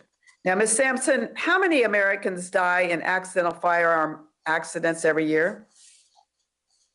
There's about 9 per day. I'm not sure what that adds up to in a year. 9 per day of deaths that could be avoided with any kind of safety mechanism applied. How many of those deaths are children? I'm not sure. I think it's 9 children per day. I'm sorry about that. 9 children per day that are tragically killed because they were playing with a firearm that was loaded, correct? Yes. The SEC filing for Ruggers says that firearm preference can be, quote, driven by deeply personal views, and, quote, many pistol shooters do not like magazines that have a disconnect feature. In fact, even when you make handguns with magazine disconnects, they're easy to circumvent. There are multiple guides on how to remove the magazine disconnect. Mr. Buzzi, what do you make of the argument that a consumer's personal views about how a handgun feels should trump the risk that a child might accidentally shoot herself? Well, these are the questions that legislative bodies such as this need to wrestle with for the good of society. There is a use for a handgun, obviously, and there is a need for things to be safe. And as you noted, we've wrestled with these things in cars and cigarettes and everything else through the history of our country. I want to show you this pink AR rifle, obviously being promoted for girls, I guess, to use. There appears to be a systematic effort underway by many of you as manufacturers to promote having children get engaged in wanting to have guns. Is that your newest market? Any of you can answer that. Do you see that as a market that is untapped? Congresswoman, I think what's appropriate in the topic of firearms and children is properly training and educating children at age-appropriate levels to handle firearms safely, to understand that used improperly, they are a danger to themselves and others, and to leave it alone and not let their curiosity get the best of them. That's one of the reasons Ruger has supplied over 25 million locks in the last few decades to keep our firearms out of unauthorized hands like children. Thank you. My time has expired. This gentleman? Okay. Okay, the gentlelady from Michigan, Ms. Lawrence, is recognized for 5 minutes. Thank you, Madam Chair. My colleague on the other side used a term that I hear frequently when we start talking about gun violence in America. And he said, my God-given right. I was raised in the church, I attend church, and I read my Bible personally. I would welcome any person to find the scripture where God said, you shall own a gun. I would welcome anyone to show me where God declared that owning a gun is your right. I do pray for my colleagues. To own a gun in America is a constitutional right. But just like any other situation that arises in America, when we get to the point of it being a pandemic, an epidemic, where the death of children in America, the #1 cause is a gun. My goodness, aren't we intelligent enough in America to embrace this challenge? If I hear another hypocrite stand up and say my thoughts and prayers while parents are grieving and standing and burying children, we care and we have this debate about abortion. Oh, I care about the children. But you embrace, promote, and make money off of guns that are killing our children. Can you at least have a conversation about your right to own a gun and gun violence in America? Mr. Boosty, gun manufacturers can they buy advertisement on social media platforms like Twitter or Facebook, yes or no? I believe there are varying rules from those social media platforms, but gun companies do advertise aggressively through social media platforms through their normal posting accounts. The answer is no, they're not supposed to, but you're correct. The gun manufacturers use social media to sell their product. And so even though these companies are not allowed to advertise directly on the platform, they have social media accounts that they can use to promote their products. The now infamous Daniel Defense ad depicting a child holding a semi-automatic weapon was posted on Twitter. The company has since deleted the picture after an uproar after the Uvalde massacre. And the picture I post here, they use this, a gun manufacturer, and since then, I want to ask Mr. Daniel, why did your company remove this post from Twitter? Sir? Congresswoman, this ad is about parents teaching children gun safety. Why did you take it down, sir? Teaching them what a gun is. Why did you take it down, sir? Answer the question, please. Yes, ma'am. We took this ad down, although it had a good message. We took it down because children had just been killed, and we didn't think it was appropriate. It wasn't appropriate. Isn't that ironic that you, who used this picture on social media, personally as a company, decided it was inappropriate? The next thing I want to ask you, Mr. Daniel, there is never a right time to post a photo like this, and the fact that the photo should have never been taken. This is not a traditional advertisement, but in 2022, social media posts are indeed advertisements. Mr. Simanson, why is gun makers' use of social media concerning to you? Ms., I'm sorry. The reason those posts are important because the firearms are a consumer product.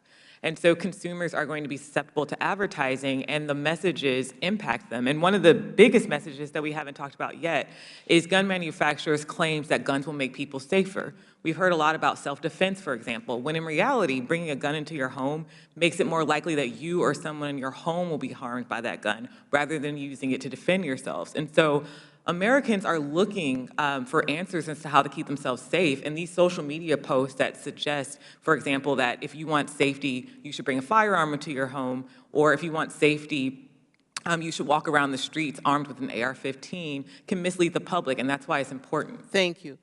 We at a time, we had the Wild Wild West, where every American walked around with a gun.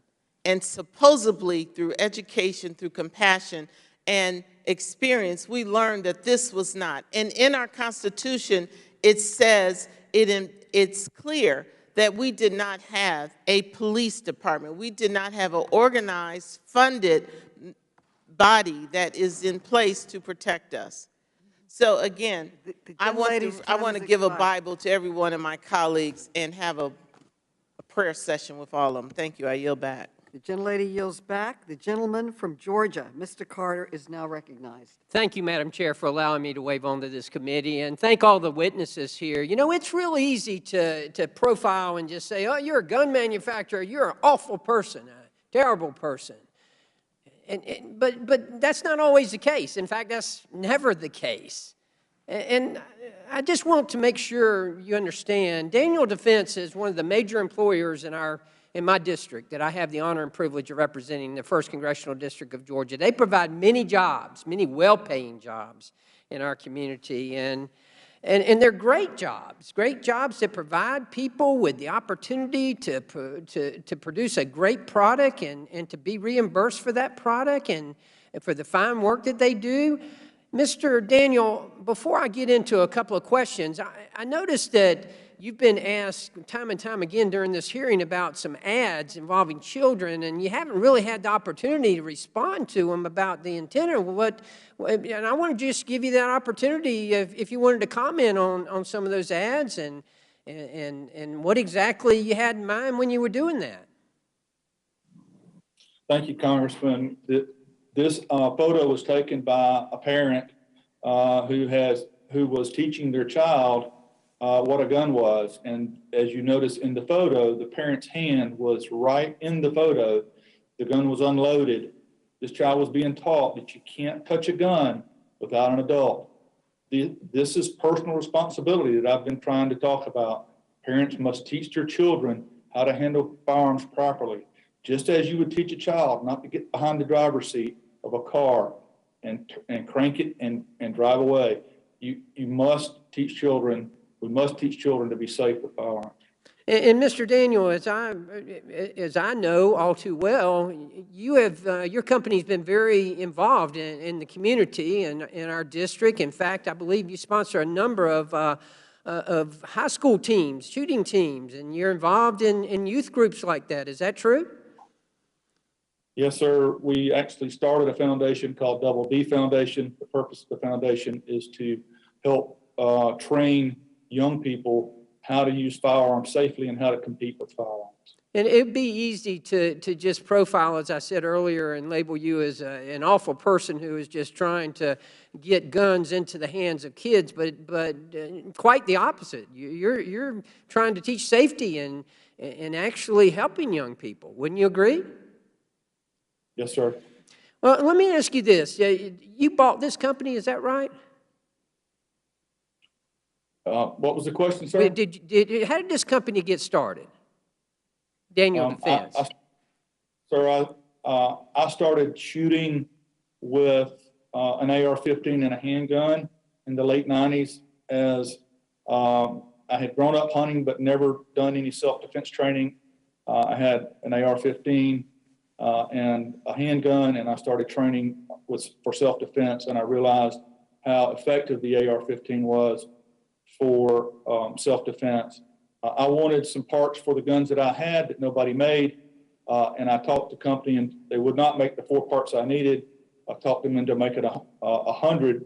I would have to sell 96 to get the 4 parts I wanted, and those were the first parts we sold in 2001. And then we sold the very first gun that we made in 2009. And how many people do you employ now in your business? About 400 people, sir. So it went from a company that you started in your garage, from what I understand, to where you're providing for 400 families. Yes, sir, that's correct. And not only that, but also teaching safety to children, to young people, and giving them the opportunity to compete and to learn and to really grow. Is that true? Yes, sir, and to become responsible adults and know how to handle firearms. Well, tell me very quickly, what is a job like? What does a job at Daniel Defense look like? I mean, tell me about the typical job at Daniel Defense. We are vertically integrated, so we manufacture almost every part in the gun. So there's all types of manufacturing jobs, all types of engineering jobs, all types of manufacturing engineering jobs. We do everything here, assembly jobs. We are very diverse in the jobs we offer, and we are one of the highest paying employers we're the highest in our county and one of the highest in our region. Well, thank you, Mr. Daniel, for your commitment to our community, and thank you for being a witness here today, and I yield back. The gentleman yields back. The gentleman from Illinois, Representative Schneider, is now recognized. Thank you, Chairwoman Maloney, and thanks to the committee for allowing me to wave on to this committee today and for having this very important hearing. Before I start, let me just ask a couple of questions. And maybe I'll start, Mr. Daniel, real quickly. What's M&P stand for? Excuse me, sir? What does M&P stand for? You're talking about from Smith & Wesson? Yeah, just in marketing, when we're talking about a gun, what does M&P represent? I think Smith & Wesson uses M&P for military and police. Right. Thank you. And Mr. Buse, maybe I'll ask you this question. I'm not a hunter, but a follow-up shot in hunting, what is that typically when someone's deer hunting? A follow-up shot in hunting is a follow-up shot anywhere is a second shot on something. Yeah, and if you are deer hunting, if you're lucky, how many shots might you get at a deer? If you hit it or miss the first time, how many follow-up shots are you going to get? Well, you shouldn't miss, but I mean, a typical deer hunter may get one more, maybe. All right. So the idea of a gun that can fire 83 shots in just a couple of seconds for deer hunting, that doesn't make a lot of sense. Not only does it make a lot of sense, in many states that is prohibited by law. Right. There's, as I understand it, in fact, some places you can only have 3 or 5 bullets in your gun when you're deer hunting. That's correct. Yeah. So I'm here today. I'm not only here as a representative, but I'm a resident of Highland Park, which, as you know and have talked about today, had a horrible mass shooting at the 4th of July parade. Like many residents, I joined thousands of families as we waited for the Independence Day parade, when a single deranged man climbed a ladder to a rooftop and monstrously opened fire on the crowd from above. In less than a minute, he fired 83 shots from an AR-style Smith & Wesson M&P 15 semi-automatic rifle, military and police, not hunting, military and police rifle, murdering 7 and wounding dozens more, which should have been a joyful celebration ended in tragedy and trauma for an entire community. And his intent was to kill many more. Mr. Daniel, in your testimony, you mentioned that they often that these shooters go after soft targets. Our parade ground was not a soft target per se. There were plenty of it wasn't a gun-free zone. The police were there. First responders were there. In fact, they were heroes, but he was able to fire off, the shooter was able to fire off his bullets so fast that they couldn't even identify from where they were coming from. We heard from some of those victims today about how their families were shaken, their friends were injured, and their sense of safety, our safety, was forever broken. I want to thank the many victims who shared their story, and I commend their bravery for speaking out. Without an assault weapon, the shooter in Highland Park would likely not have afflicted the carnage, the extreme carnage we experienced. The M&P stands for, as you said, military and police, and yet Smith & Wesson markets and sell these weapons of war to civilians like the monster who murdered 7 people. His intent was to kill many more. These weapons were designed to massacre. For that reason, I've been talking to my colleagues about the importance of voting for H.R. 1808, a bill that would reinstate the federal ban on selling these assault weapons. Well, I'd like to address Smith & Wesson brands on their role in Highland Park shooting today. Unfortunately, they're not here. Mr. Daniel, let me turn to you. Your company, Daniel Defense, as you mentioned, has grown. It's one of the leading voices in marketing assault weapons to civilians. In one of your ads, you used the slogan, "Use what they use," showing that you know these weapons are designed, they, I assume, being the military, that they're designed for war, but using them in a civilian role all the same. You posted that photo we've talked about of the toddler holding a gun, and I understand why you took it down. But you know, I have a degree in business from Kellogg School at Northwestern, a marketing school. We know the power of marketing, especially the power of marketing young people, whether it's cereal or cigarettes or, in this case, guns. Given that you apparently are knowingly marketing young people, and you know that these young people, in particular, their weapon of choice is the assault weapon, the AR-15. Why do you think companies should be shielded from liability if a weapon marketed to a young person is used by a young person to massacre a community, whether it's Uvalde, Buffalo, Highland Park, or any of the other countless names we've already experienced these tragedies?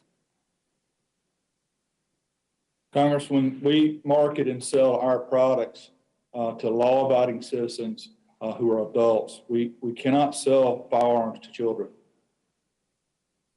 So, but the marketing to young people creates the market. We know marketing works. That's why companies spend millions and billions of dollars selling everything from makeup to cereal, as I talked about, to cars, and imagery matters, and the connection to military for these young people. It's not for hunting. You don't take these weapons to go and hunt deer or do fowl hunting. The gentleman's time has expired. The gentleman may answer the question. What was the question? It was more of a comment, so I yield back the balance of my time. Gentleman yields back. Before we close, I want to offer the ranking member an opportunity to offer any closing remarks he may have. Ranking Member Comer, you are now recognized. Thank you, Madam Chair, and I want to thank our witnesses who are here today. Especially want to thank Ruger and Daniel Defense, who are here today for manufacturing and employing and making an investment in the United States. That's an issue that we're trying to focus on in Congress, try to keep manufacturing in the United States. You know, the Democrats talk a lot about the hundreds of mass shootings in America committed by criminals who are either immediately arrested or killed on the spot. But they say nothing about the 100,000 people who have died of fentanyl overdoses, overdoses that came at the hands of illegals who crossed our unsecured border. Liberals have passed the most strict gun laws in America in cities like Chicago, New York, and Washington, D.C., yet these cities continue to have the highest rates of gun violence. Banning guns from law-abiding citizens is simply not the answer. Republicans will never turn our back on the Second Amendment. So let's focus where there is consensus among both parties, because you can't legislate against evil. If you could, I think there would be 535 votes in favor of legislating against evil. But we can focus and fund better security at our schools. We can fund and focus on better mental health awareness and detection. And for goodness sakes, we can fund our police. Hopefully, the American people have seen what happens when we have lax prosecutors. I think we've seen what happens in places like San Francisco, which is probably the most liberal city in the United States. They had a recall of their local prosecutor because the American people will not tolerate letting criminals out in the name of criminal justice. So I think there are many areas where both parties can come together to focus on achievable solutions, and I'm willing to do that, Madam Chair, and with that, I yield back. The gentleman yields back, and I recognize myself for closing statement. Today, for the first time in recent history, gun industry executives testified to Congress about their business practices. I was sincerely hoping that they would use this opportunity to acknowledge their role in the violence plaguing our nation, to apologize to the families who are here with us today who have been devastated by their products, and to agree to stop selling the most dangerous weapons. Sadly, they refused. Mr. Daniel, the CEO of Daniel Defense, blamed gun violence on the decline of what he called personal responsibility. But when I asked about his own responsibility for selling guns to mass murderers, he claimed that these shootings are just a local problem. The CEO of Ruger, Mr. Kilroy, was asked if his company would take the basic step of tracking the crimes that are committed with the guns he sells, like other manufacturers.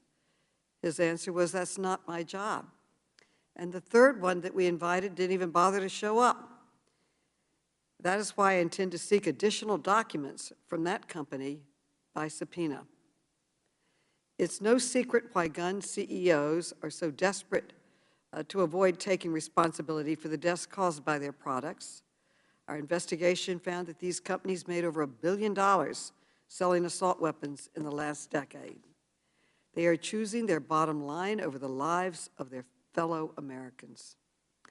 Since it's clear that the gun industry won't protect Americans, Congress must act. We must ban weapons of war from our communities. We must repeal the immunity from lawsuits that gun makers enjoy, unlike every other industry in America, and we must finally hold the gun manufacturers to account. This hearing is not the end. Our committee will continue our investigation, and I will keep fighting for common sense gun safety laws. This is a fight we must and will win, and I yield back. I now recognize myself for a closing adjournment. I want to thank our panelists for their remarks. I want to thank the families that are here with us today, too. I want to commend my colleagues for participating in this important conversation. And with that, without objection, all members have 5 legislative days within which to submit extraneous materials and to submit additional written questions for the witnesses to the chair, which will be forwarded to the witnesses for their response. I ask our witnesses to please respond as promptly as you are able. This meeting is adjourned.